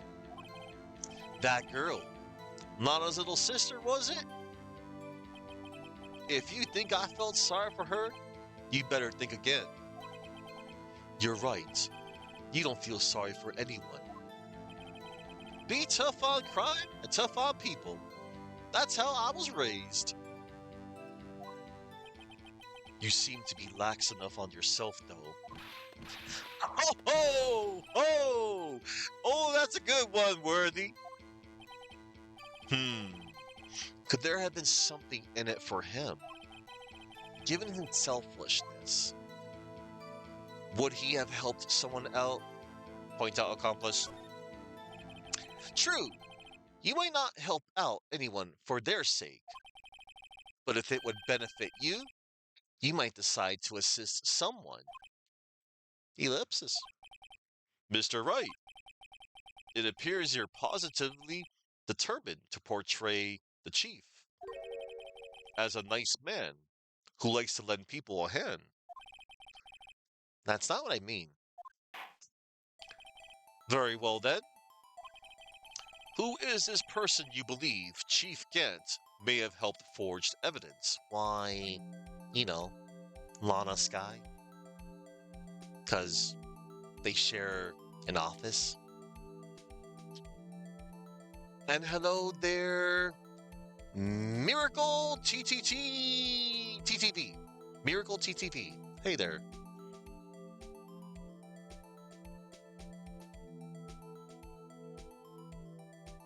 Welcome to my stream.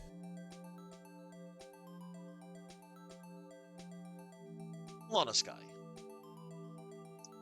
Um, I'm already familiar with this game. There's only 3 games in the series that I have not played yet. I haven't played the 2 Great Ace Attorney games. I do have them in my library. And I have not played the second Miles Edgeworth game. But I've played like all the other mainline games in the series. I'm just revisiting this. This is like my 3rd time ever playing through the first game. So yeah, I have my poker face on.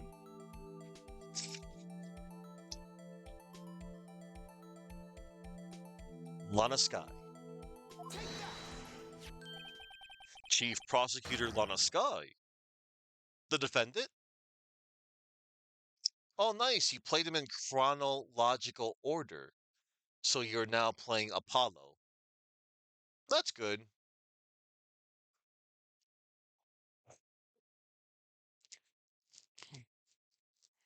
Chief Prosecutor Lana Sky. The defendant? Oh, and also, last week I did the thing. I played Case 4 on Christmas. I did the thing. Almost Christmas means it wasn't Christmas. Ellipsis.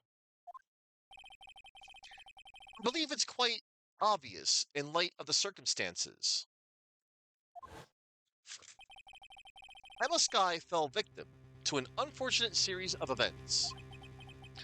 Who would want to help her more than her own sister, Lana? And as for Chief Gant, he will also have a reason to help Lana if she asked him to. That reason, of course, is self-profit. Self-profit? What do you mean? After the SL9 incident was resolved. Oh, you're not bothering me at all. Please, feel free to chat away. Or don't, but thank you. No, it's okay. I'm not bothered at all. I always keep an eye on my chat and stuff. After the SL9 incident was resolved, Lana Sky was appointed chief prosecutor at the prosecutor's office. The person who arranged this job change was you, Chief Gant. Ellipsis. But how would he profit from all of this? He would be able to use the chief prosecutor as his puppet. Essentially, he would acquire unchecked authority over all investigations. Do you mean to tell me that despite the chief's formidable appearance, he plays with puppets? Oh, English is not your main language? You're fine. Yeah, it's a good case. I had to separate it into 3 days because, man, long case is long. Like, I basically did day one of investigation and trial 2 days ago, and yesterday I did day two of the investigation and court and trial. I also made sure to recite what had happened, like for anybody out there that may have missed my streams and stuff. It's cool. He plays with puppets? Oh, wait. You must mean puppet, as in someone forced to do his. Never mind. I'm in it, Chief. You assisted Lana Sky in forging evidence. Your motive? To appoint her as chief prosecutor, so you can control her. Right, oh my boy? You have quite an imagination. Let me ask you something. What? Do you have any proof of this? That I controlled Lana? For example, is Lana testifying that I've done such a thing? Lana, keeping quiet to protect Emma. There's no way she'd testify against Gant. I'm afraid without any proof, this all amounts to nothing more than mere conjecture. Unless that is also what happened in this incident. This incident? Which one would that be? Of course, I'm talking about the murder of Detective Bruce Goodman. The chief prosecutor has been acting strange throughout this entire trial. Almost as if someone has been controlling her. Yeah, indeed. Worthy? You'd better watch your tongue. I wouldn't want to get I wouldn't want you to get hurt. Just what do you mean? What he means, Your Honor, is that Chief Gant is involved in the murder of Detective Goodman. Not only that, but the chief is now making Lana take the rap to cover up his involvement. Whoa, what?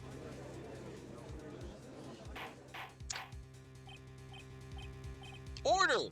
Order! Order! I said order! Mr. Wright, you can't be serious. Huh? This is an affront to the highest ranking officer in our law enforcement agency. To accuse the chief of police of blackmail and murder? That's impossible. Your Honor, I was merely reiterating what Mr. Edgeworth said in easier to understand language. It's too late, Mr. Wright. There's no turning back for us now. It looks like he's the one who's decided to go through with this. That's right, Alu. No one is above the law. Can you prove this, Mr. Wright? That the chief, a high-ranking officer of the law, is involved in this murder? Good question. Regardless of his rank or title, Chief Gant is just a man. The question is he a criminal? I believe the evidence will tell. I see. All right then. Let's see what Mr. Wright's got. And it better be good. Show us this evidence that ties Chief Gant to the murder of Detective Goodman. Well, Your Honor, if you've been following along, which I question if you were following along, it's this. And he may or may not have been blazing it at 420. Because that's what people do. Some people do anyway. It's the ID card record, Your Honor.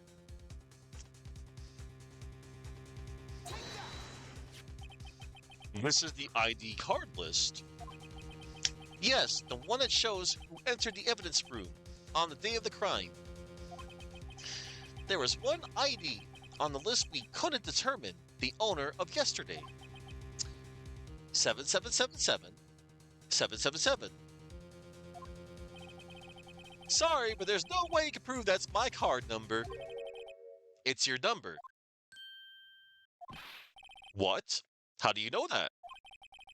The safe in Chief Gant's office requires a code to open. A 7-digit code. 7 digits. You don't mean... I'm afraid so, Your Honor. The code was 7777777. The same as the remaining ID card number on that list. Chief Gant, you entered the evidence room on the day of the crime.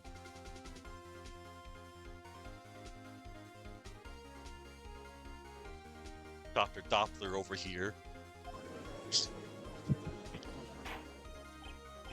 Order! Order! Chief Gant, what do you have to say? Nothing. The defense's search of my office was in violation of regulations. And I will demand Mr. Wright be punished to the maximum extent of the law. But right now, this court demands an explanation from you about the use of this ID card. Ellipsis. Chief Gant, so you admit it? You entered the evidence room on the day of the crime? Ellipsis. What about it? I'm chief of police. Whether it's the evidence room or the bathroom, what's the difference? I can go anywhere I want. Tell me, when you entered the room, were you alone? I always go into the bathroom alone, as I do with the evidence room.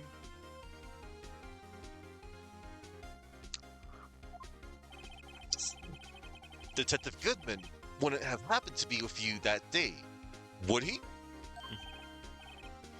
Of course not. Why would he be? I hadn't seen him in days. Objection! You hadn't seen him in days, Chief Gant. I'm afraid you've just undone yourself. On that day, you had to have met with Detective Goodman. What do you mean? This trial's purpose is to determine Lana Sky's guilt. No, it isn't, Your Honor. This trial's purpose is to determine the truth. If Chief Gant met the victim on the day of the crime, then we need to determine one thing.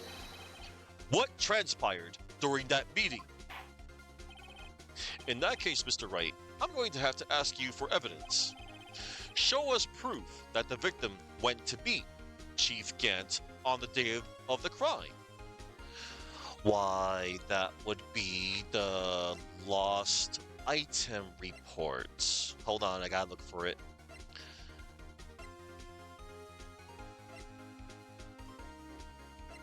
There it is. Goodman's lost item report. And it can only be submitted to the chief of police. Detective Goodman lost his ID card on the day of the crime. Or to be more accurate, Jake Marshall stole it. So Detective Goodman filled out a lost item report.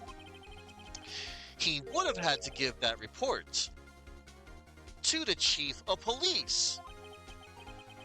Yet, you are in possession of the report, which means you can't be sure if he filed it. He filed it. How do I know, you ask? Because he needed to enter the evidence room that day. He needed to? Yes, to transfer the evidence out. Oh. Detective Goodman took the form to you, Chief Gant. Then, you accompanied the detective to the evidence room. I accompanied him? There's no other way the murderer and Detective Goodman could have entered the room. Hold up. Let me guess what you're going to say next. I, the chief of police, murdered poor Goodman. Exactly. But wait. The chief didn't necessarily need to accompany him to the evidence room. He could have just lent him his ID card. Yes. Now that you mention it, I believe I might have done something of the sort. Sorry, but that's not possible. According to the record, your card was only used once. Yet he showed us your ID card earlier. If he had really lent it to Detective Goodman, it would have been found on his body. Dude got struck by lightning. No! Chief Gant, you did it. Ellipsis. The murder was most likely a spur-of-the-moment crime, for no one in their right mind would choose the police department as a place to commit murder. After the murder, you contacted Lana at the prosecutor's office. Why? To dispose of Detective Goodman's body, of course. You're forgetting, Mr. Wright, that the victim's body was discovered in the prosecutor's office parking lot. How did he manage to move it there? I was at the police department the entire day, you know. And everyone's aware that Lana stayed at the prosecutor's office after the ceremony. Everyone except me, it seems. Still, you're the chief of police. You have an entire police force at your disposal. Oh, so you think I just ordered an officer to do it? Hey, you! Take this here dead body over to the prosecutor's office. I don't think so. Chief Gant, you left all the evidence we need to prove how you moved the body to the prosecutor's office. And all this time, I thought it was a useless clue just taking up space. How could a chief have moved the body? Mr. Wright, show us this evidence. To move the victim's body, Chief Gant used this. You can actually present two pieces of evidence here. You could present either the screwdriver, which was brought back to his office by Gant's request, or you could even use the parking stub, which contains a record of parking in the prosecutor's office lot. But we're going to show some love to the screwdriver, which has been just sitting there collecting dust. This is how he moved Detective Goodman's body. What's that? A screwdriver? Well, what does that have to do with this case? Mr. Edgeworth, think back to the day of the crime. What is this screwdriver doing here? It's here because... Ah! I was asked to go by Chief Gant, no less. That smile emoji. He told me he wanted me to keep it here in the prosecutor's office.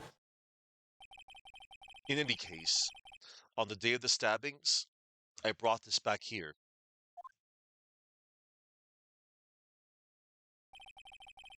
After the ceremony ended that day, I didn't plan to return to the prosecutor's office. But you did, because Chief Gant asked you to. You mean I... The body was found in the trunk of Mr. Edgeworth's car.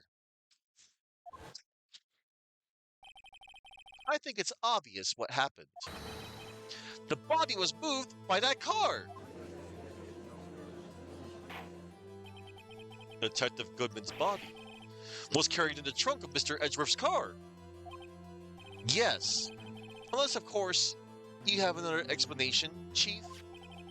Why else would you have asked Mr. Edgeworth to transport evidence from a closed case?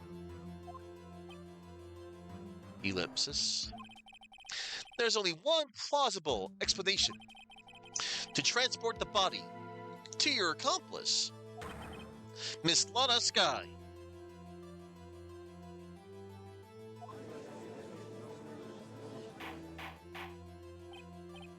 Order! Order! Order! What's going on here? Is there no room for rebuttal to the defense's outrageous accusations? Think back to the photograph Miss Starr took at the prosecutor's office.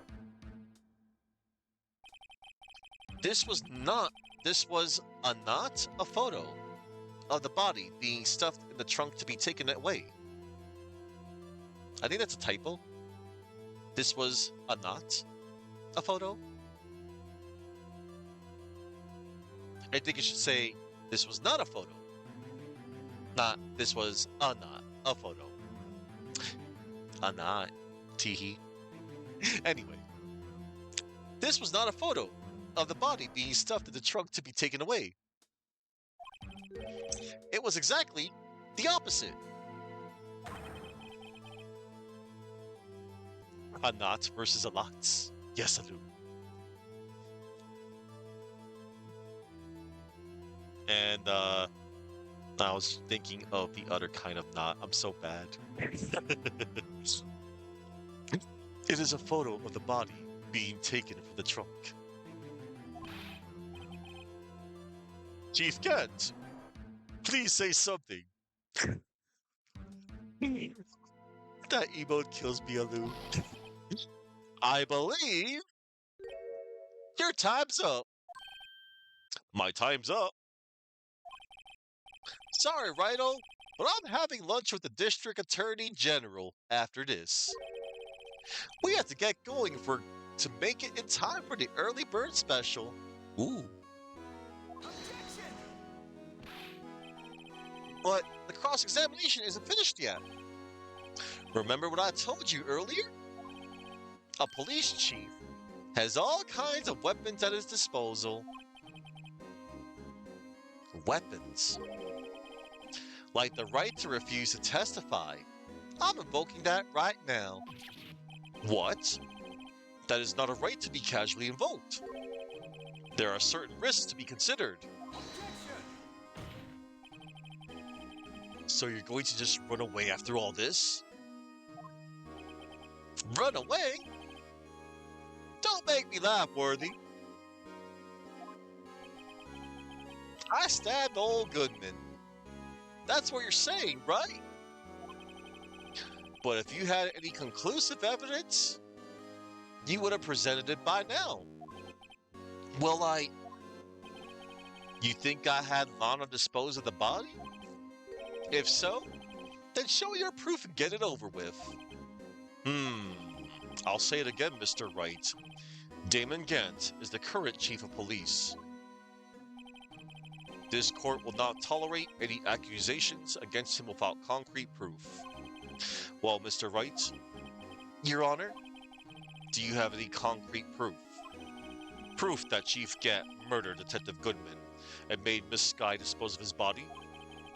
Do I have any concrete proof? Sadly, I have no proof yet. It's no use showing evidence I'm not even sure of myself.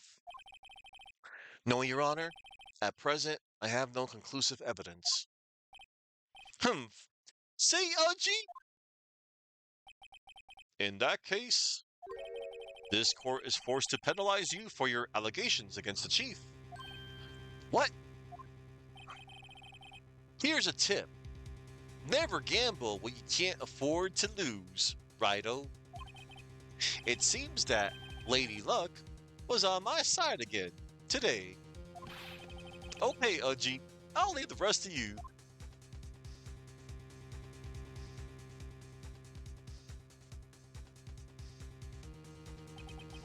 I warned you earlier, Mr. Wright.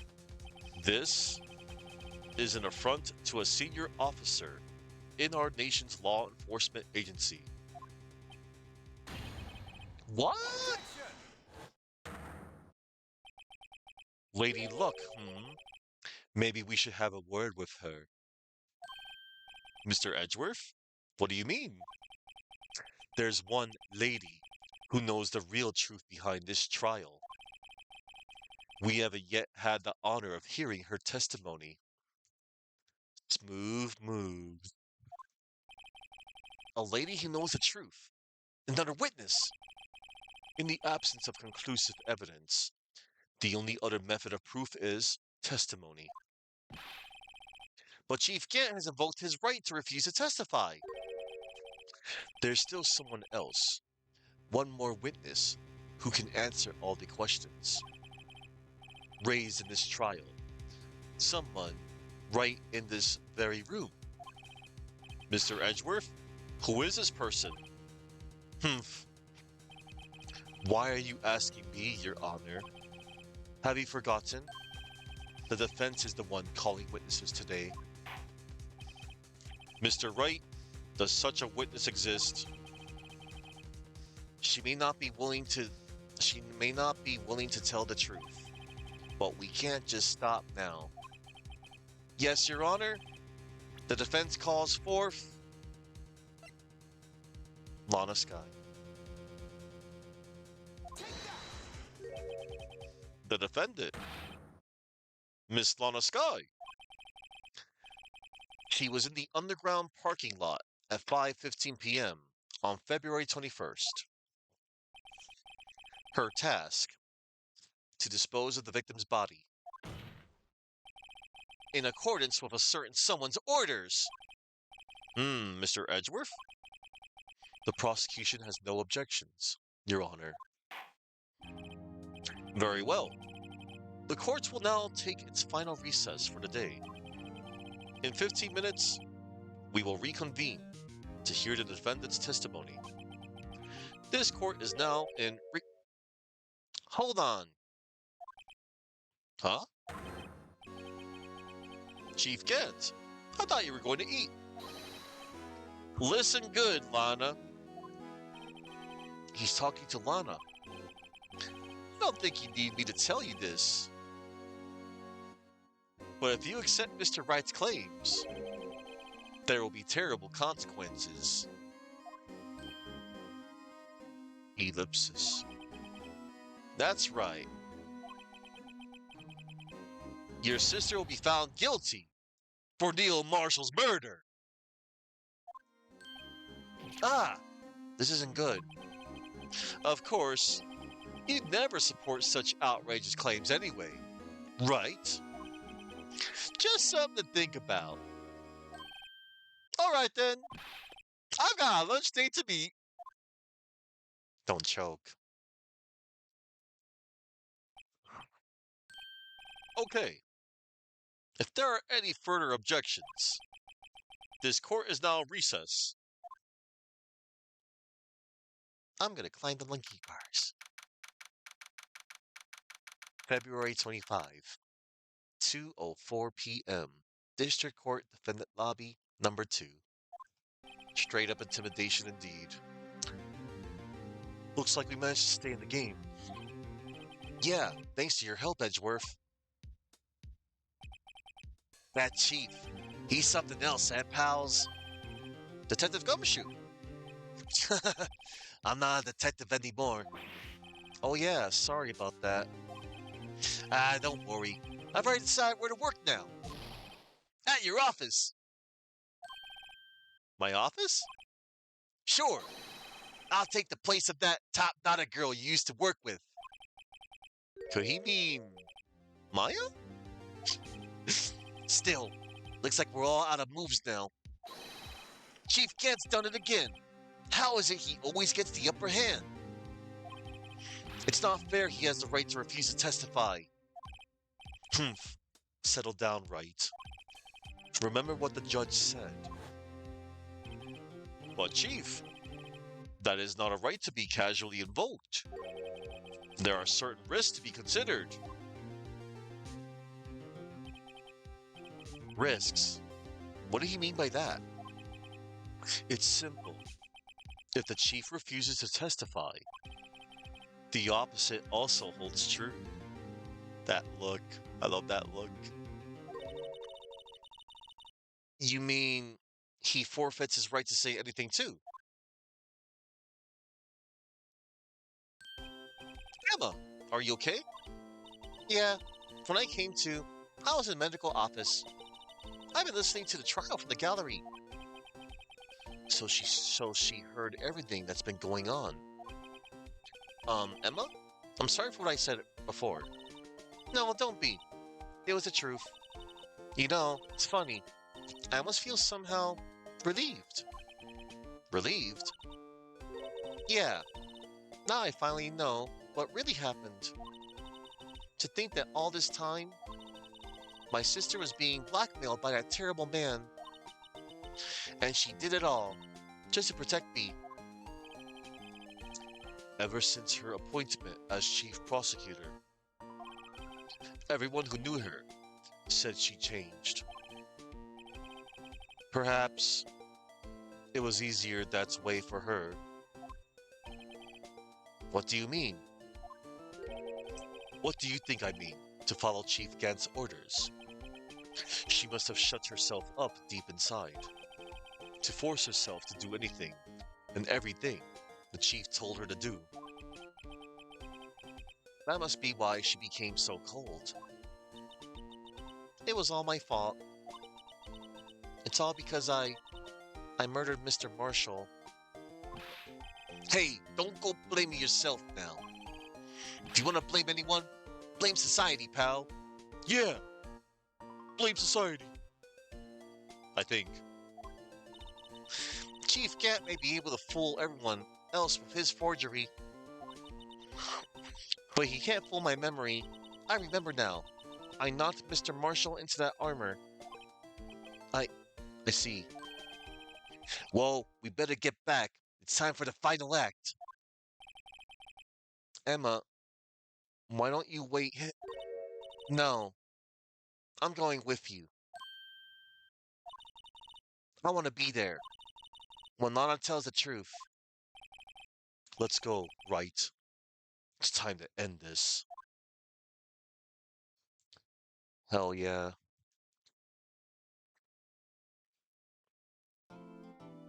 Love this jingle so much.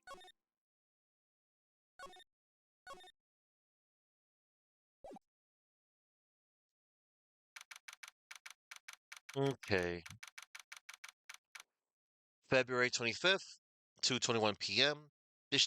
District Courtroom number 9.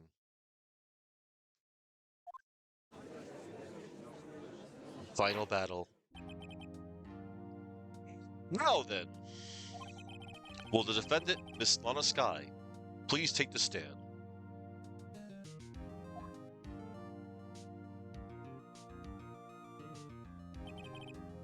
Miss Lana Sky, you're the chief prosecutor. I'm sure you're aware of what is required of you. But Mr. Edgeworth, you already know everything. You know all that I've done these past 2 years. Ellipsis. Yep. Hype. Please provide the court with your testimony, Miss Sky. And remember, you are under oath. We want to hear the truth. Of course, the truth. Lana, no matter what happens, I'll always be your sister. Ellipsis. Now then, your testimony, if you will. First, tell us about your relationship with Chief Gent. Everything hinges on your testimony. You're the only chance we have to get Gant. Gant and the fabrication. I worked alongside Gant for years. There's no truth to this blackmail theory. I fabricated the evidence 2 years ago, all by myself. When I found Prosecutor Marshall's body, I rearranged the crime scene. My only motivation was to get Dark convicted. It had nothing to do with Emma. Hmm. Are you sure about this testimony? Your Honor, I'm confessing to a capital offense. Of course I'm sure. But Lana, if this is true, then that means Chief Gant has nothing to do with this. That's what I've been telling you from the beginning. Please, Mr. Wright, you gotta help her. She's sacrificing herself because of me. But what if she's telling the truth? She's not. I know my own sister. Whenever she speaks stiffly like that, she's hiding something inside. Deep down, she's really screaming in agony. Ellipsis. Yeah, this is no time to start second guessing myself. The defense may now begin its cross examination. Gant and the fabrication. I worked alongside Gant for years. However, now. How many years exactly? Ever since I made senior detective. Let's see, I was 24 then, so that would be 5 years. Detective Gant and Detective Sky were legendary partners. I personally saw them testify in numerous cases. She must have been good, coming from the same school as Mia. Damon Gant was a respectable detective. That's why there's no truth to this blackmail theory. But think about it, Miss Sky. You didn't murder Detective Goodman. You told me as much yesterday in jail. You still don't get it, do you, Mr. Wright? Any testimony you cannot present in court is as useless as idle gossip. Ellipsis. I stabbed Detective Goodman with a knife. And I fabricated the evidence 2 years ago all by myself. Did you do so to help your sister? Joe Dark was a serial killer. My sister almost became his last victim that day. I didn't want that incident to ruin her life. But what she did was justifiable self-defense. She wouldn't have been charged with anything. That's not the point. She was traumatized that day, all because of that creep. That's why I couldn't forgive him. Lana. So that's why you fabricated the evidence 2 years ago? My only motivation was to get Dark convicted. It had nothing to do with Emma. So you rearranged the crime scene. Are you sure you didn't do this to keep Emma from looking like the murderer? How many times do I have to tell you, Mr. Wright? Emma didn't do it. Period. Are you so desperate to hide that fact? You're willing to risk a death sentence? She's lying. She did it so I want to be blamed for what happened. In any case, as a prosecutor, what I've done is unpardonable. There's nothing I can do to make up for my actions. Mr. Wright, my sister's lying. Looks like she's determined to protect you to the end. She insists she fabricated the evidence by herself. There's no way she could have done it alone. I've got to get Lana to talk more. If she's lying, then she's bound to slip up and make a contradiction. So, you gotta press the fourth statement here. When I found Prosecutor Marshall's body, I rearranged the crime scene. You say you did this all by yourself? Yes. Would you mind telling us what you found when you arrived at the crime scene? Ellipsis. It seems I was the first person to discover the scene. The broken prosecutor award knife was stuck in the victim's body. Oh. What? But Prosecutor Marshall died from an unfortunate accident. That's only a situation you dreamed was possible. The reality is, it wasn't my sister who took the prosecutor's life. Fantasize all you want, Mr. Wright, but I'll never change this statement. You mean Prosecutor Marshall wound up being killed by Dark? Something like that. If that is so, what happened to the other murder weapon? Dark was carrying a switchblade knife. Oh, that was lying on the floor a little distance away. It was probably knocked away in the struggle. That's not how it went down. She's trying to cover up her lies with more lies. All just to protect me. So, when you found the scene like this, what did you do? After all, this is what everything boils down to. Yes. I broke off the tip of Dark's knife, planted it inside the wound, then moved the body. Oh boy. Let's press that. You planted the tip of Dark's knife and then you moved the body? But why would you do that? That auto scroll it does. You of all people should know, Edgeworth. You've always had a good head on your shoulders. Ellipsis. My head isn't that bad, but maybe I'll ask for the sake of the others. So why did you move the body? When you showed up on the scene, Where exactly was the victim's body?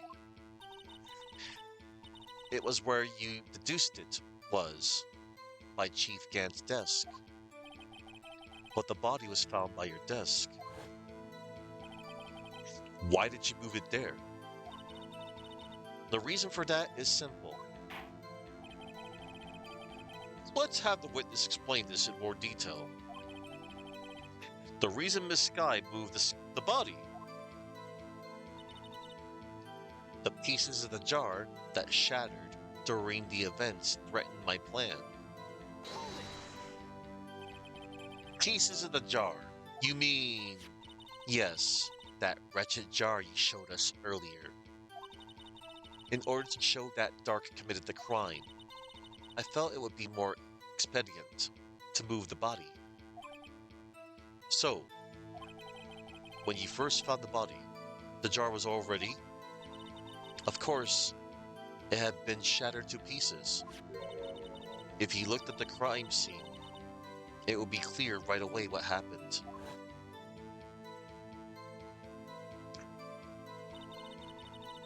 Neil Marshall was dead, and Dark was lying unconscious. In other words, the jar must have been broken during their struggle. I see. Ellipsis. What's the matter, Emma? Apparently the jar shattered at the time the crime was committed. But I have a feeling there is more to it than that. There must be a contradiction here somewhere. Anyway, I committed this fabrication completely alone. So, pieces of the jar, huh? The pieces of the jar that shattered during the events threatened my plan.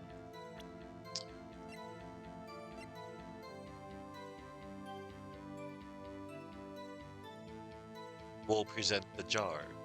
Objection! Miss Sky, I understand how you feel. You committed that crime 2 years ago to protect your sister. You mean the forgery at the scene where Neil Marshall was murdered? If that truth were to be exposed now, the past 2 years of your life will have been in vain. Even so, I am compelled to bring to everyone's attention a significant contradiction within your testimony. A contradiction in my testimony? You testified, and I quote, the pieces of the jar that shattered during the events threatened my plan. That's right. Do you have a problem with that? It's a simple oversight, really. You see, a message was written on this jar with the victim's blood. Yes, the prosecutor must have written it in his final moments. Exactly so. And this is where the contradiction lies. In order for the victim to be able to write his message on the jar, it must not yet have been broken before he died. Ah,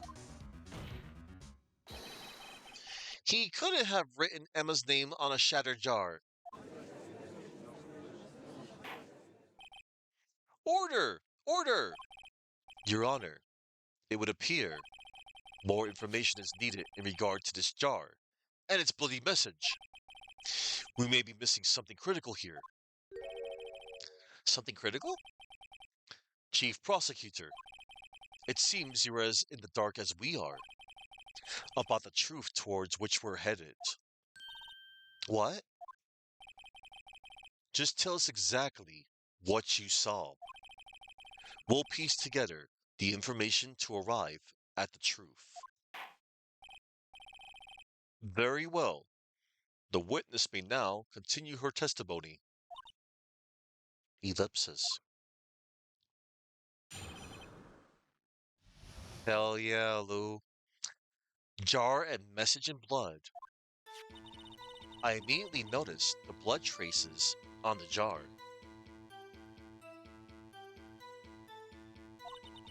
But it was dark in the room, and I didn't have time to check it out.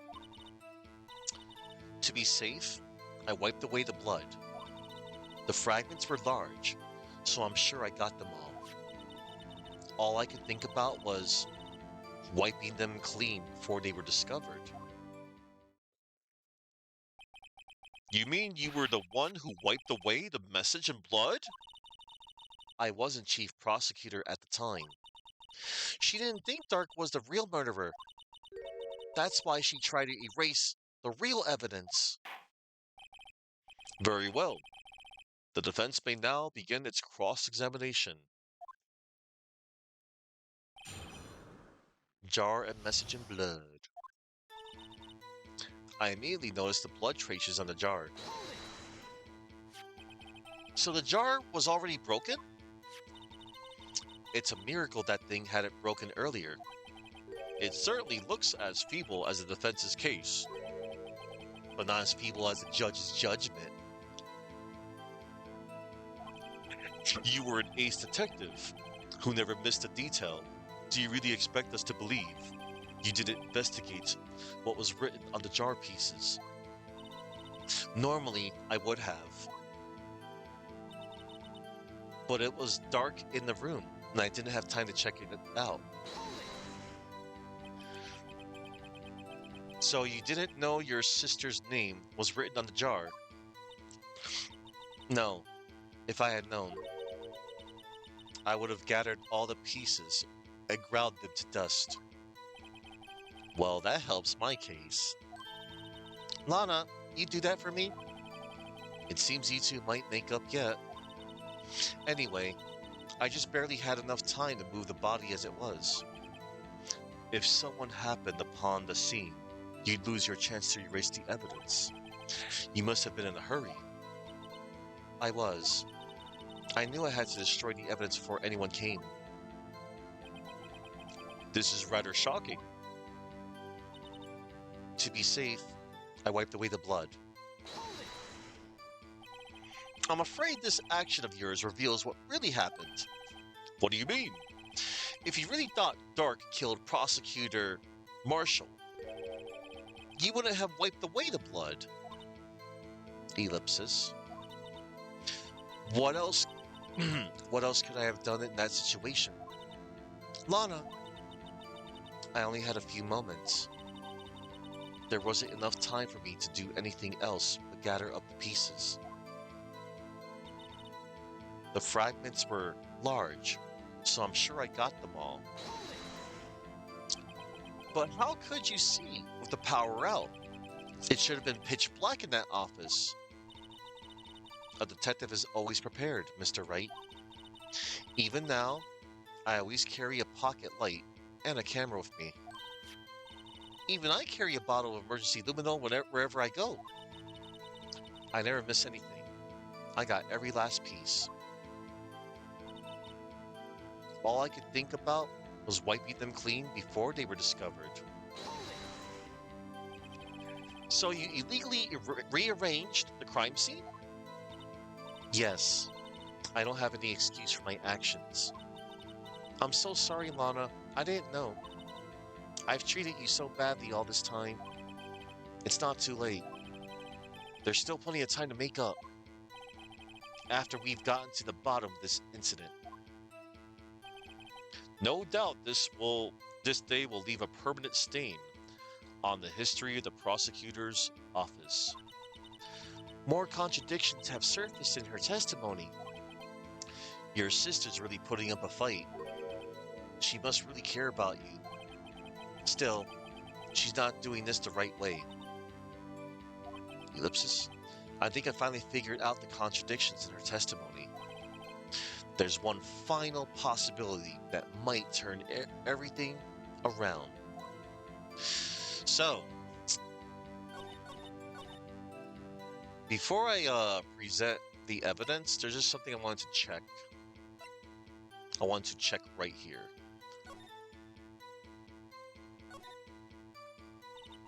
This is a handprint, right?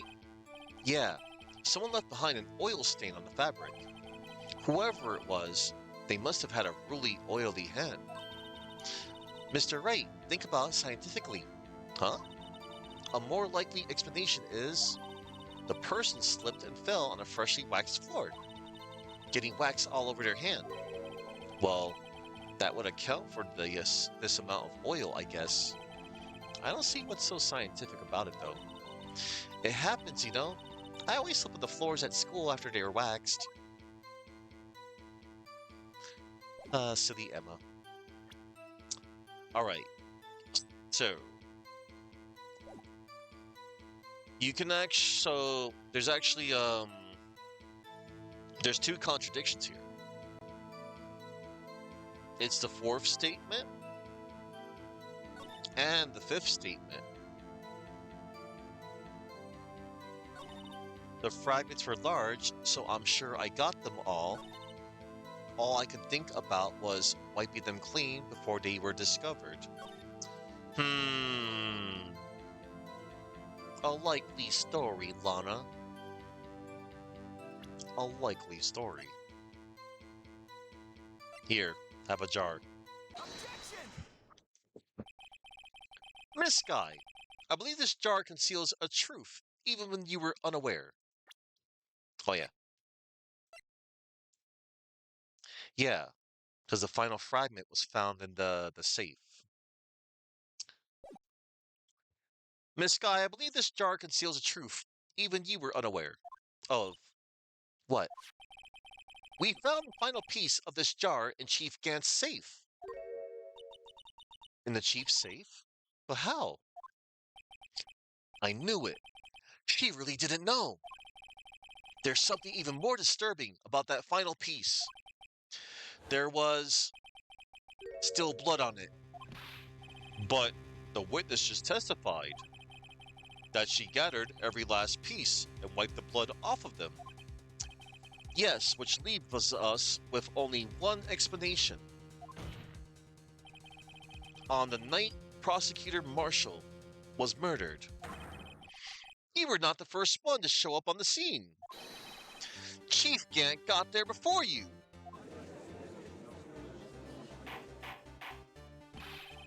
But couldn't the defendant have simply missed a piece? Objection! I'm afraid that's unlikely.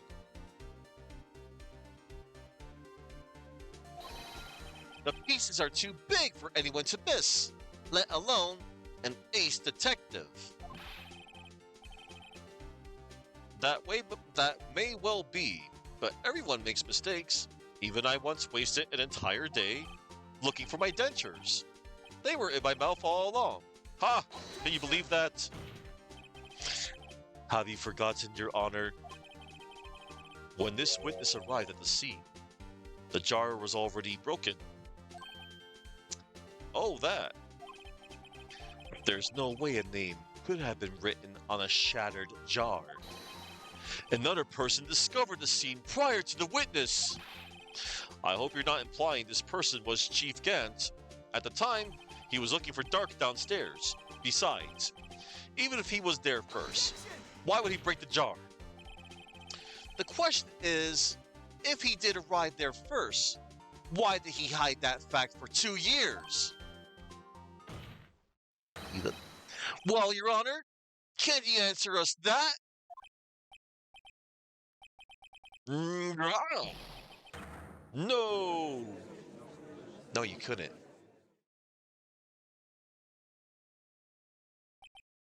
Wait. I'm not the one on trial here. Damon Gant arrived at the crime scene prior to the witness. He proceeded to break the jar and purposely hid one of the broken pieces. That's right. Stay in your lane, Udgy. He proceeded to break the jar and purposefully hid one of the broken pieces. Question: what is this action called? Fabrication of evidence. But why would Chief Gant do that? In light of what happened afterwards, isn't it clear? What happened afterwards? Discovering the scene, Lana Skye believed her sister, Emma, killed the victim. Determined to help her sister, she sought Gant's aid. Lending her his aid, Gant helped her create evidence that incriminated Dark, sparing Emma, and therein lies the reason. The reason why this guy became the chief's puppet. Oh my god. She bit her thumb and blood just flew out. I I don't remember that animation. And maybe since it's HD, wow. Quite the detail. Very detailed. No, I did it on my own. Please, sis. Stop trying to protect the chief. Oh, hey, Action Dan. Yeah, like, I legitimately. No, like, I do remember. I vaguely remember when she did bit her thumb. I just don't remember seeing that little bit of blood flying out. Jeez.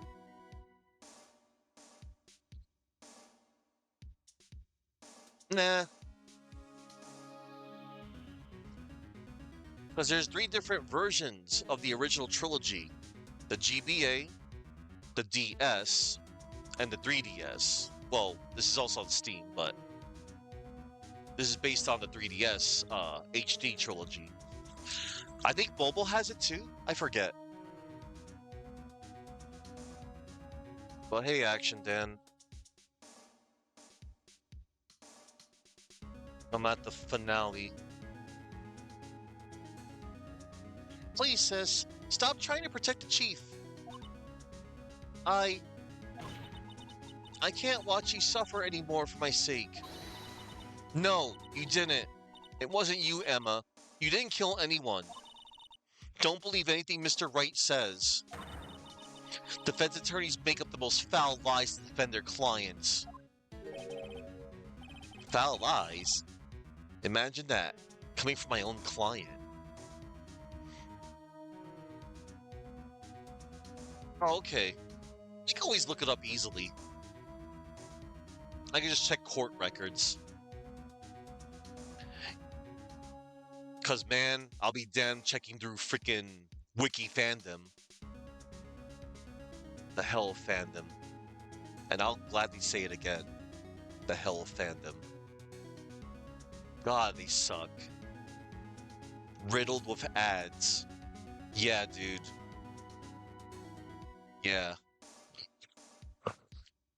I remember when the wikis used to be so good back in the day, and then fandom happened. I am so glad, again, there's two game wikis I know that have their own wikis, and it's their own well, I know Vampire Survivors Ponko. I know they made their own wiki, and I love their wiki because it's not riddled with ads, and it's not slow when I go on their site. And there is a Mario wiki. Well, there's two wikis. There's one by fandom, bleh, and there's a Mario wiki, and it's not tied to fandom, thankfully. I hope somebody out there makes like a Castlevania and Mega Man wikis without fandom, because I always loved going through those wikis. But anywho, back to the case. Also, the hell of fandom. Foul lies. Imagine that coming from my own client. I think so. I think Bulbapedia's good too. Hmm. I guess you do seem the type who likes to twist the truth. Ellipses. Wait a minute. What if we're still smack dab in the middle of Gant's trap? Is something wrong, Mr. Wright? Lana, maybe Wright after all. What do you mean, Wright? So you do tell foul lies then, Mr. Wright? Miss Guy, please testify. Please testify once more. But if evidence was fabricated behind your back, then Emma's accidental killing a prosecutor marshal might also be a lie. But I do remember knocking over Mr. Marshall. Miss Sky, if you will. I can't. There's nothing to be afraid of anymore. Ellipses.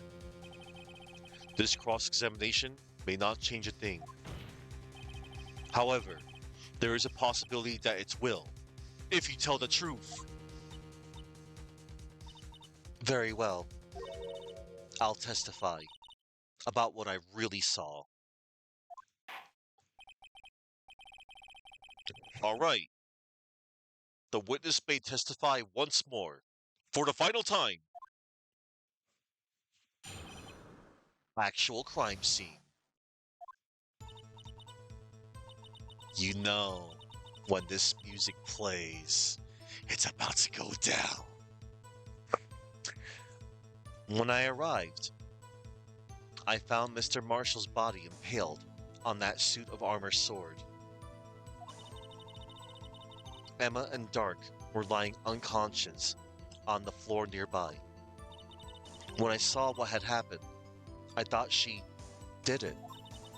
That's why I erased all the evidence that linked her to the murder. I had Chief Gant help me remove the body from the sword and carry it. But if it all really was a fabrication, Emma might be innocent.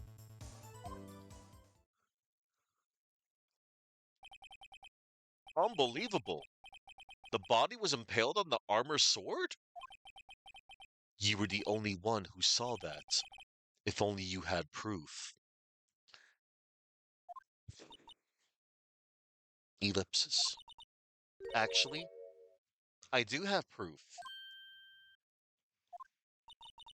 I gave it to Mr. Wright just this morning. What? To me? It's a picture I took of the crime scene as I encountered it. I thought it might be needed. But I don't remember receiving a picture like that. Lana must have known. See, Mr. Wright? She really does have faith in you. Very well, Mr. Wright. Please present this picture. I don't remember receiving any pictures from Lana. Lana said she gave it to you this morning, right?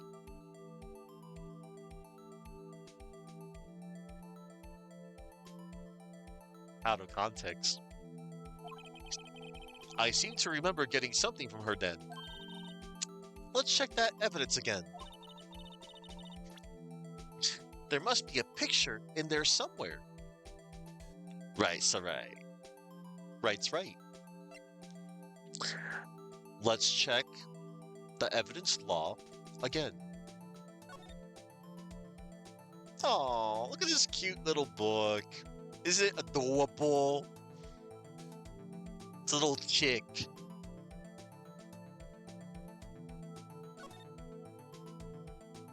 Oh, hi. Hey, there's a picture here. Yeesh. Oh, oh my. This is the actual crime scene. No other detective saw the crime scene like this. Because I contacted Criminal Affairs only after I had rearranged everything. Lana's picture. Crime scene photo from the case 2 years ago taken. Gasp, Mr. Wright. That piece cut out from his vest. Could that be? The cloth we found inside Chief Gant's safe. What's this? This is a handprint, isn't it? That cloth. It had fingerprints on it. Whosever fingerprints those are must be the real murderer. What? But those fingerprints. They're yours, Emma. Why are your lips turning all purple, Mr. Wright? Anyway, let's get on with the cross-examination. So long as you tell the truth, we should be able to flush out the real murderer. Very well. The defense may now begin its cross-examination. Damn.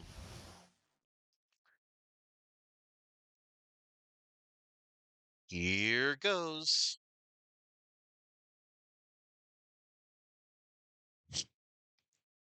I think I want to do something funny in this part.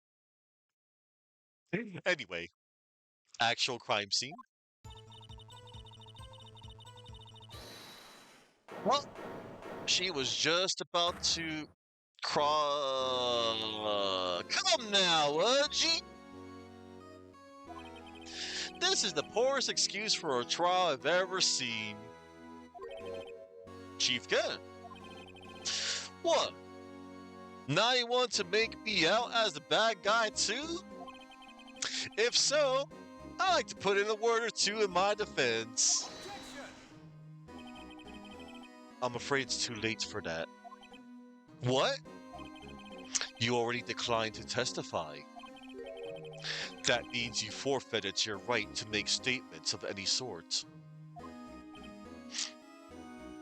Ellipsis.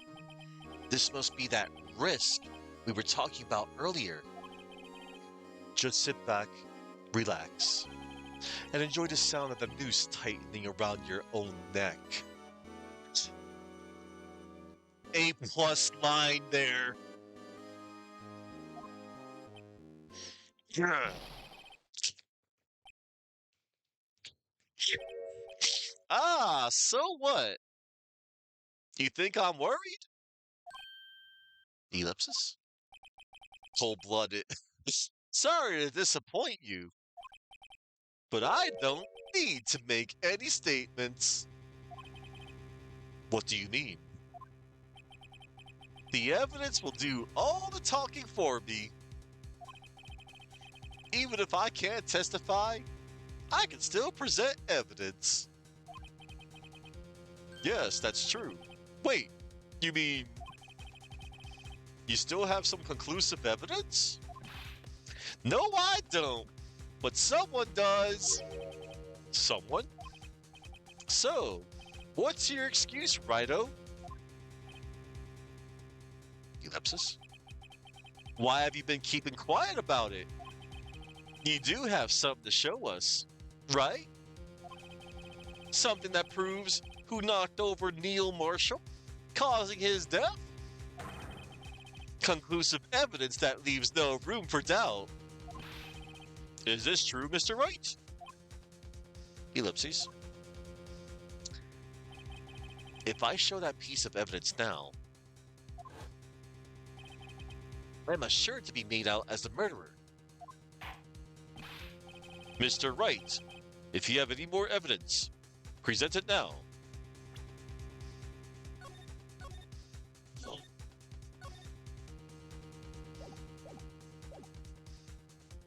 And if you try to conceal anything, you will be the one appearing before the Board of Inquiries.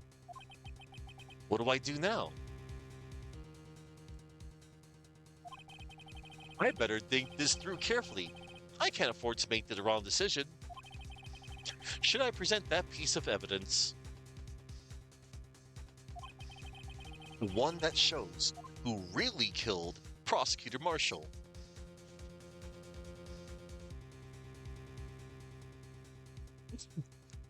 Hey, I'm a lawyer. I'm going to show the evidence. Yes, Your Honor. Yes, Your Honor. I do have further evidence. All right. The time's finally come to show it to them. Those prints have got to be the chief's. Now then, let's see this conclusive evidence. The evidence that shows who actually murdered Prosecutor Marshall. Why, it's the cloth. It's a piece of leather cloth? Yes, it most likely was cut from the victim's vest, near his chest. What's this? There's a big handprint on it. Surely must have been left on the cloth by whoever shoved the victim into the sword. What? Whose fingerprints are on this? I'm sure Righto has checked. Haven't you? Ellipsis. Well, whose are they?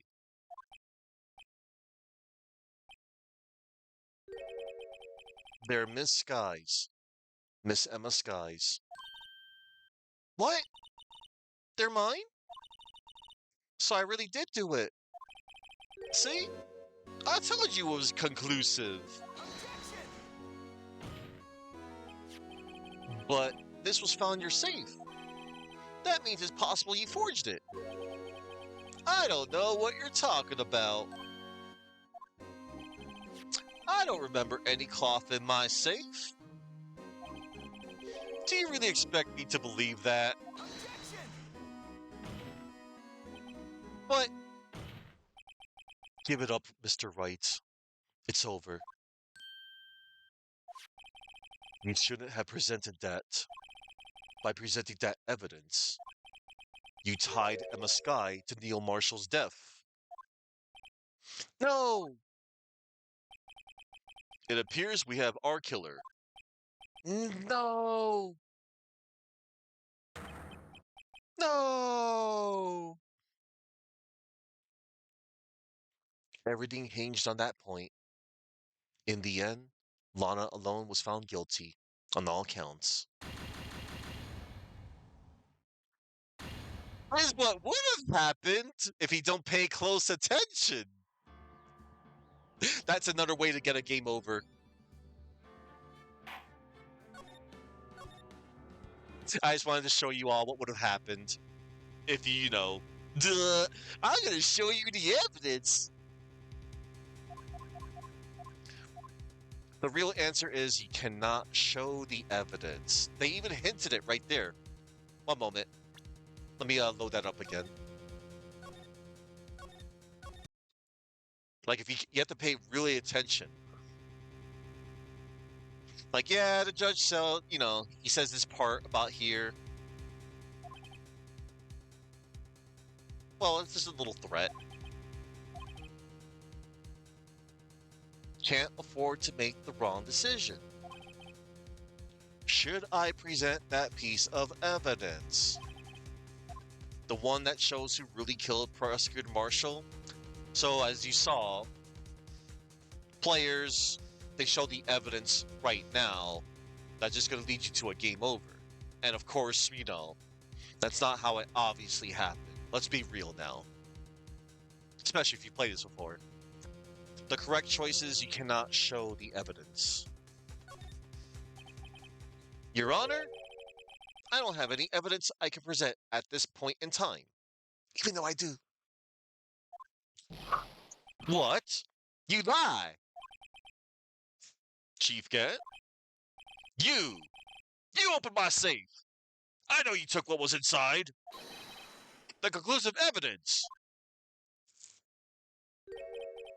I don't know what you're talking about. Mr. Wright, why don't you show them? We found it together. Oh, I see. It's because you know the truth, don't you? You know whose fingerprints are on it. That's why you won't present it. What are you talking about, Chief Gant? Can't you figure it out? Take a good look at this picture. See the victim's vest? Notice anything odd about the chest area? It looks like part of it's been cut off for some reason. You mean you had this in your safe? What? That means you, the chief of police, have been concealing evidence. This is going to be the biggest scandal in the history of the police department.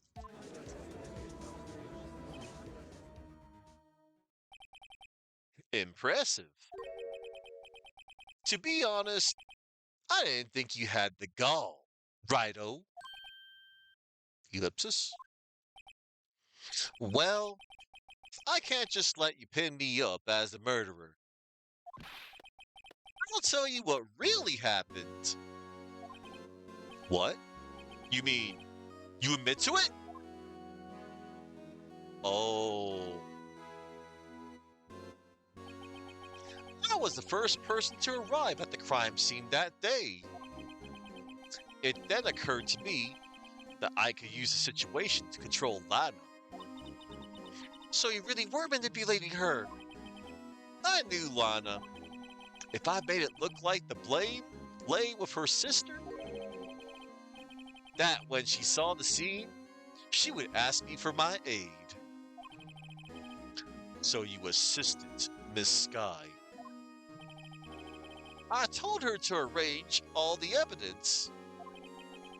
I had her plant the knife tip in the victim's body and move the body across the room. And I ended up using that evidence to get Joe Dark convicted.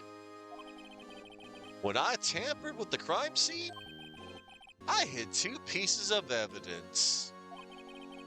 This was before Lana arrived at the scene, mind you. Two pieces of evidence. You mean those items in your safe? But why? For insurance, of course. Insurance. I was sure my plan would work, but it's always best to be prepared for the worst. I wasn't about to let anyone blame me for a murder that girl committed. You mean you were calculating that far ahead while forging the evidence? What do you take me for, a fool? I didn't make police chief by dumb luck. See this jar fragment? I hid the most legible part of Emma's name. I didn't expect Lana to go and wipe the blood off all the pieces. Objection! But if you fabricated all the evidence, what's to say you didn't fabricate the message on this jar too? Ho ho ho! Some people just don't know when to quit, do they? That's why I kept one more item for insurance. You mean that piece of cloth? Come on, Righto. Cough it up already. I know you have it. Ellipsis. What are you waiting for, Mr. Wright? So, you admitted to it then, Chief Gant? That you were hiding the cloth you cut off the victim's vest in your safe? Yes, I admit it. I didn't want to have to do that, being chief and all. But it's a lot better than being portrayed as a murderer. Well, Mr. Wright, what do you have to say for yourself? Just a moment ago, you said you didn't have any evidence you could present. Foolish move, Righto. You should have showed it then, before it was too late. Well, I kinda did, but I got a game over. It's been a long battle, but the moment of truth has finally arrived. As long as I don't mess up here, victory is mine. So, I'm gonna show the evidence. Your Honor,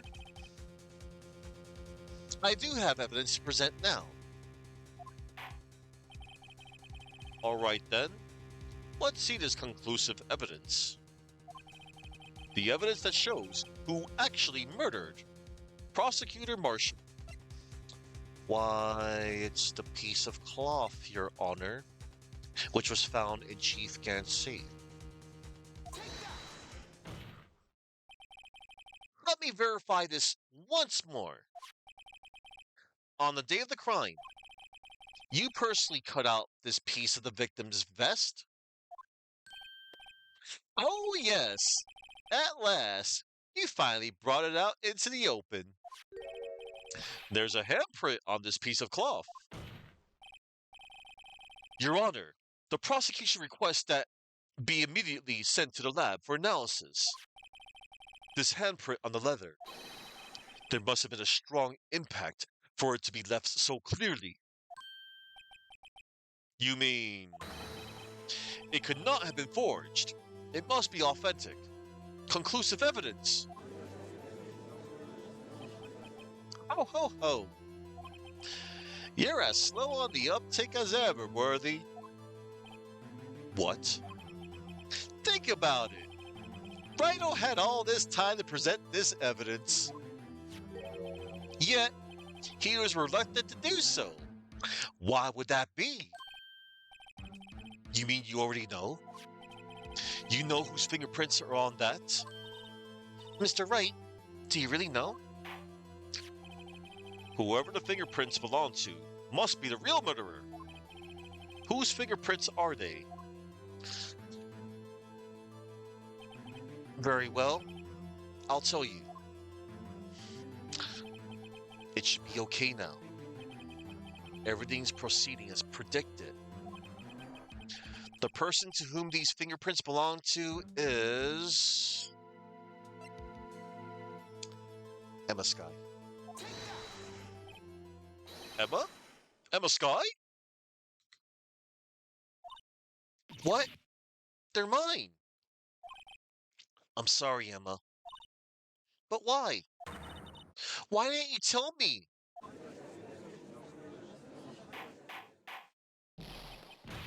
Oh, ho, ho, ho. You're really something, Rhino. You knew this girl did it all along, and you still try to pin the murder on me. So it's true. Tragic, but true. This girl really did shove Prosecutor Marshall to his death. How could you? You monster! Miss Sky, you knew whose fingerprints those were all along, yet you acted like she really didn't. Miss Sky, it's not over yet. What? I said this trial isn't over yet. Ha! Well, I'm afraid it is over, boy. Not only this trial, but your career too. Ellipsis. You purposely concealed this conclusive evidence. That, my friend, is a serious offense. Ellipsis. I'm looking forward to pressing charges after the defendant is convicted. I'll have your badge, boy! Ellipsis. What's the matter? Cat got your tongue? Aren't you going to tell us how it feels? Says the fabricator. How it feels to be the one who single-handedly turned the poor little girl into a murderer? Ellipsis. Before I do that, there's just one little thing I have to clear up. Oh? And what's that? Who really killed Prosecutor Neil Marshall? What? Chief Gant? You're absolutely right. This piece of cloth proves who the real murderer is. Who killed Neil Marshall, you asked? It was Emma Sky, wasn't it? I'm afraid that's not possible. Columbo. Just one more thing, Chief Gant. You see, this piece of cloth contains a critical contradiction. What? A contradiction? What is this fool babbling about? I'm talking about a contradiction. One that proves who the real killer is. Mr. Wright, this piece of cloth. What could it possibly contradict? Chief Gant, your tyrannical reign ends here. Behold, the piece of evidence that contradicts this cloth.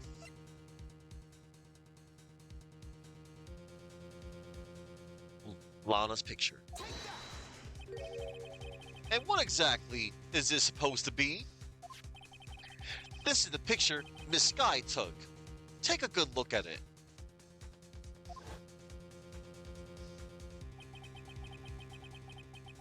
See where the piece of his vest was cut out? Yes. His shirt is showing underneath. It's hard to make out with all the blood in his vest though. Exactly my point. His chest is soaked with blood. That's only natural. His lungs, no doubt, were punctured. Blood poured out of his mouth. Oh, but that piece of cloth.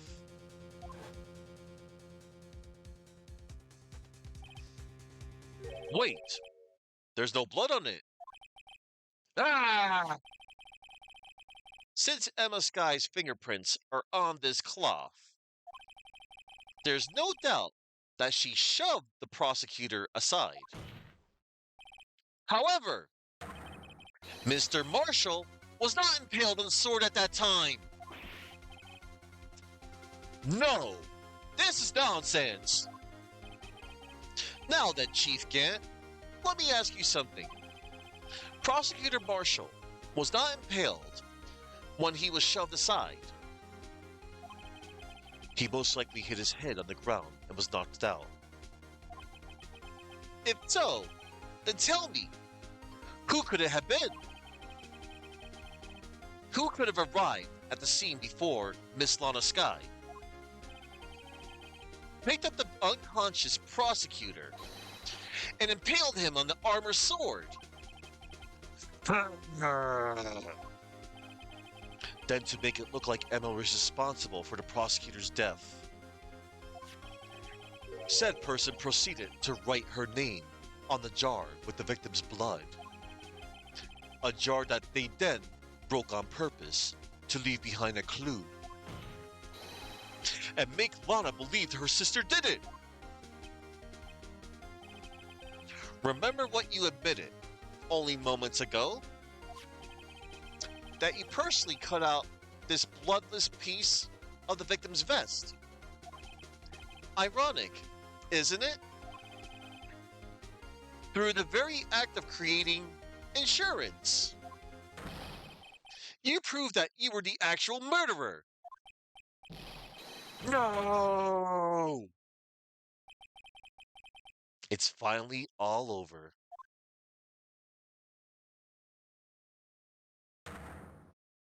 An objection?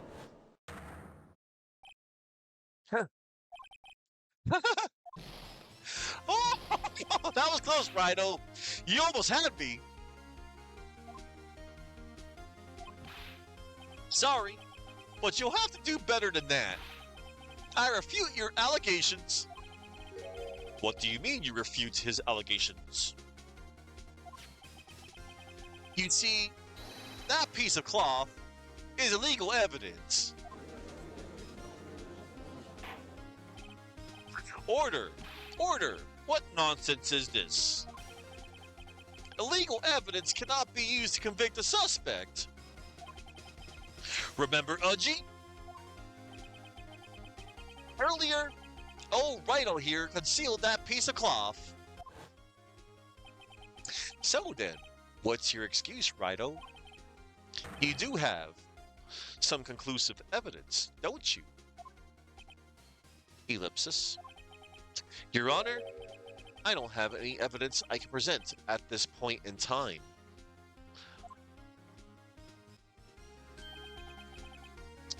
Well, that's true. The defense did refuse to present evidence. At that moment, that piece of cloth ceased to be legal evidence. But that's not fair. Did you actually think you could best me in court? It looks like the last laugh's on you, son.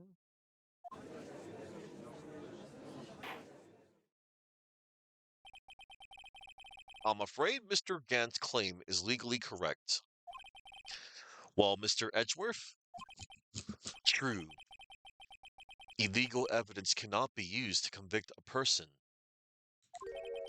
assuming, of course, that the evidence is indeed illegal. Hmm? Well, Mr. Wright, it seems at last the time for me to reveal my plan had finally arrived. Mr. Wright, do you admit to it that you purposely and illegally concealed this piece of evidence? Why, I did not, Your Honor. I admit I refused to present it at one point. Aha! So the evidence is illegal. Objection!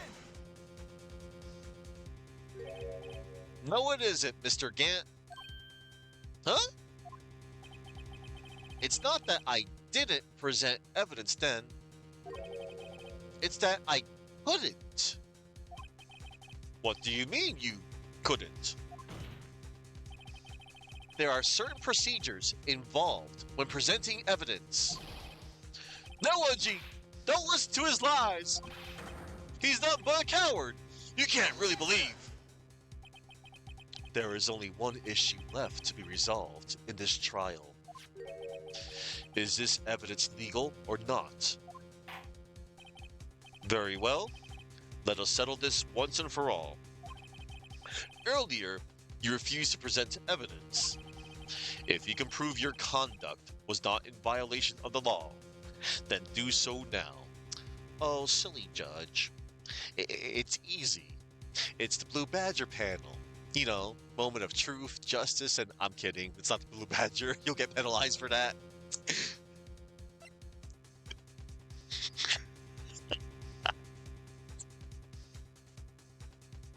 Evidence law. Let's take a look at the book again, shall we, everybody? Rules for submitting evidence.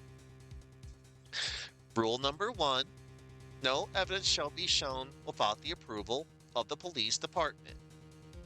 Rule number 2, unregistered evidence presented must be relevant to the case on trial.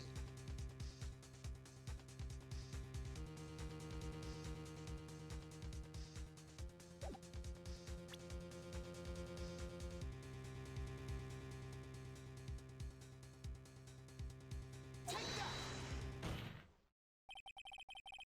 This is my proof, Your Honor. Evidence law. What's this? I've done my homework too, Chief. Indeed, Emma Sky's fingerprints were not on this piece of cloth. However, at that point in time, this was merely a piece of cloth, nothing more. What? You see, it's written right here in this book. The second rule of evidence law. Ellipsis? Rule number 1. No evidence shall be shown without the approval of the police department. I found this piece of evidence myself inside your safe. It goes without saying, I did not have approval from the police department.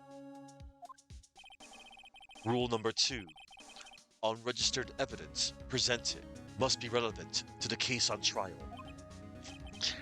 And here is the crux of the matter. You see, at the time, it was impossible for me to prove the relevance between the cloth and the SL9 incident. What? What kind of nonsense is this? You want relevancy? Just take one look at this picture and... Objection! Sorry, but can you recall, when was that picture presented? That was shown only a few moments ago. No. He's right.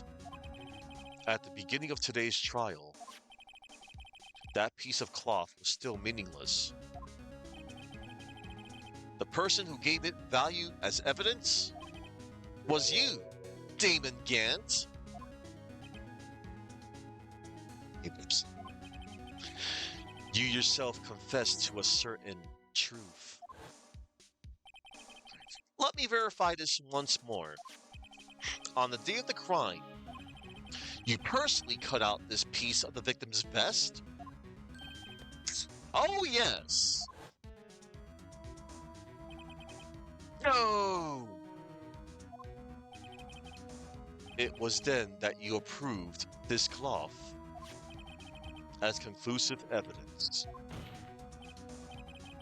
Yes, you, the chief of police, personally approved this cloth. The only person who could have cut this from the victim's vest is the one who stood before Prosecutor Marshall in his final moments. In other words, the real murderer. And there's only one person who that could be. Damon Gant, the killer was you. Hmm. What?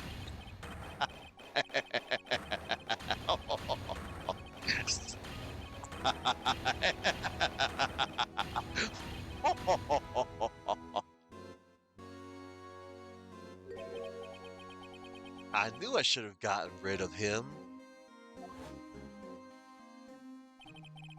That good for nothing scum. Hell yeah, Jake Marshall. For 2 years, he's been snooping around the department, trying to get something on me. Crimes are being committed every day, yet he insisted on hounding me. Well, your crime wasn't exactly petty. He wanted to reinvestigate the case. He recruited Angel Star, then convinced Bruce Goodman. Detective Goodman? Yeah, that's right. If the evidence is transferred, I'll lose my only chance to find out the truth. Please, you gotta help me. Goodman turned him down, as he ought to.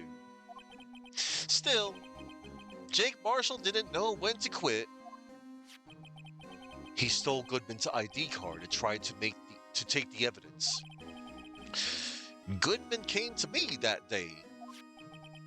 He wanted to file a lost item report. I went with him to the evidence room. Then all of a sudden, he decided to speak out. What are you talking about, Goodman? Can you please reopen the investigation, Chief? We can't transfer the evidence out. There are too many questions left unanswered.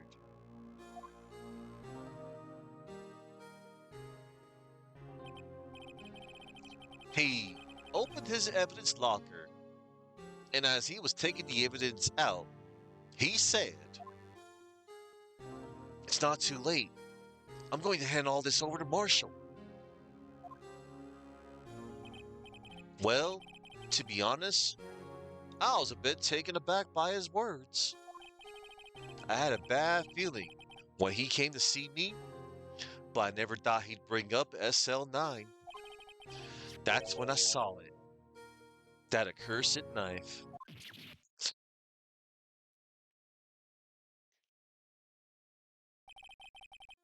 I couldn't just pull it out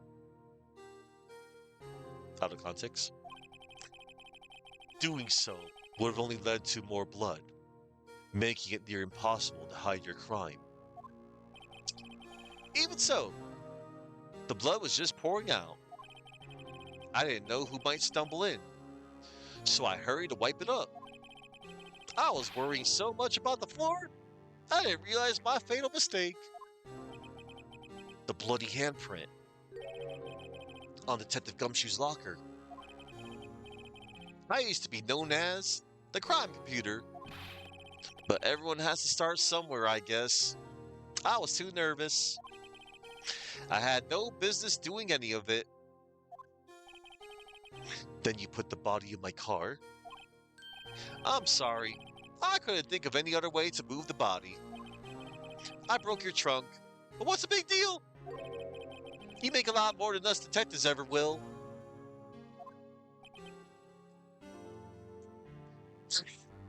I'd be pissed too for somebody, broke my broke into my car like that. Grr. Leaving the prosecution's car aside. How? How could you get Miss Sky involved in all this? Well, she had as much to lose as I did if the truth came out. So you took the evidence from Detective Goodman's locker. I felt bad for having to do it. I also didn't have the time to pick and choose what to take. Yeah, more being used as a meal for murder. Yeah, that too. I didn't forget that detail. So, he left the jar of fragments and the glove. Ellipsis. Yeah, it looks like I was better off being an investigator of crimes than a committer.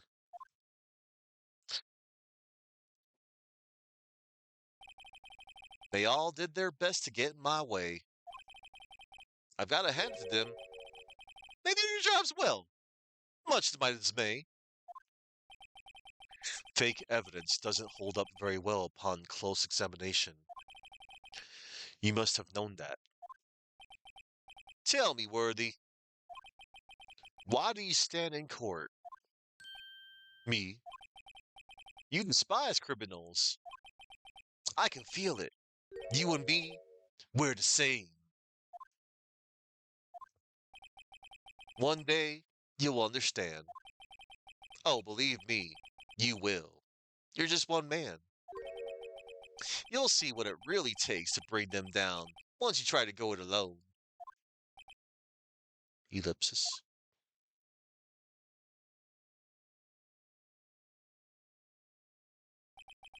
Well, looks like it's time to say goodbye.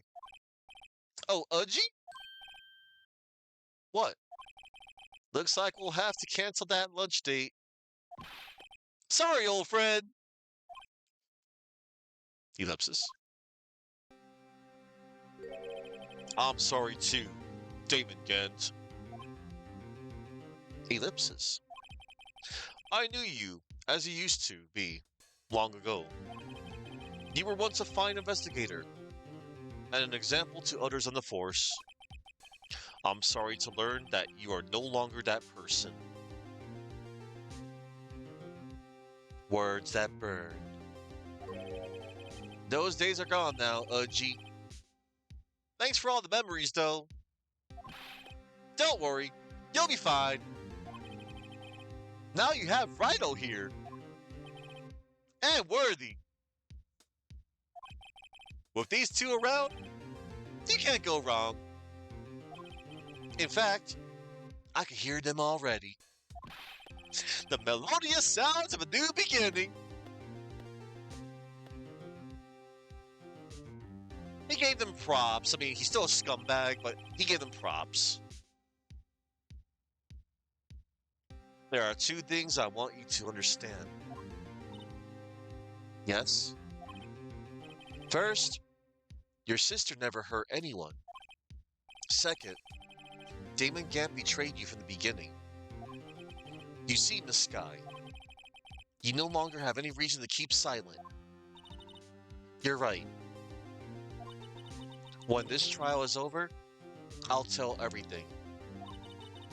All that I've done these past 2 years, from the time I had Gant help me forge evidence, up until today.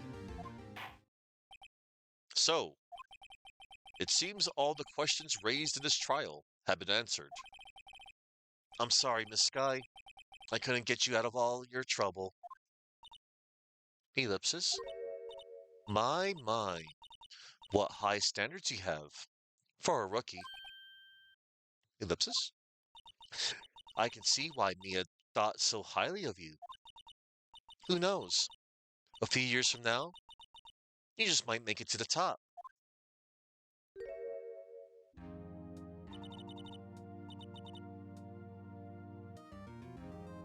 I owe you my thanks, Mr. Wright.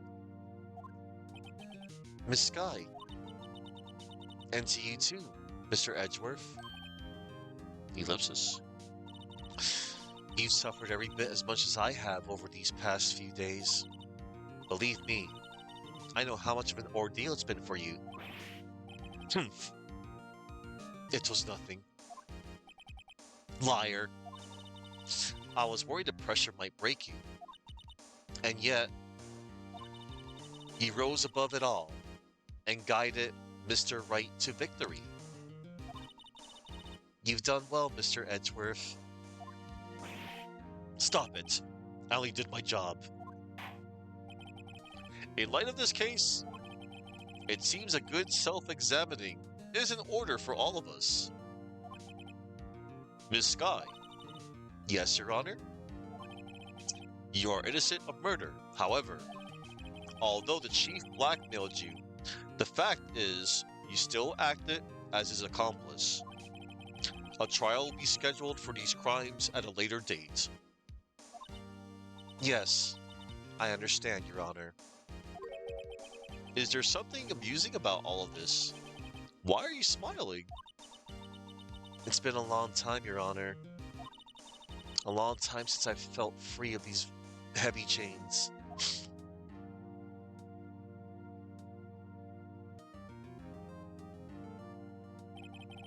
Well, this trial has gone on far too long already. I agree.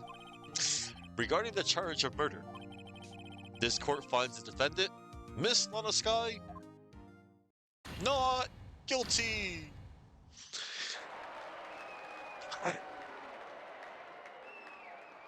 Jeez. That is all. This court is adjourned. Now, before I continue, I want to bust out some trivia that I've been wanting to say for some time, like of some name etymology. So, so Lana Sky, her name Sky may be a reflection of her sister Emma's Japanese name, which is Akane, which may come from the phrase Akane Sasu Soda, meaning a glowing sky. And her Japanese name, Lana Sky, Tomo Hozuki. Hozuki means treasured moon or jeweled moon. And Emma Sky, Sky may be a reflection of her Japanese given name, Akane, which may come from the phrase Akane Sasu Soda, meaning a glowing sky. Japanese, her Japanese name is Akane Hozuki. Akane may come from the phrase Akane Sasu Soda, meaning a glowing sky. Her English surname, Sky, may be a reflection of this. Hozuki means treasured moon or jeweled moon. So, Damon Gant. Damon may be a play on Damon, which is, Daemon, or demon, in reference to his unpleasant true nature. It is also a first name derived from a Greek myth, although the daemon in said myth is a man who was willing to sacrifice himself for his friend, unlike Damon Gant, who only cares about himself. Gant is probably a reference to his Japanese family name, though Gant is also French for glove, like the black ones that Gantz wears. So his full name somewhat resembles Demon Gent, a reference to his being openly polite and helpful normally, but quite evil and cunning in reality. The other day, one of my viewers, Wildcard, he called him the Demon Gent, a demon gentleman. So his Japanese name is Kaiji Ganto. The kanji in his name, Kaiji Ganto, literally means Cliff Jr. and ocean kindness, which metaphorically reflects his apparent personality, i.e., he is imposing like a cliff to his subordinates. yet it's simultaneously gentle to them, like the ocean. And it may also come from an old Chinese saying along the lines of, you can pick on the mountains, but don't pick on the sea because the sea is merciless. And in France, his French name is called Damien Gant. So his French given name, Damien, means untamable wilderness, as a reference to Damia, another name for Cybele, the Greek goddess of nature. Damia refers more to the ever rebirthing of wilderness, thus the untamable aspect. And Gant is also French for glove, like the black ones that he wears. Jake Marshall is an English, so Marshall, it's an English and Scottish surname.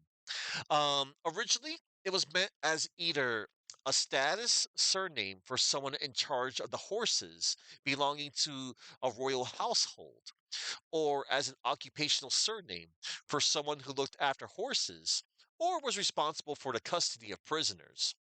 This does fit with Jake Marshall's character, since cowboys are usually associated with horses, and his job as a police officer involves detaining criminals. And it's also similar to the word marshal, and it is pronounced identically. The choice for Jake may have been partially inspired by James W. Marshall, the American mill worker who first discovered gold and what would become the California Gold Rush. Jake Marshall makes frequent references to gold stakes, prospectors, and the like. And Jake Marshall and Neil Marshall, it could be the plays on fake Marshall and real Marshall, respectively. So we picking a fight with the Demon Gent yet? Oh, hi, wild card. We actually just put him away. Uh, we cleared Lana's name. I'm just sharing some trivia. On names and stuff. Yeah, it was great. It was satisfying. Yep, indeed, indeed. Wild card. Dude was awful. Um, Jake Marshall's Japanese name, Kyosuke Zaimon.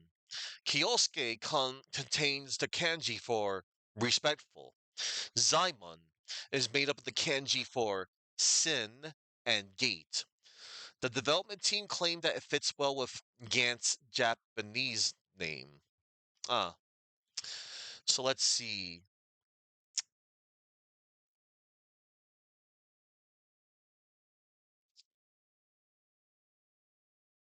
Yeah, and Neil's name in Japanese was Naoto Zaimon. Roughly means Naoto roughly means straight fight and is meant to imply honesty. And Bruce Goodman. So the surname Goodman was formerly a polite term of address in the same way Mr. will be used today. It may have originated from the German surname Gutmann, meaning husband, yeoman, or working man, as opposed to a noble or gentleman. In the case of Bruce Goodman, it is meant to refer to his good nature. Wright even notes in the court record that he was literally a good man. His Japanese name was Michio Tadashiki. His Japanese surname, Tadashiki, comes from Tadashi, which means morally right or correct in Japanese. His Japanese given name, Michio, contains the kanji for both path and man. When read surname first, his name approximately means a man on the right path. A character bearing Mike Meekin's Japanese name had been planned as his buddy in the early development. As a vestige, His and Beacon's full name can be combined into a meaningful sentence in Japanese. Tadashiki Michio Harabai Susumu. We crawl, hard going, forward, on the path of righteousness. So, Mike Meekins. Mike may have come from the word microphone. Meekins can often be seen with a megaphone, which uses a microphone in its operation. Also, Mike is a nickname for Michael, suggesting that his full name be Michael Meekins. Meekins probably comes from the adjective meek, which can mean humble, modest, self effacing, or submissive. His Japanese name, Susumu Harabai. Susumu is a common given name for Japanese males and means to press forward. Harabai is a reversal of Haibara, which is a reasonably common surname in Japan. It also sounds phonically similar to Harabai, which means crawling on the ground on your belly. So his Japanese full name would mean something like Harabai Susumu, which means making progress crawling on your belly in English. A character bearing his Japanese name had been. Oh, okay. I read that part. So, Angel Star.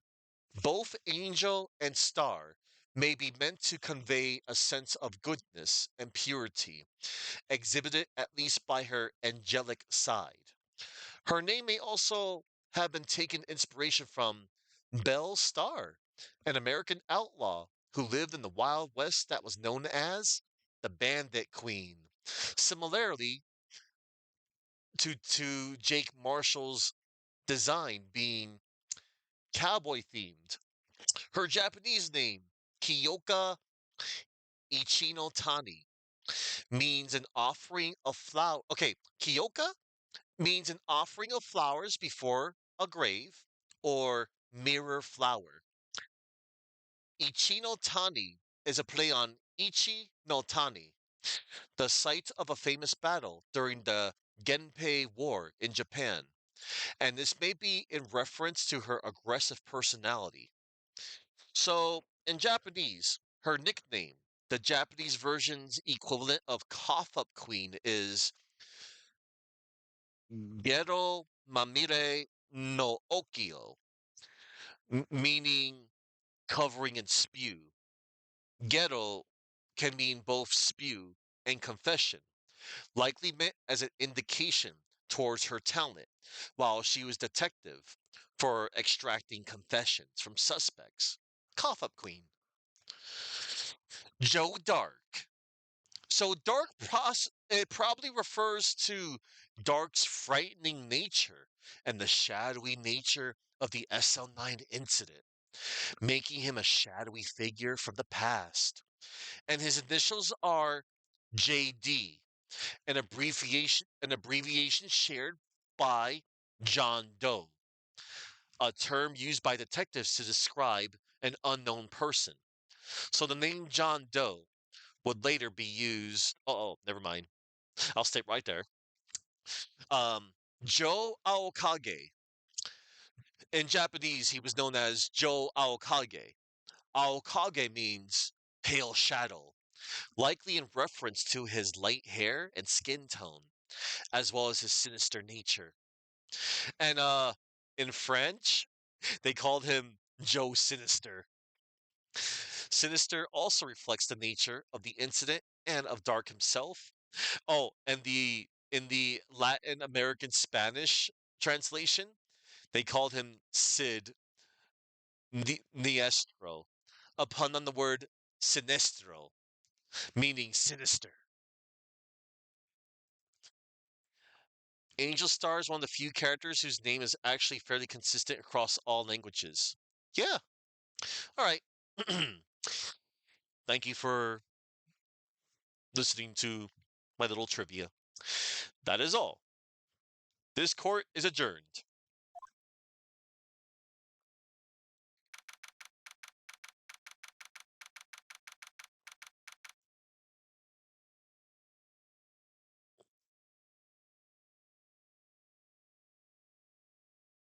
February 25th, 5:03 p.m., District Court Defendant Lobby number 2.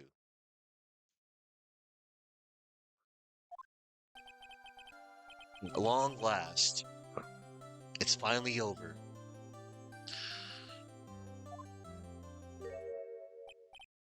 Emma? Ellipsis. Why the long face? I'm sorry your sister didn't get completely off the hook, but at least she wasn't convicted for a murder she didn't commit. No, that's not it. Just now, after the trial ended, I can see why Mia Fey thought so highly of you. I owe you my thanks, Mr. Wright. And to you too, Mr. Edgeworth. Ellipsis. You suffered every bit as much as I have over these past few days. You've done well.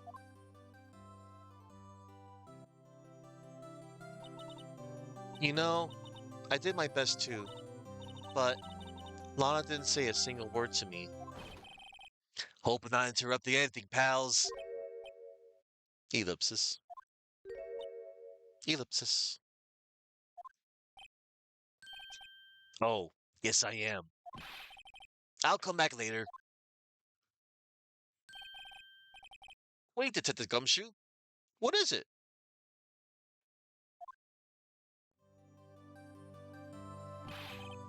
You're doing this on purpose, aren't you? Making the detective run around all while on duty? And to top it off, you call me here. I've seen happier people at funerals. Gummy. Hey, lighten up, pals. I'm only kidding. Oh, are you here because of my sister again? Nope, not this time. I came today because of you, pal. Me? That's right. I thought you'd like to see someone. Oh. Lana! Should you be doing this? She's still under arrest, you know. Well, I won't tell if you won't. Emma, I owe you an apology.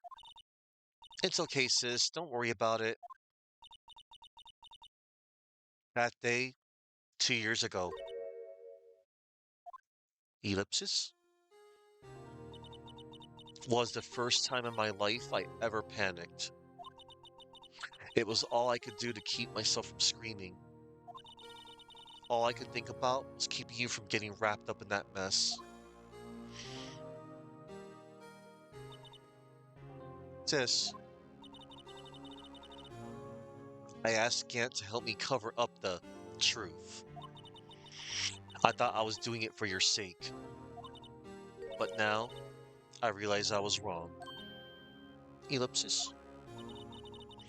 I changed after that day. I had to. It was the only way I could make it through the past 2 years. I knew how much I was hurting you by distancing myself. But I couldn't bring myself to tell you what I did. I... I was scared. Scared that you'd look at me with those eyes of yours. I was scared of how you'd react if you knew. But sis, you were you were only doing it for me. No. Huh?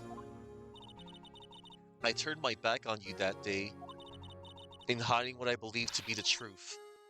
I was deceiving you. Sis, I'm such a fool. It took me all this time to realize it. Emma, I'm so sorry.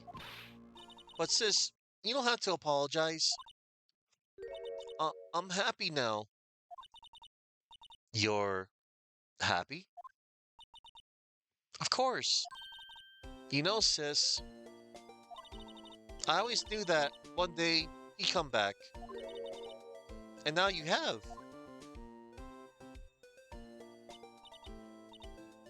Oh, Emma. Emma.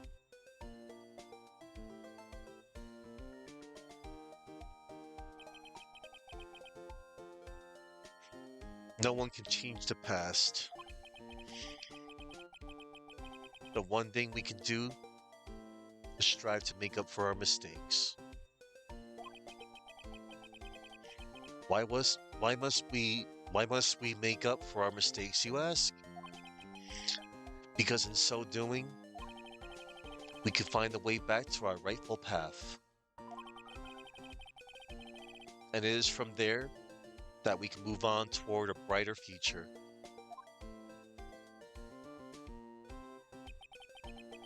At least that's what I felt watching the two sisters make up. It would be interesting to know what exactly would have changed if Emma and Lana actually talked about it. Yeah,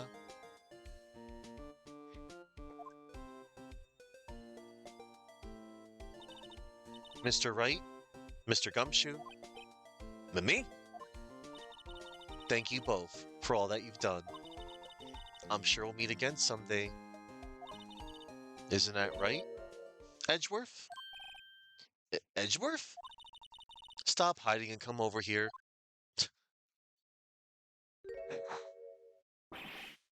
Where was he hiding? I just came to say congratulations. Thank you. Thank you, Mr. Edgeworth. Right. Well, I'll be going now. Mr. Edgeworth, I hope you don't blame yourself for what happened. Ellipsis. We were the ones who acted corruptly, not you. Ellipsis. It's too late for me. Ellipsis. No matter what anyone may say, I realize today that I can't correct my mistakes. Mr. Edgeworth, not only that, but I don't even trust myself anymore. Chief Gant was right. You despise criminals. I can feel it. You and me, we're the same. One day, you'll understand. Oh, believe me, you will. You're just one man. You'll see what it really takes to bring them down once you try to go it alone.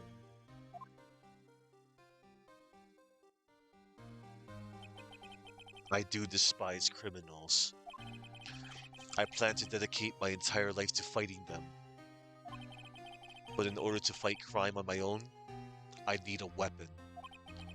It's scary, but I've known that to be true for quite some time now. But Edgeworth, who knows? Given enough time, I might have tried to pull something like Chief Gant did. That thought terrifies me. That's why I can't continue on as a prosecutor. Edgeworth, don't you understand? Damon Gant and your mentor, Manfred von Karma, Ellipsis, were both the best of the best when it came to fighting crime. But they both made the same mistake. Ellipsis. You said, in order to fight crime on my own, I need a weapon. That may be true. But think back to today's trial. You weren't alone. Ellipsis. You were working together with Mr. Wright. And because of that partnership, you were able to present evidence that otherwise would have gone undiscovered. Isn't that right, Mr. Wright? Huh? What? Oh, yeah. What is this, a pop quiz? Come on, Mr. Wright. Show what Lana's talking about. Evidence, huh?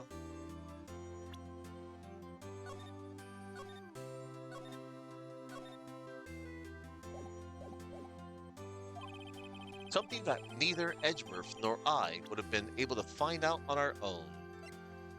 Would that be the, evidence law? Ellipsis? That might mean something to you. I actually forgot. What was it? One moment.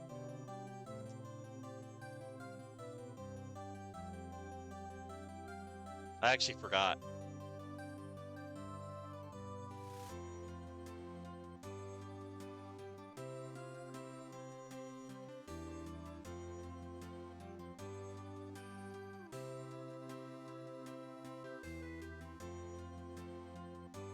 What was the final piece of evidence that you could show for additional text?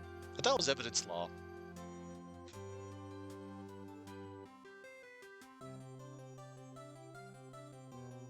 My apologies for my botch.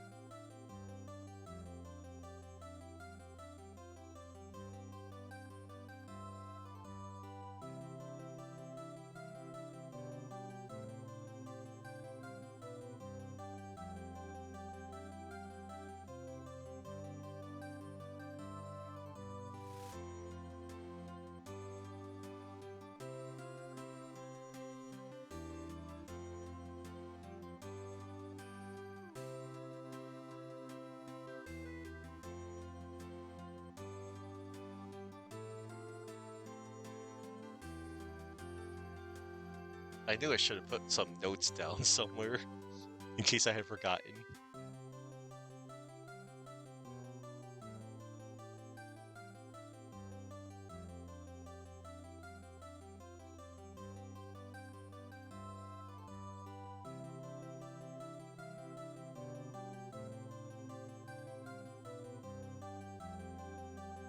My bad. Duh. It was the evidence list. Whoopsie. Hang on. Yeah, makes sense.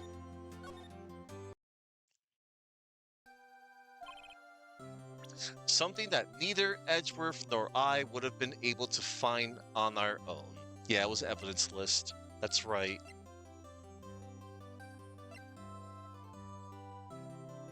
Yeah. That's the picture I drew. Our counterattack began with this. You had one half of the evidence list, and I had the other. Apart, we wouldn't have been able to completely restore Emma's picture. That didn't just happen by chance, Mr. Edgeworth. Ellipsis. Ellipsis. It's time for me to go.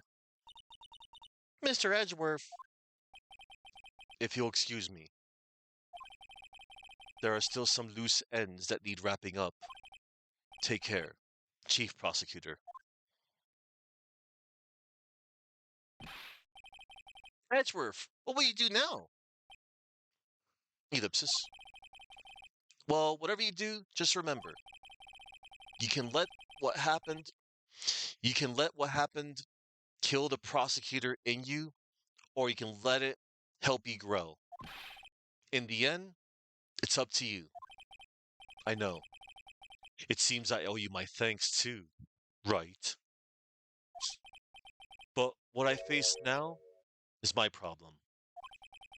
Edgeworth, I'll be waiting for you in court. Ellipses. Farewell. I am off to get character development. That's what's really happening. I better be going too.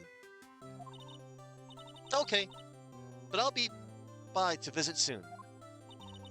It seems we both have a lot to learn and catching up to do. Here, this is a little something for you. Aww, scientific investigation. Scientific investigation? It's the first book I ever brought. Study it well. Thanks, sis. I will. That smile is so nice. And so, another case came to a close. As for the sisters, I have faith. Faith that their lives have only just begun. And as for me, I think it's time I started on a new journey of my own.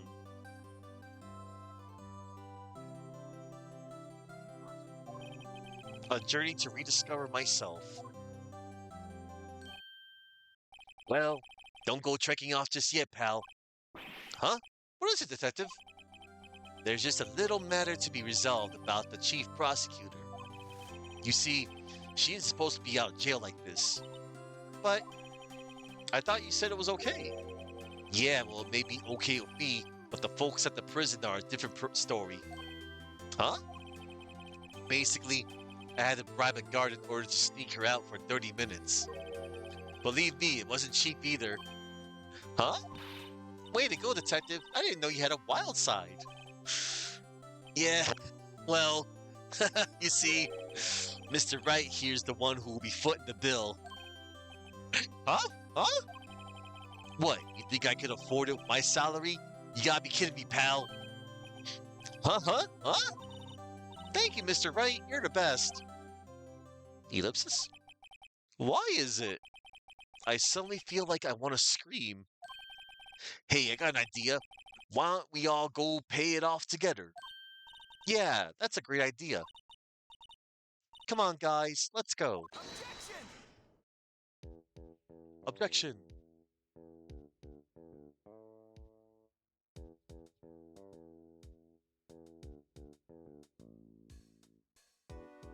I arranged for a friend of mine in Europe to take care of Emma.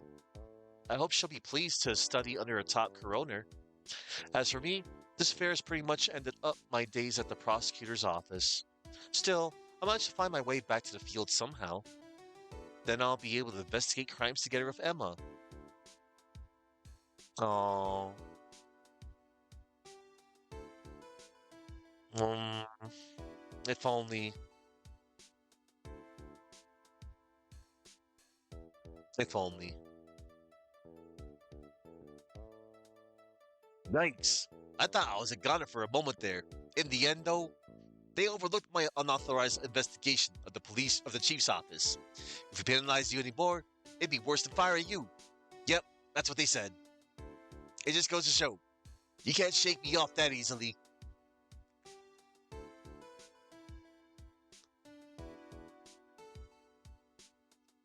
Man,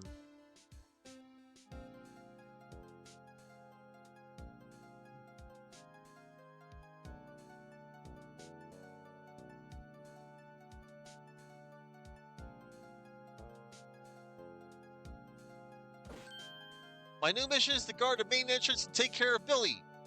Can you believe it? I've been demoted to a security guard.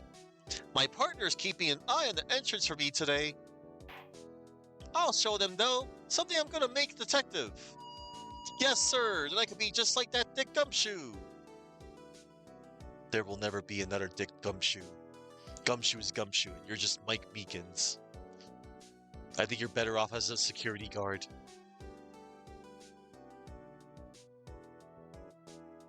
Not really, but, you know. Oh, look, everybody. It's the Blue Badger.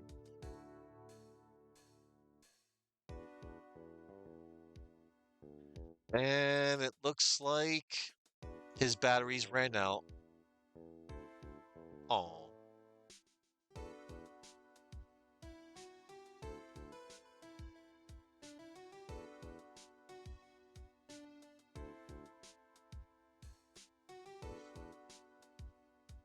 Uh, what is it? Can't you see I'm having me a showdown with a steak lunch partner?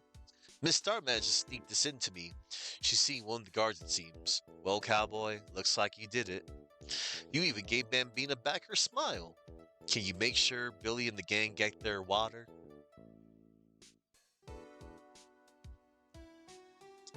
Jake.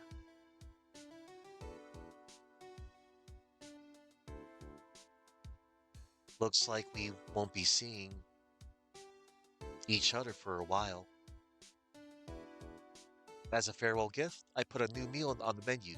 The right way lunch. The top layer tastes as bitter as defeat, but the bottom layer is as sweet as victory. Kids seem to dig the turnabout theme.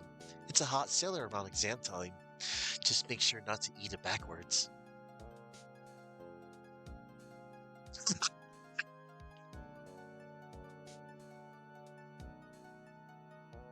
Uh,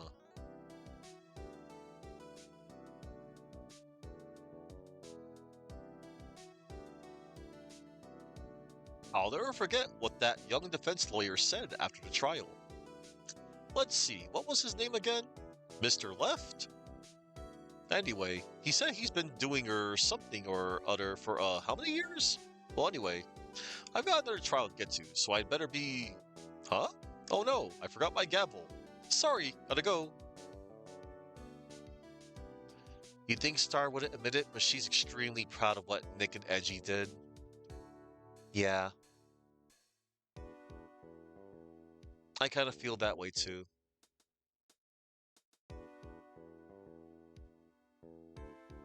He was cool.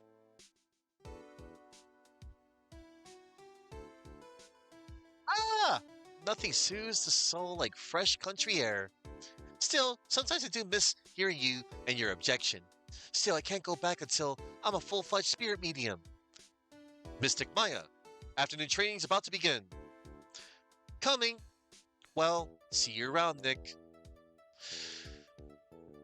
That must have been, Morgan.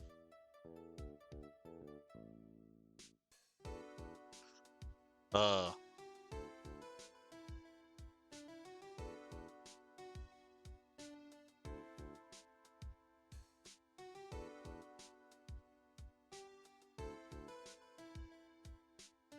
yeah, I'll be doing that next year.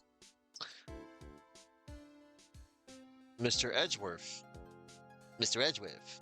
Ah, Mr. Edgeworth. I brought you your tea. What's going on?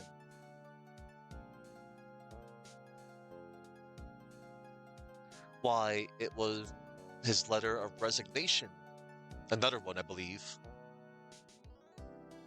No, wait, never mind. It was that no.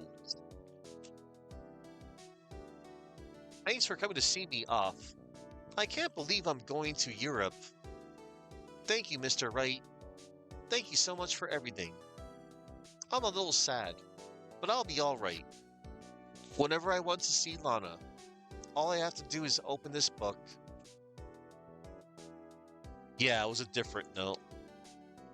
Oh, look, everybody. I get to, open the book. Wait, hold it. There it is.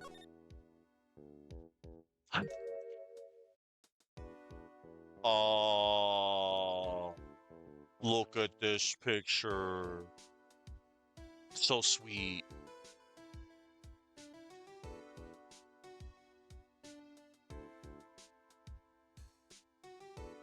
So nice. The Sky Sisters. Capcom. Rise from the ashes. Capcom, you better give us a seventh mainline game. That's all I gotta say.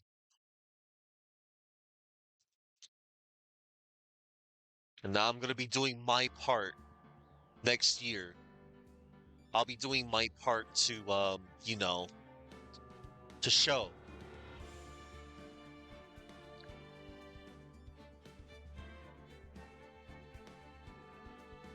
Oh, here's some more fun little trivia for you of Damon Gant.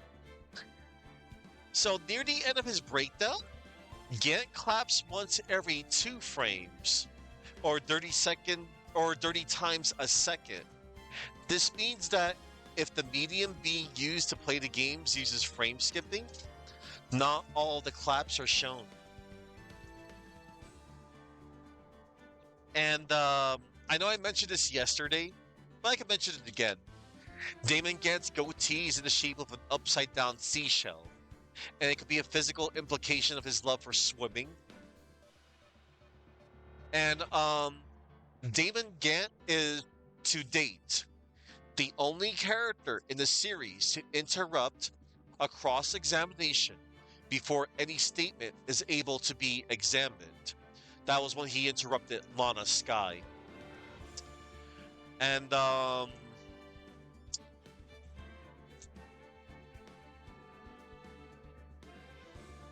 according to series creator Shu Takumi, Gant's character was modeled on the staff's image of a television presenter. Another concept was of a Beethoven-like character who would carry a conductor stick and use musical references in his dialogue. Oh, and so Gant was the last character to be designed for Rise from the Ashes and is one of character designer Kazuya Nori's favorites. He was modeled after Zeus, the leader of the ancient Greek gods and the Lord of the Sky, because this is apparently referenced in one of Gant's shocked animations, during which he appears to be either be getting electrocuted or emanating lightning from his own body. And Gant's fringe also resembles a lightning bolt. Although this is more obvious in earlier character designs, Nuri has described Gant as a real Ace Attorney-like character who leaves an impression. Yeah. Okay, now before I end it, everybody, I want to show you a tiny bit of the gallery. Just a little bit.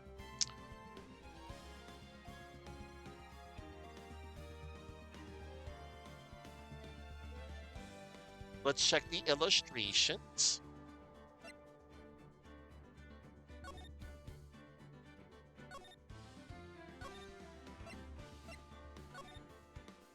This is an iconic image. I like this image. You got the Face sisters and Wright and Edgeworth. I think this image of you know, the Faze and April May is kind of cute. Maybe I don't know. There's no maybe, but like I don't know. It almost felt like actually nah. It's the picture. It's a cute picture. That's all. I mean, you know, April May, she still did wrong. And then this scumbag, who was built up to be, you know, an ultimate scumbag, a POS, but a simple list of names just brought him down. And I'm sure a lot of people will know back in the day, in the year 2005, this was the front cover for the first game in the series. Once again, another shout out to Board 8 at Game FAQs for introducing me to this series way back when it came over to America.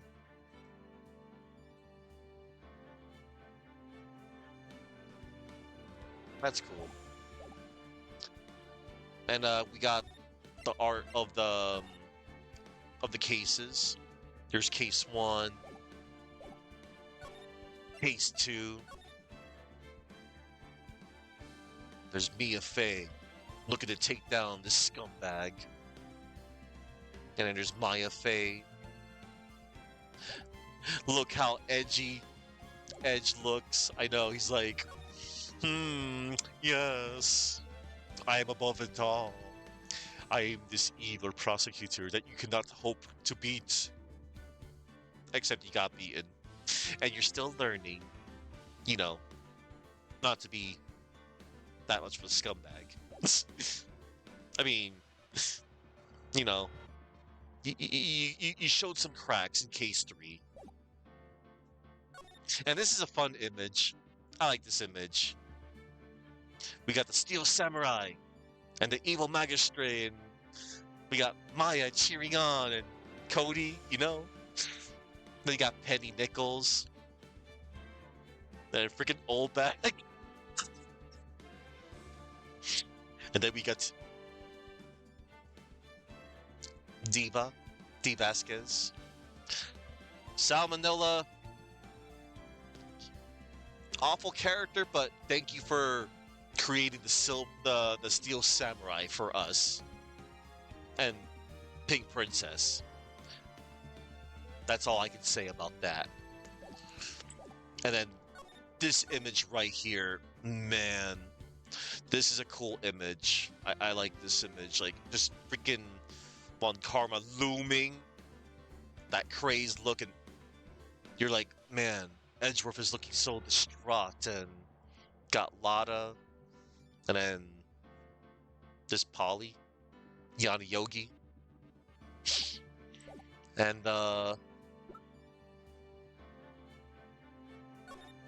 we got a nice little image of, you know, Case 5. Oh, this is from a game magazine cover. That's cool. Right. Oh, I'm trying to think. Did Emma and Maya ever interact? It's been so long, and I do apologize for forgetting. That's cute. She's wearing the glasses. That's adorable. My sidekicks. We got this nice image of Phoenix right here, looking all determined. And we got the lovely Mia Fey. She's got a nice scarf and the Magatama. And then we got Maya. Right, yeah. One moment.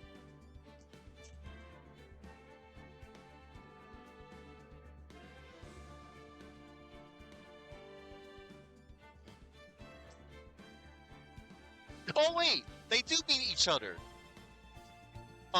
Spirit of Justice.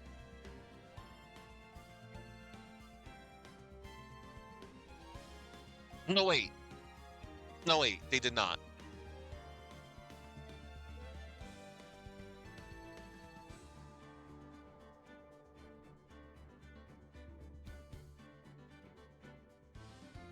Oh yeah, 6-3. No wait.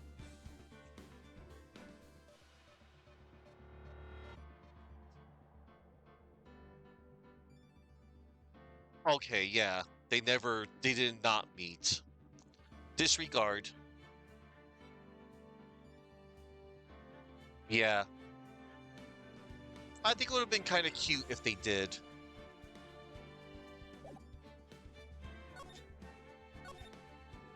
This is a nice image here.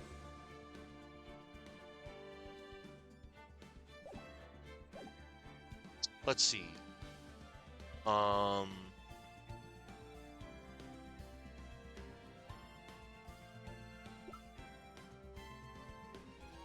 I will be doing this next year, buddy, and it won't be that long. Starting next year, I'm going to be playing an Ace Attorney game monthly. That's how I'm going to do it. I want to do it monthly. I want to really space out my games. This is going to be, man, it feels great just playing this to get like again. Because again, there are still 3 games I haven't played in the main series yet. I still need to play the second Miles Edgeworth game and the 2 Great Ace Attorney games. I do have the Great Ace Attorney games in my library. I just haven't played them yet. That'll be a great stream. Because that'll be my first time. And I still need to acquire the Miles Edgeworth collection. I'll be doing that real soon. And I have the Apollo Justice trilogy that I picked up not too long ago. Let me see. Let me go to...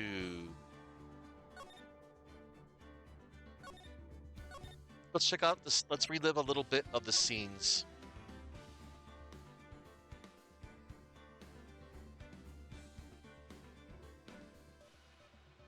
Damn. Getting the idea that he'll pin it on Larry. Frickin' Larry. Just his luck. Yeah, your BS story. So this is what I'm gonna. This is my plan wild card. This is how I want to do it. So I'll be doing Justice for All, Trials and Tribulations, Apollo Justice, the fourth game, Dual Destinies, the fifth game, Spirit of Justice, the sixth game, and then I want to play the Great Ace Attorney games next for my, seventh and eighth, and then I want to play Miles Edgeworth 1, and then the second game. That's how I'm gonna do it.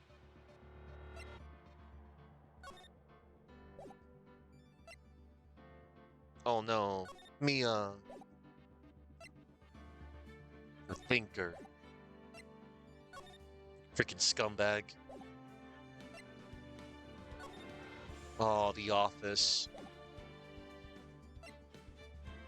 Maya finding Mia. Damn. April, May. Oh, going to the right.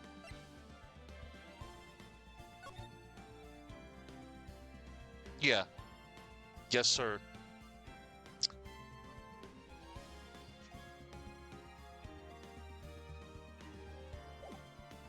April, May, and Bellboy.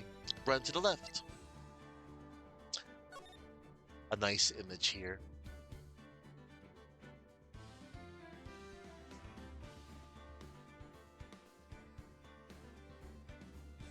Aww.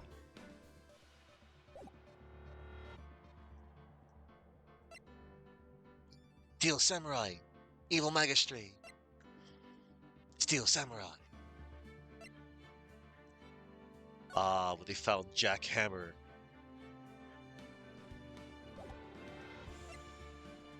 Ooh. During the injury. Old bag.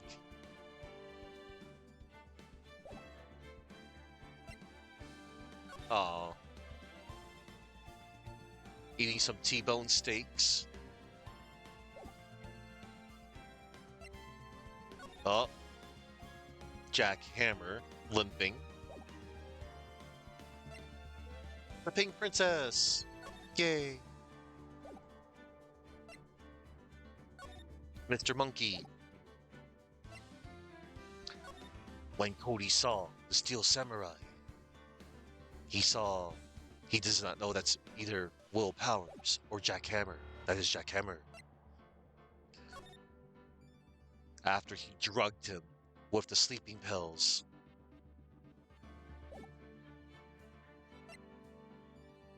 Going to Studio 2. Poor Manuel. That sucked. Like, this was like an accident. Then the blackmail happened. He was gonna kill her. He just couldn't take it anymore. And then pushed in self-defense. History repeats itself. Damn. Ah, in the shock. He got the gun. Merry Christmas. Hey, look everybody. It's Gordy. It was just a Steel Samurai. Gregory Edgeworth. Dead. The photographs.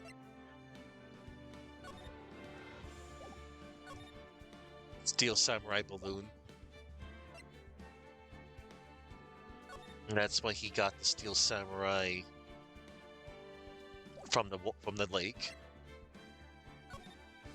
It's not Gordy. Tragic event. A young Edgeworth with his father and Yanni Yogi. Frickin' Yanni Yogi killing Robert Hammond. I mean, you're still a punk too, but whatever. And then he created the diversion, the not a diversion, but to create witnesses. Yeah. Oh, little Phoenix for a crime he didn't do.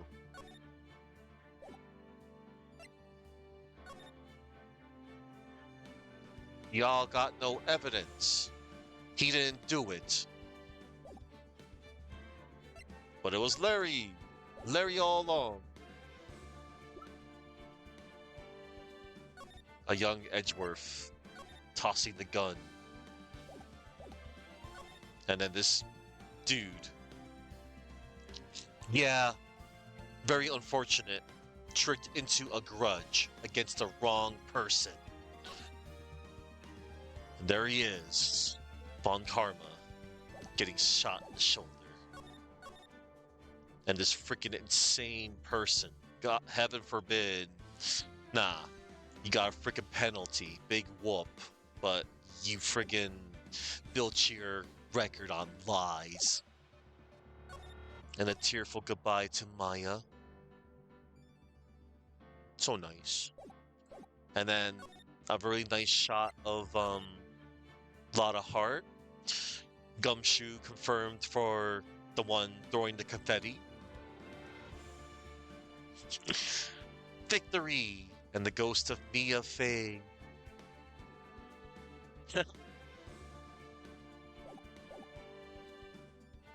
And then... Ooh, what a case. This case was insane.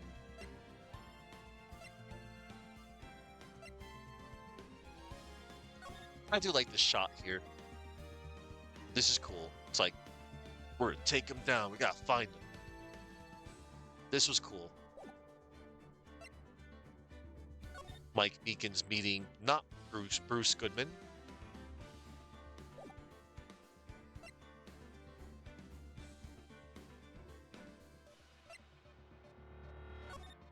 This dude, man.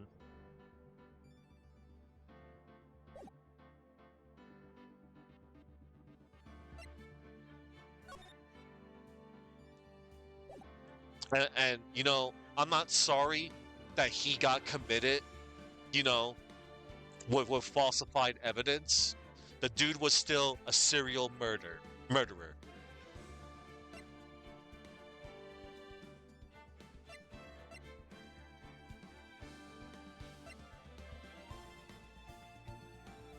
And it's like, again, like I am not defending it at all whatsoever, you know. But man, getting him convicted though. But still, again, he was still bad. And Edgeworth, when he said that he deserved the verdict he got, I guess, you know.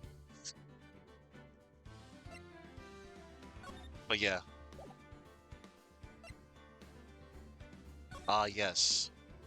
Ancient Chinese contradiction.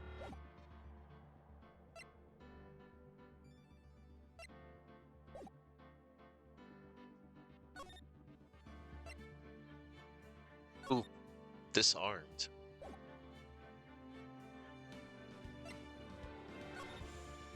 That image. Aw. Yay. Okay. I want to check out the backgrounds. Yeah, same. Because, again, dude was a serial murderer.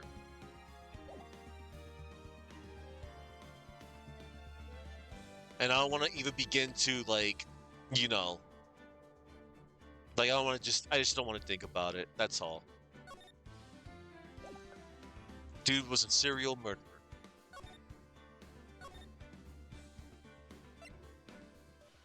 The Wright office. The lobby. Detention center. Good old courtroom. Red White's office. The Gatewater Hotel. Marvin's Grossberg Law Offices. Global Studios. Dressing room, Studio 2, trailer, main gate, inside Studio 1, outside Studio 2, Gourd Lake entrance, the public beach, the lake woods. You weren't supposed to be camping there, Lana. Boat rentals. There's Polly. The records room, the station, the police department entrance with the Blue Badger, the evidence room, Miles Edgeworth's High Prosecutor's office,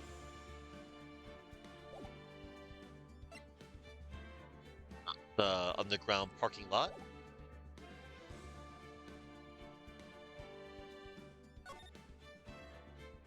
and the guard station, and the.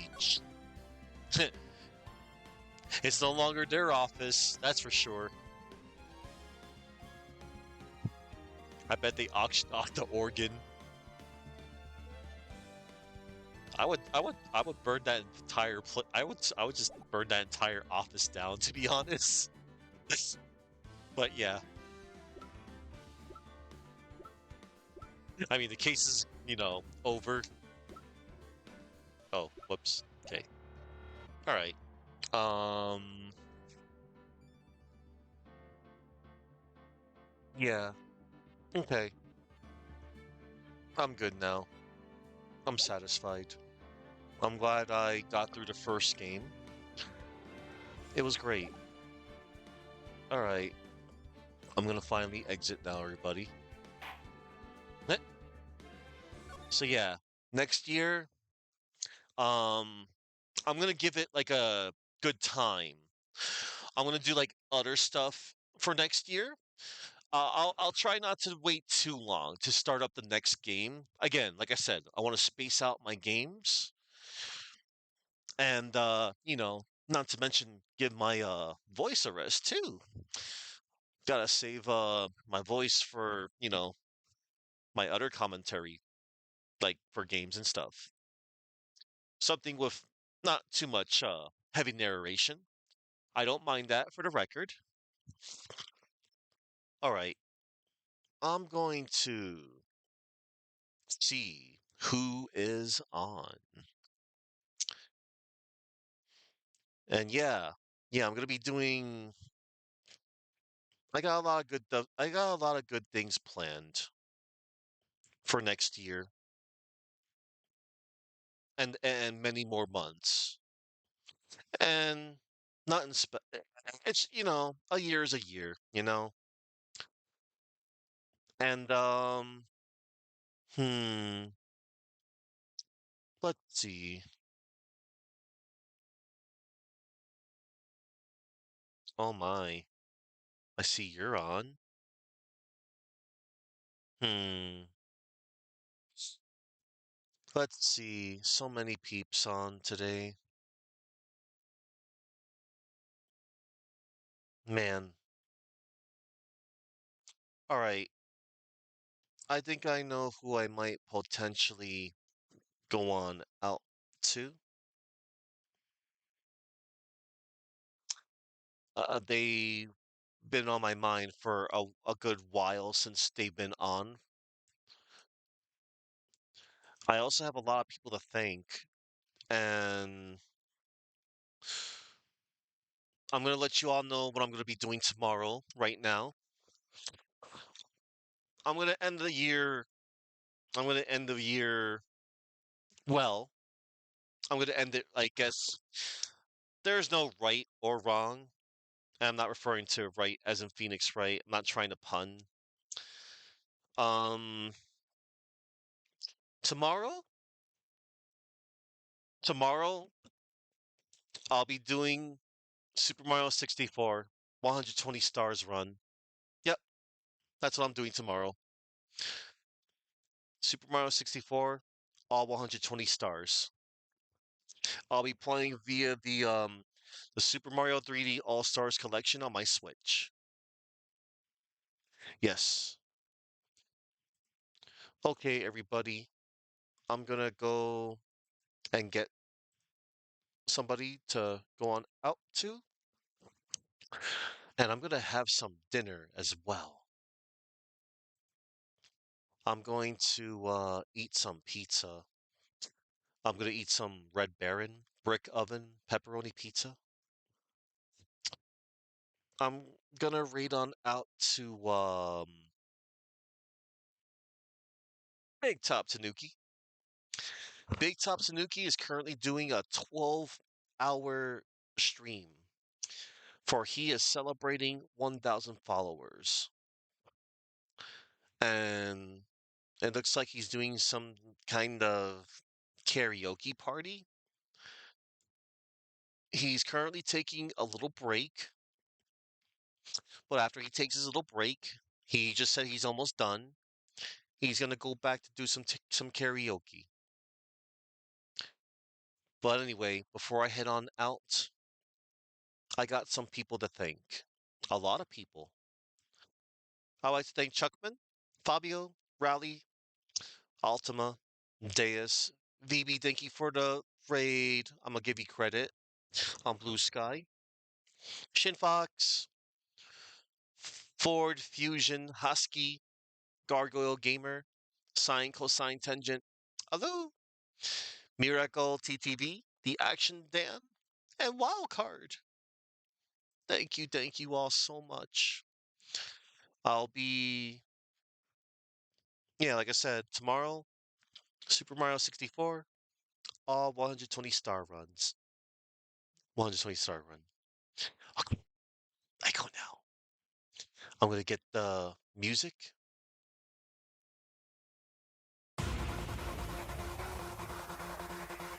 Thank you all for watching. And remember to go in peace. And do not forget you know, the rules of law and stuff.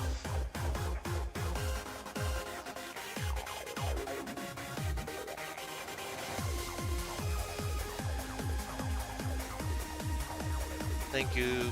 Thank you, everybody.